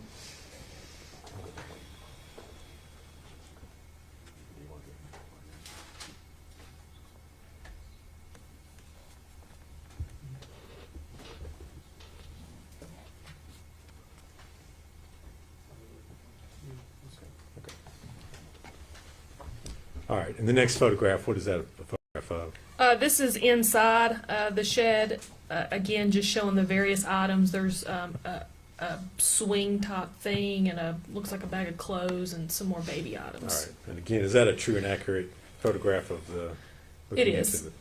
Judge, we move to make that Exhibit 102. The exhibit 102. And next photograph. Same type thing inside the shed. This one is showing a picture of a bottle. It still actually has a little bit of milk in it. Is that a true and accurate photograph? It is. We have to make that 103, Judge. Be 103.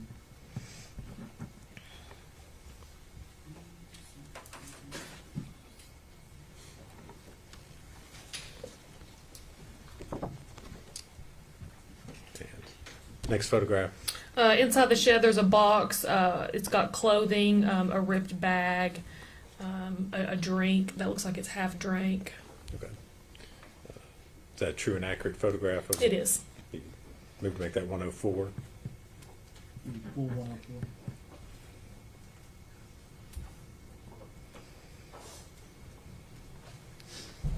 Next photograph, please. Zoomed in on that box.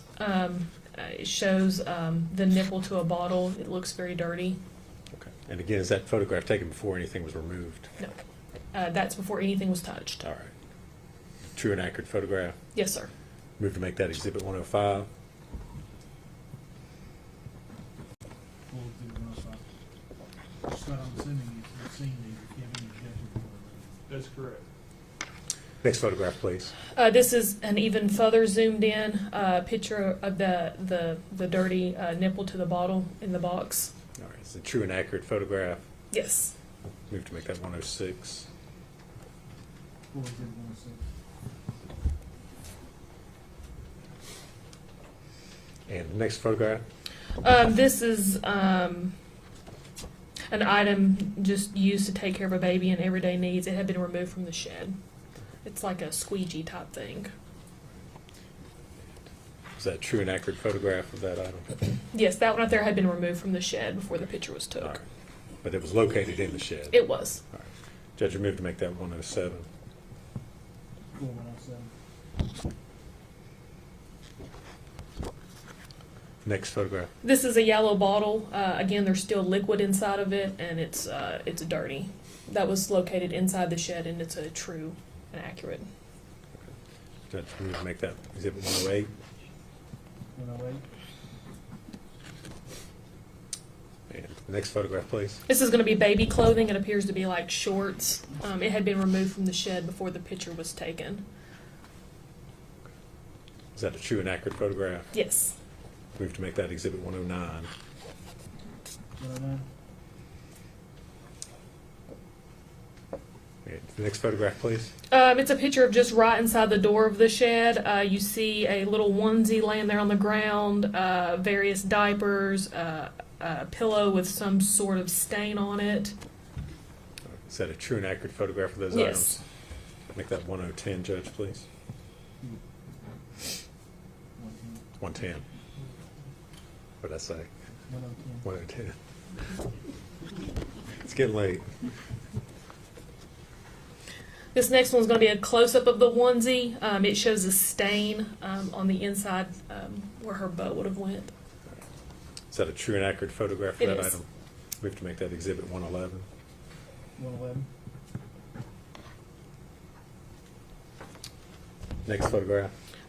This one is of the pillow and a blanket inside the shed, both with various stains on them. Is that a true and accurate photograph of those items? Yes. We have to make that exhibit 112. Full exhibit 112. This next one is just going to be a close-up of the pillow and the blanket that I just described. Is that a true and accurate photograph? It is. We have to make that exhibit 113. Full exhibit 113. Next photo. This one's going to be of a cloth bib, again with various stains on it. That been located inside the shed? Yes, All right. inside the shed. Judge will move to make that exhibit 114. Full exhibit 114. Next photograph. This is going to be inside the shed as well. It's just showing kind of what all was thrown in there. Looks like a cat carrier, some bibs, cloth bibs, diapers, and I believe that's going to be one of them diaper dispenser things there in the corner. Is that a true and accurate photograph? It is. We move to make that exhibit 115. Full exhibit. Next photograph, please. This is as well going to be inside the shed before anything was touched, and it's just showing various things that was thrown around in there. Looks like this is going to be a smart pump, some more clothes, and diapers. Judge will move to make that exhibit 116. Full exhibit 116. Next photograph.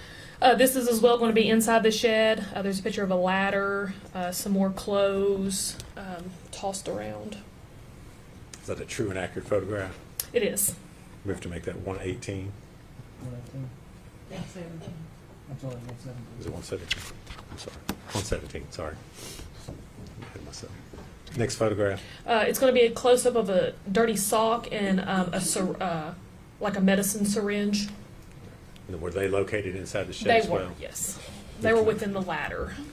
Make that 118, Judge. 118.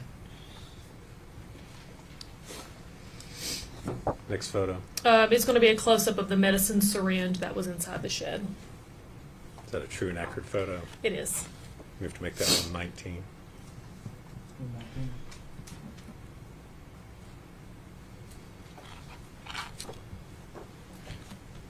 Next photograph, please. These next couple are taken from outside the shed once they had already been removed, and this is a picture of a baby swing, and it's got just a whole bunch of stains on it. All right. Is that a true and accurate photograph of what it looked like? Yes. Move to make that Exhibit 120.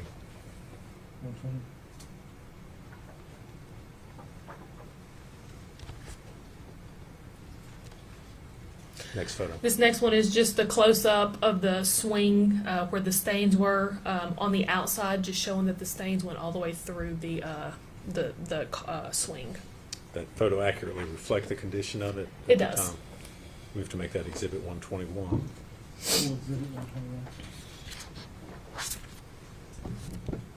The next one. The next one is going to be a Mickey and Minnie bottle with what appears to be milk still in the bottom of it, and it had been removed from the shed when the picture was took. Move to make that Exhibit 122. And that is an accurate state or picture.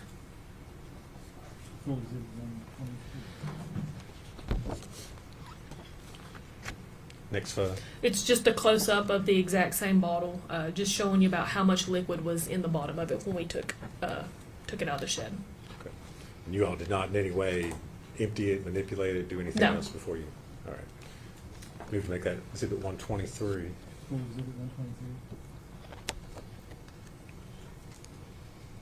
Next photograph. This is the onesie that I was talking about at the beginning. I don't know if y'all remember me talking about a onesie that was laying on the floor of the shed. This is going to be a close-up of the onesie once we removed it from the shed. It shows that there's brown stains toward where her butt would have been, and there's yellow, orangish stains toward the collar of the onesie and the sleeve. We have to make that Exhibit 124.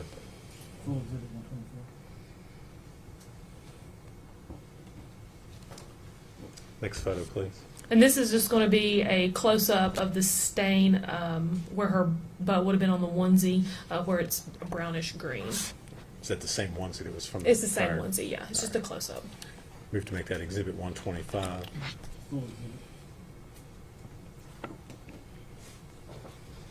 Next photograph. Just various baby toys that was found from inside the shed that we removed. Is it a true and accurate photograph? Yes. We have to make that Exhibit 126.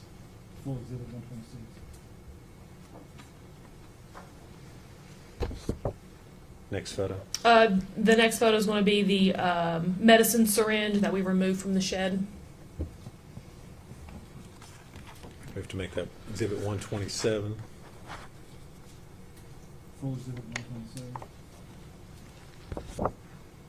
Next photo. It's going to be a bottle that we removed from the shed, and it's discolored with some sort of brown substance. All right. Is that a true and accurate photograph? It is. We have to make that Exhibit 128.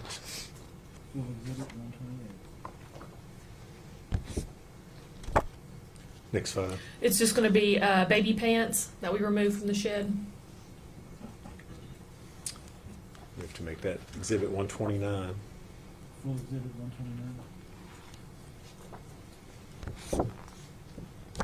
Next one.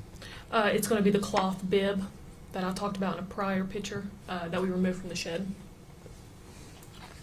Is that a true and accurate photograph? It is. We have to make that Exhibit 130. Next photo. It's going to be a little baby sweater with various brownish, yellowish stains on it. Is that also removed from the shed? It was. We have to make that Exhibit 131.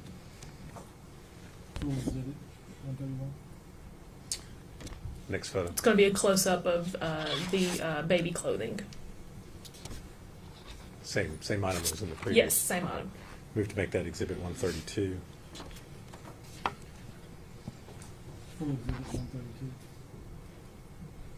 Next photo. Little baby shorts. It says 6 months old for the size. They're dark blue. And again, were those found in the shed? They all were, yes. Okay. We have to make that Exhibit 133. Next photo. It's just going to be the top of a baby bottle. Is that a true and accurate photo? It is. Make that Exhibit 134. Full exhibit 134. Next photo. It's going to be a baby suction that we removed from the shed. We can make that Exhibit 135. Full exhibit 135. Next photo, please. A baby blanket that we removed from the shed with yellow stains on it. Is that a true and accurate photograph? It That is. item? We have to make that Exhibit 136. 136. Next photo. This is a white trash bag that we removed from inside the shed. It appears to have various blankets inside. We have to make that Exhibit 137. Full exhibit 137. Next photo. It's going to be the contents inside that white trash bag, and it looks like it's going to be a couple blankets and a cloth bib. And have those items been removed from the bag that they were originally in? Yes, they were removed from the bag. Move to make that Exhibit 138. 138. Next photo. It's going to be a child's toy. It's a little pink bear we removed from the shed. Move to make that Exhibit 139. Full exhibit 139.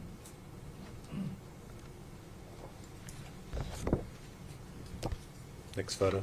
It's going to be baby pants. They're light blue in color. Is that a true and accurate photo of that item? It is. We have to make it Exhibit 140. Full exhibit 140. Next photo. It's going to be a cloth bib that we removed from the shed with various stains on it as well. We can make that Exhibit 141. Full exhibit 140. Next photo, please. It's going to be a red blanket we removed from the shed. We have to make that Exhibit 142. Full exhibit 142.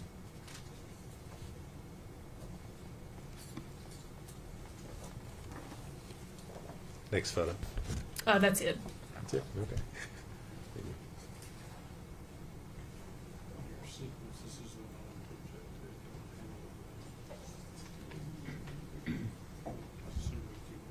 Yeah, that's fine. But we approached it.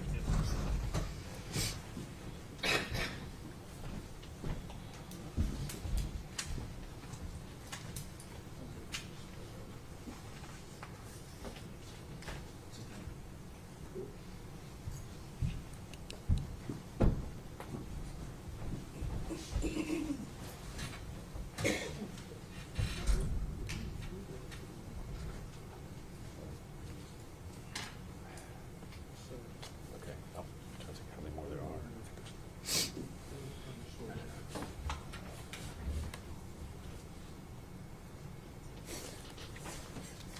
I'm going to hand you up, I think, was about 40 more photos. Okay. Have you look through them and see if you can identify what those are photos of.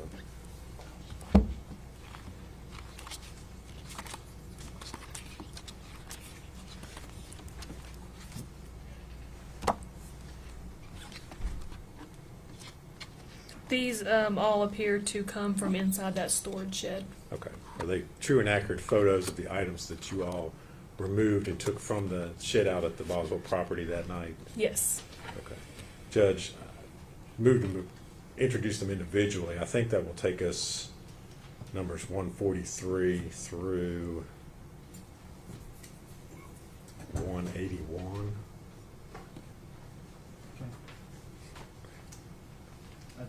I know it takes a long time, but I try to keep a list. Okay. So that later Okay. in the trial, we have to go to a specific Okay. photograph.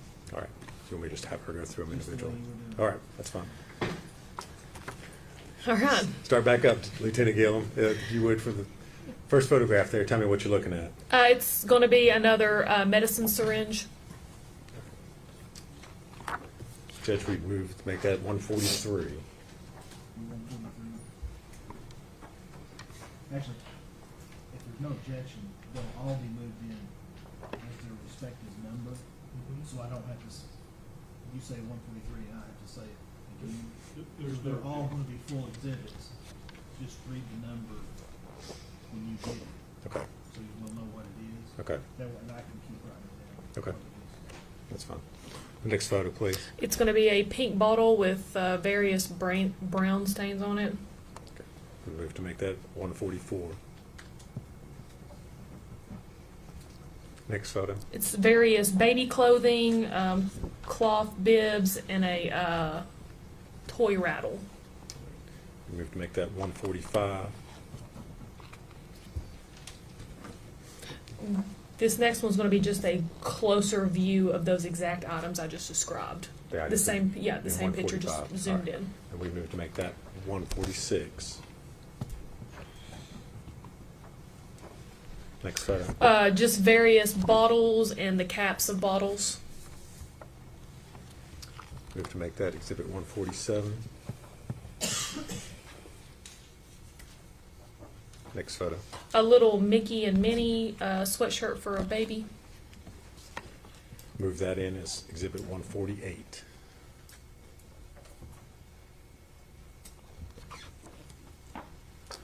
Next photo, please. I'm not really sure exactly the proper name for this, but it's like a measuring cup for like medicine liquid. Is that a true and accurate photo? It is. Make that exhibit 149.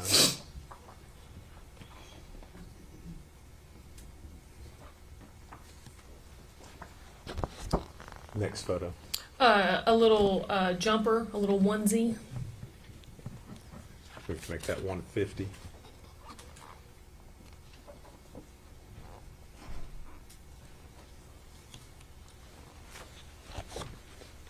Next photo. The pillow that I described in the first set of photos with the brownish stain on it, that's going to be that pillow removed from the shed. A picture of it. Move to make that 151.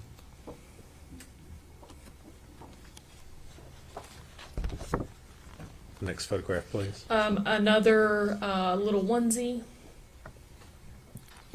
Move to make that 152.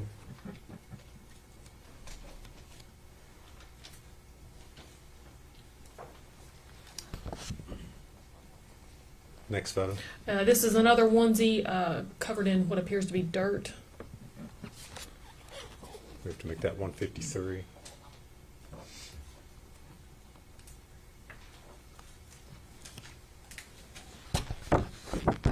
The next photo. This is another onesie. It's got some various stains on it. Move to make that 154.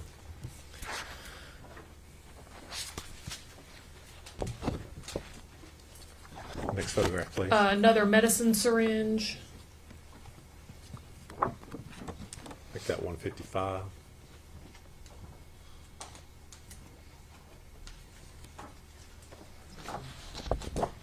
Next photo. This one's going to be another onesie. It's black in color with gypsy princess on it. 156.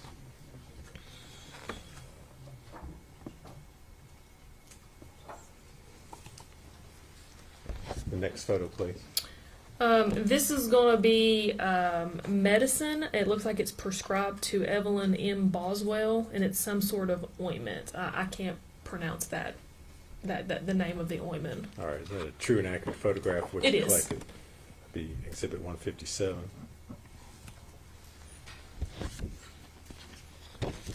Next photo, please. And it's just going to be another up close of that exact ointment that I just described. Make that 158.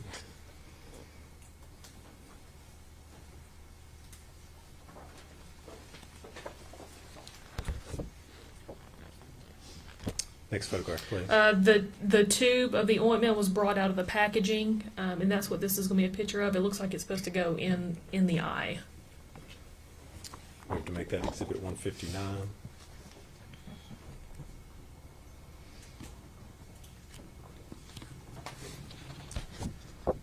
Next photo, please. It's going to be a sippy cup. Move that as 160.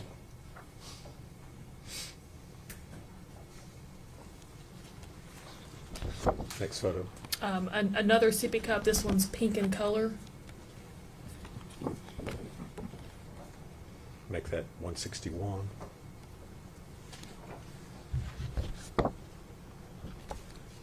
Next one, please. It's going to be a close-up of that pink sippy cup that I just described. Move that as 162.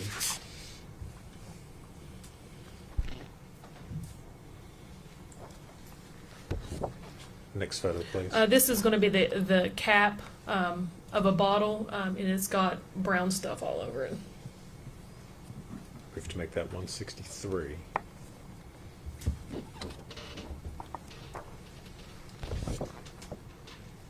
Next photo. It's going to be a passy. Exhibit 164.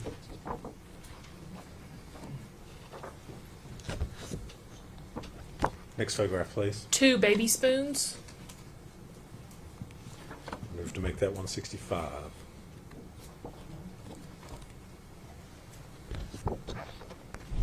Next photo. This is going to be a diaper bag that is unzipped, but all the items are still inside untouched, and it appears to be some medicine, a Mountain Dew can, some diapers, and just various things that I can see so far. We have to make that exhibit 166. Next photo. This is going to be the medicine inside the diaper bag. It looks like it's going to be children's Tylenol. We have to make that 167.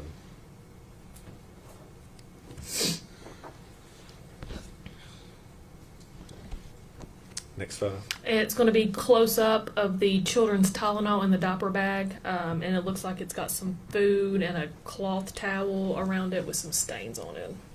We have to make that 168.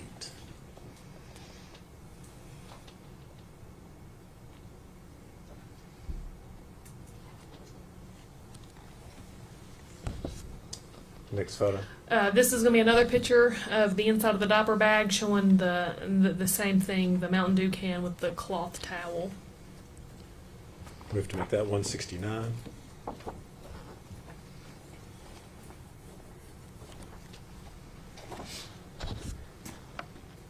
Next photo, please. This is going to be a children's spoon, and on one end of the spoon it is got black residue on it.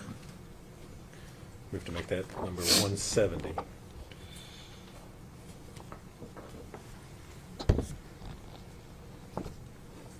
Next photo. Mac and cheese baby food. Move that as exhibit 171.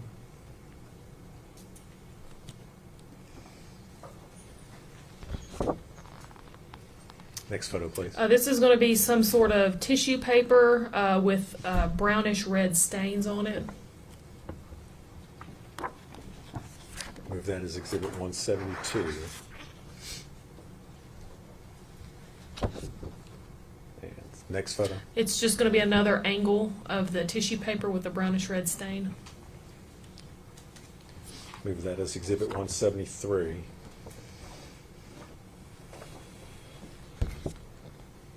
Next photo. It's going to be a suitcase with various clothing items inside. Move that as exhibit 174.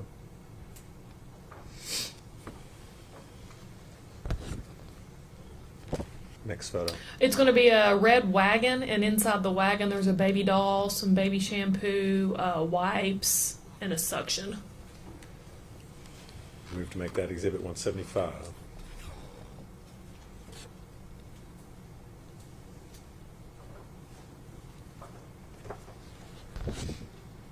Next photo. This is going to be a picture of the items beside the wagon inside. And it's got clothing, a car seat.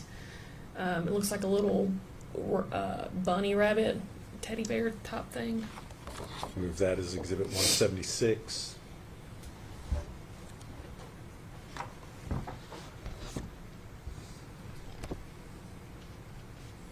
Next photo. This is going to be inside of another diaper bag, and it's stained with brownish, reddish type substance. Move that as exhibit 177.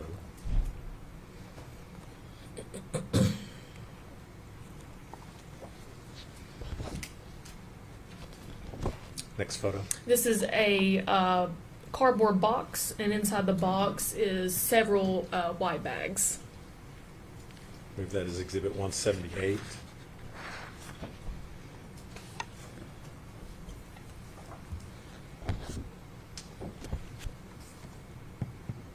Next photo. And this is going to be a big black trash bag, and inside of it is clothing, toys, all things for a baby. Move that as Exhibit 179.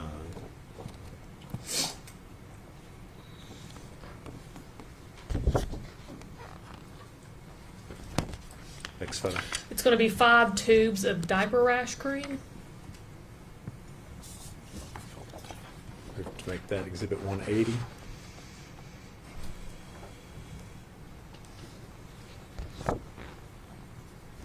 Next photo. It's going to be a Mickey mini blanket with a brownish red stain in the middle.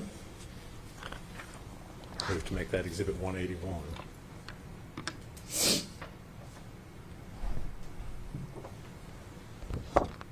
That's it. All right.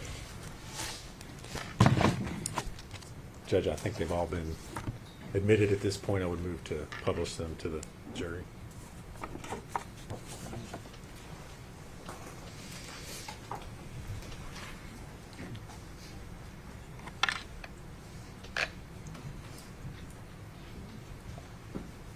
Take the Gil, I put up what's been introduced as Exhibit 101. What are we looking at there? That's going back to the very first picture. It's going to be outside the shed when the door was opened, exactly how the contents were when the door was opened, untouched. Okay. You all had not moved anything at this point? No, sir.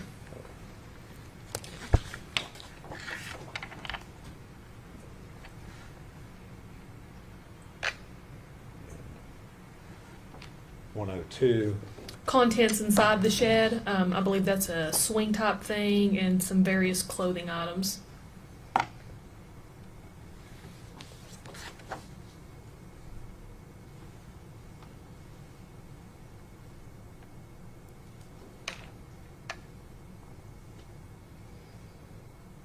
.103. That's going to be the contents inside the shed. There you can see a Mickey and Minnie bottle with some liquid still inside.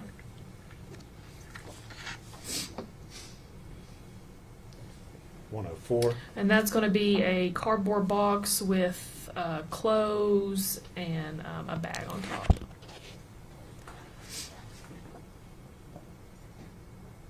.105. That's just going to be a close-up of that cardboard box, and it's kind of showing you there the top of a bottle.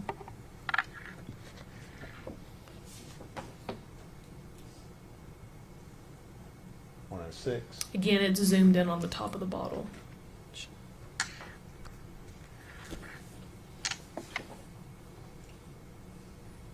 That's going to be 107. sorry. That's going to be the suction thing that we removed from the shed.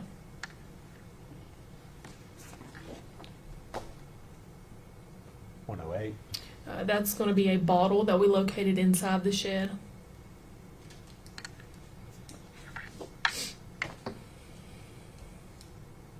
.109. A piece of baby clothing.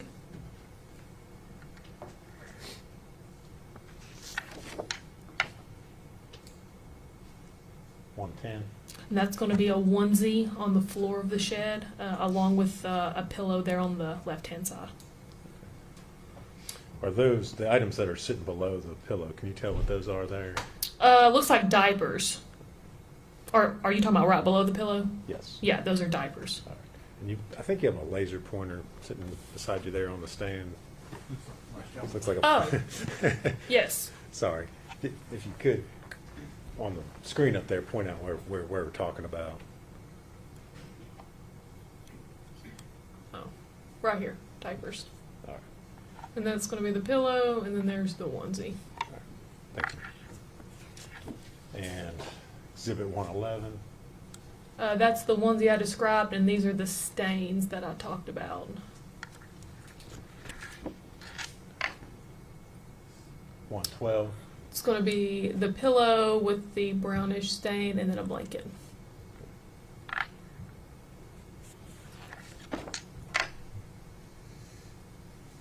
113. Again, it's the same picture, just a little bit closer up to show you that pillow and blanket.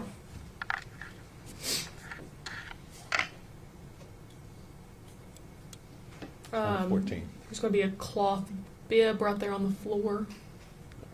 Did you all collect that? We did. 115. Again, just showing you the contents there on the floor of that shed. And for the items that you collected, did you collect all the items that were identified as, or how did you make decisions as far as what you collected? No, we collected the cloth bib and then this little article of child's clothing.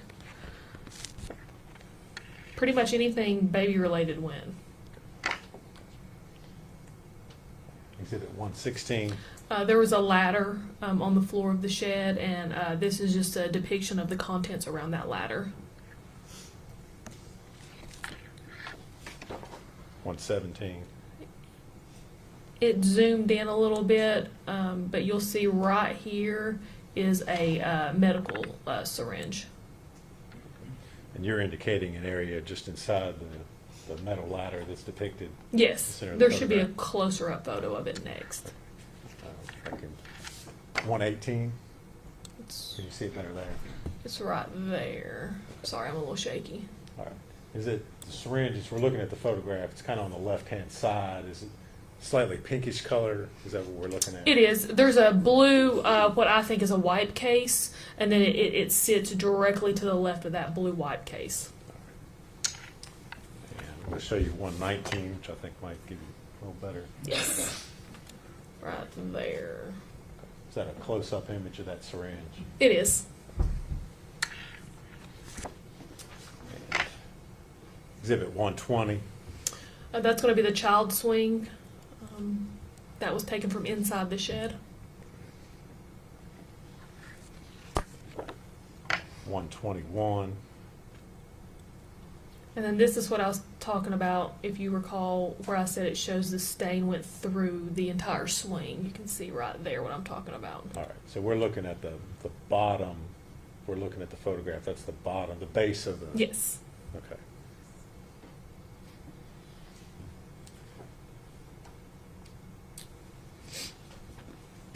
Exhibit 122. It's going to be a Mickey Minnie bottle. Do there appear to be any sort of substance inside the bottle? There appears to be some milky, whitish looking liquid. He just shy of the bottom of the cup. Exhibit 123. That depicts a little bit better where the liquid is inside the cup.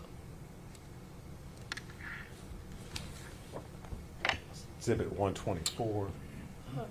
This is going to be the onesie that was on the floor of the shed. I see a stain on the cuff there of the arm, the collar up here, and then of course right toward the bottom.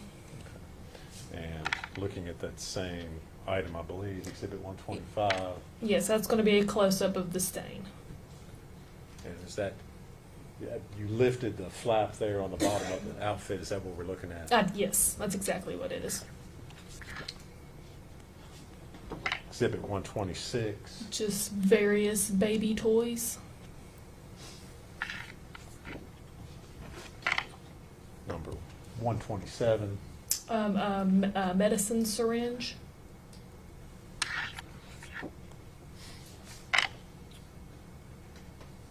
$128. A bottle.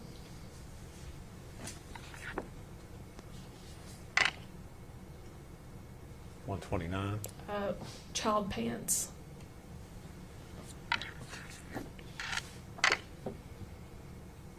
$130. A cloth bib. And again, all these items you all found inside the shed, is that correct? Every item, yes, was taken from inside the shed. Number 131. Another article of baby clothing, and then there's a stain. I believe it's right there. Let me show you 132, which may give a little better view. Yes, Is that that's the that exact same article of clothing where the stain is right there. Exhibit 133. Baby shorts.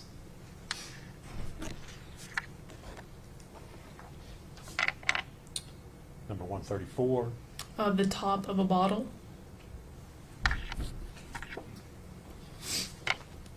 135. A baby's suction.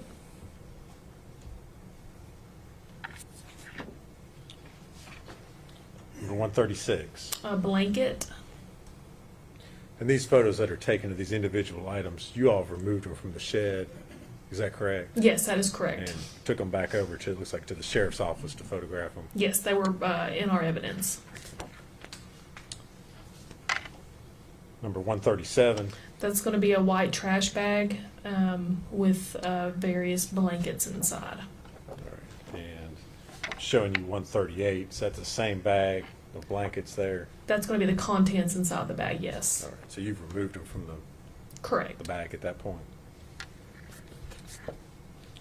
Number 139. Just a child's toy, little bear. Exhibit 140. Pants. Was it the condition of the pants when you found them? Were they turned inside out like that, or did Yes. you all manipulate them? Okay. Yes. How they each show in the picture is exactly how we found them. Exhibit 141. It's a cloth bib.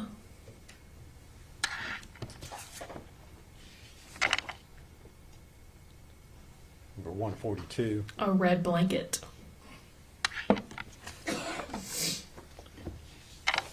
143. Another medicine syringe.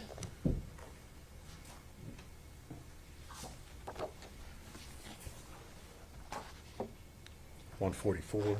A baby's bottle.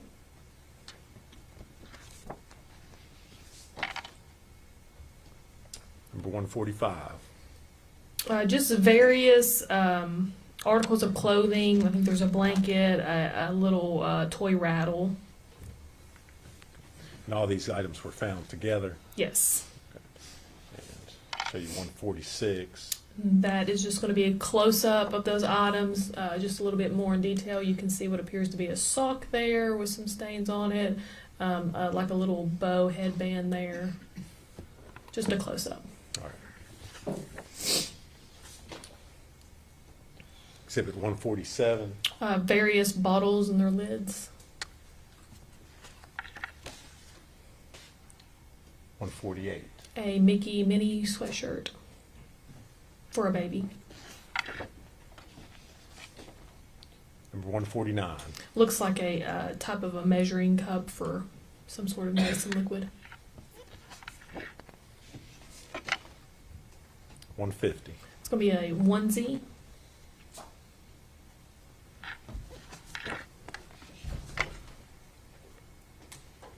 $151. That is going to be the pillow from inside the shed once it was removed.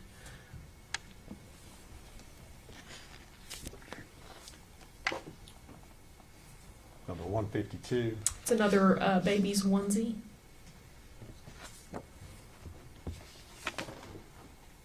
And 153. Another onesie.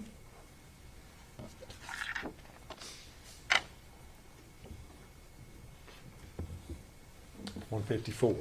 And that's going to be another onesie with various stains. You can see it toward the collar here and then more toward the bottom.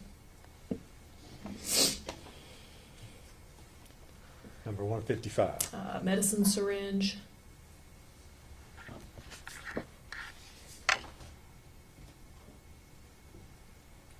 $156. Another onesie. Appears to still be on a hanger. Is that correct? Yes, yes.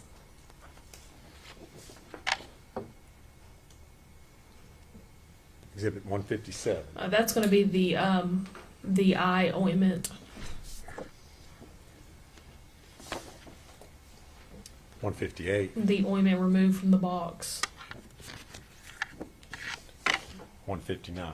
A close-up of the ointment tube. All right. It looks like it says it's erythromycin Yes. ophthalmic ointment. Yes.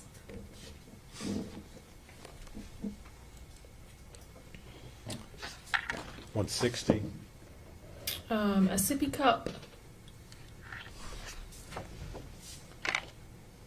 161, Another sippy cup. 162, And that's just going to be a close up of the previous sippy cup.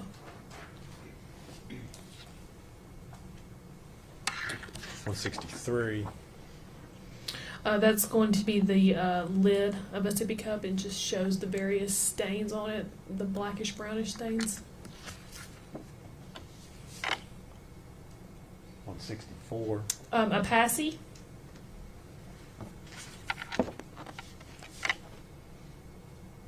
165, 2 baby spoons.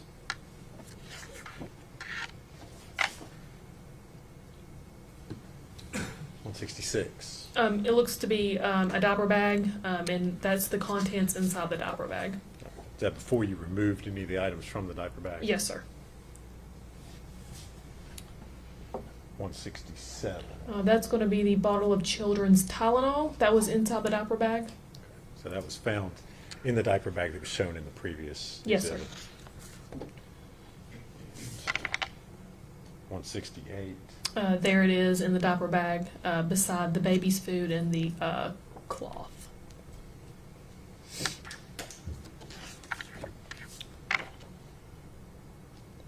169, Just another angle of inside the diaper bag.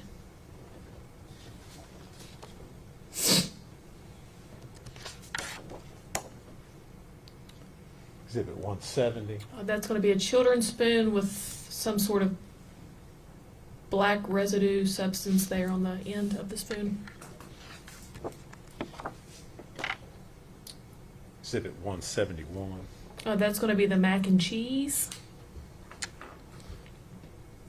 had it been opened or was it unopened? I can't. It looks like it's been an end has been opened.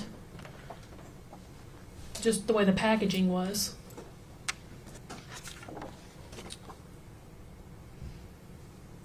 Exhibit 172, That is going to be the piece of tissue paper with the brownish red substance on it. 173, And that's just another angle of the exact same tissue paper with the brownish red substance.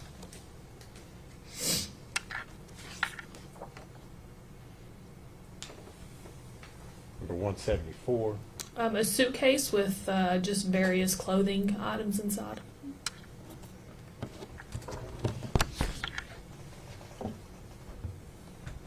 175, That's going to be the red wagon. As you can see, there's baby shampoo here, a suction, some wipes, a baby doll.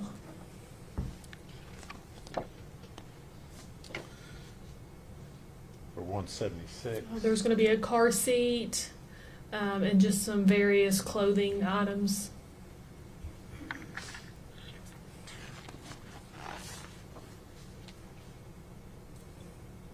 number 177, The inside of another bag that we found from inside the shed with some stains there on the side.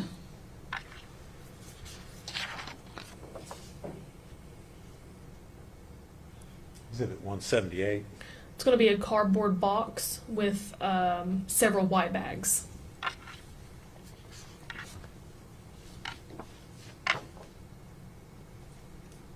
exhibit 179, A black trash bag with various clothing and toys, all for a baby inside.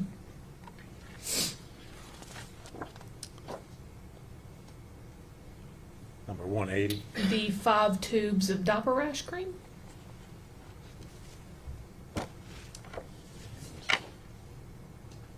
number 181, Appears to be a child's blanket with a brownish red stain on it.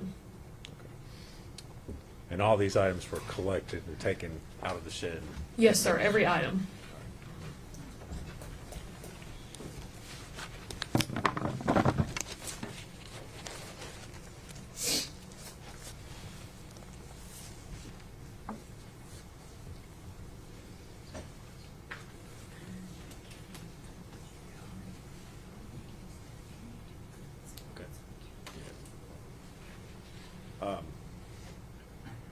Detective Gillum, you testified earlier about the interview that you did with Ms. Boswell over the sheriff's office. Yes. Sheriff's office located here in Blumpville, correct? Correct. That's Sullivan County? Yes. All right. The property that you went out to search, Tommy Boswell's, is out on Muddy Creek Road? Yes, Muddy Creek is in Blumpville inside Sullivan County. All right. If you would answer any questions that Mr. Scott has for you. Y'all come up here a minute.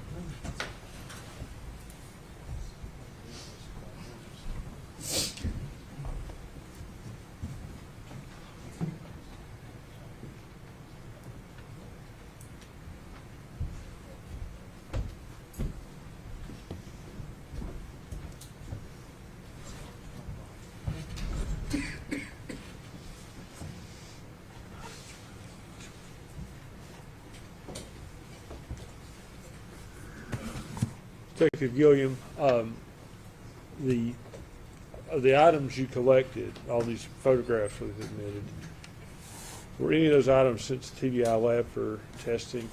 I'm not sure if they were or not. You weren't involved in that? No, I was not. You just collected them? Correct. Okay. Let's go back an hour and a half or so to the interview we watched. Uh-huh. You talked to Megan on February the 18th, is that correct? Yes, sir. What time of day was that? It was in the evening. It was after working hours. Okay, if you could help me narrow it down a little bit more than that. So when did working hours end? Between 4 and 5. That interview probably took place around 6:30, maybe even 7. Okay. She had an earlier interview with Tracy Haraz and a DCS worker. I think you seemed to reference that in your interview. Yes, sir. Okay. What kind of time gap between those two interviews? I know when the referral first came out was right at 4 to 5 that day. And that's when Tracy and the DCS worker went to the residence and brought Megan back to the sheriff's office and had their interview. So I would say their interview might have took place around 5:36. Okay. And your interview was basically just a follow-up on their interview? Yes, sir. Continuation, so to speak? Yes. All right. All the questions I have. Redirect.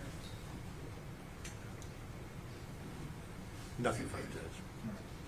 Will she still be under the subpoena? Or she should be released?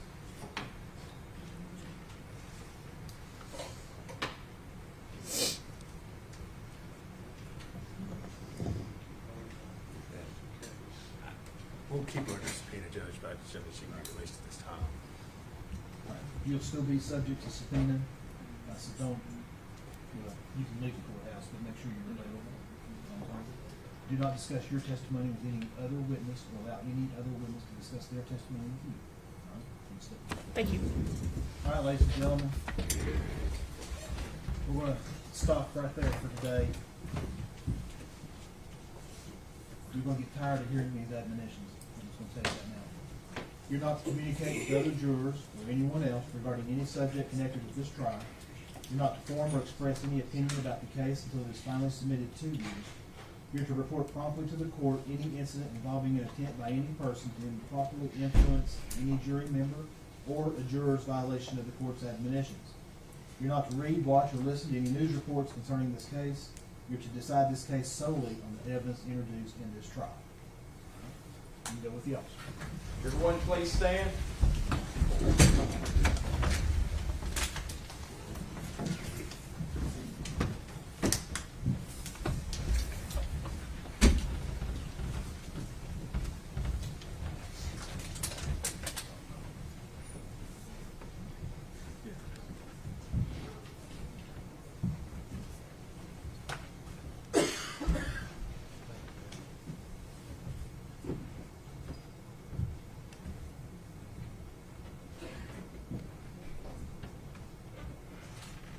You may be seated. The lawyers at the sidewalk.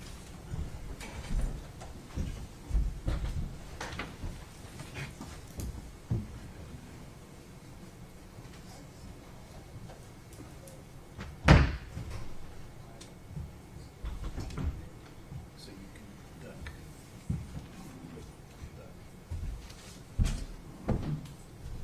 Look for what that means. I will talk to them, you don't want to be in the way. Oh, okay. All right, folks. with the media. Now, I don't know how many times I said, don't put the camera somewhere and then listen to me. Your freedom depends on it. I don't know how many times I said, leading up to this trial and the first day of this trial, that you're not to zoom in close-ups of the defense lawyer, his client, his computer, or the same for the state. I get a note from my assistant just a moment ago that you were zooming in on Mr. Scott's laptop to the point that you could see exactly what he was doing. That's an absolute violation of Rule 30. It's an absolute violation of this court's order. And I'm going to tell you right now, I'm going to give you one warning. If it happens again, the media will be excluded from the rest of the trial, and you'll find yourself in jail. Now, I know that there was another person in here running the camera earlier today. At least I thought there was another person in here, not you. No, sir, it wouldn't. I don't think that would be the case. Okay. You talk to whoever else is going to be operating that camera, and you had better heed my warning.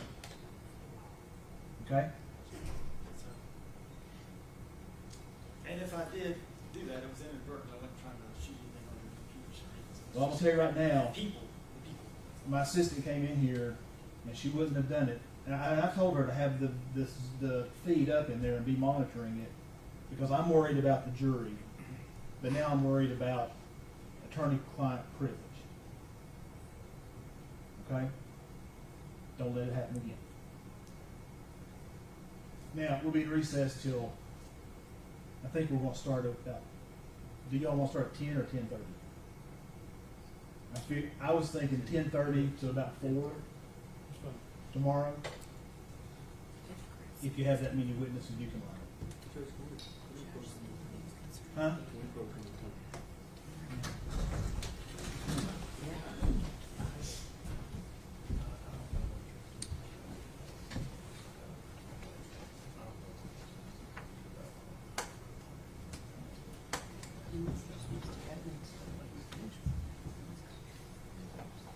Oh, it's already been. That's where it's on the website. Okay, all right. I just wanted to make sure that I'm not going to be at that.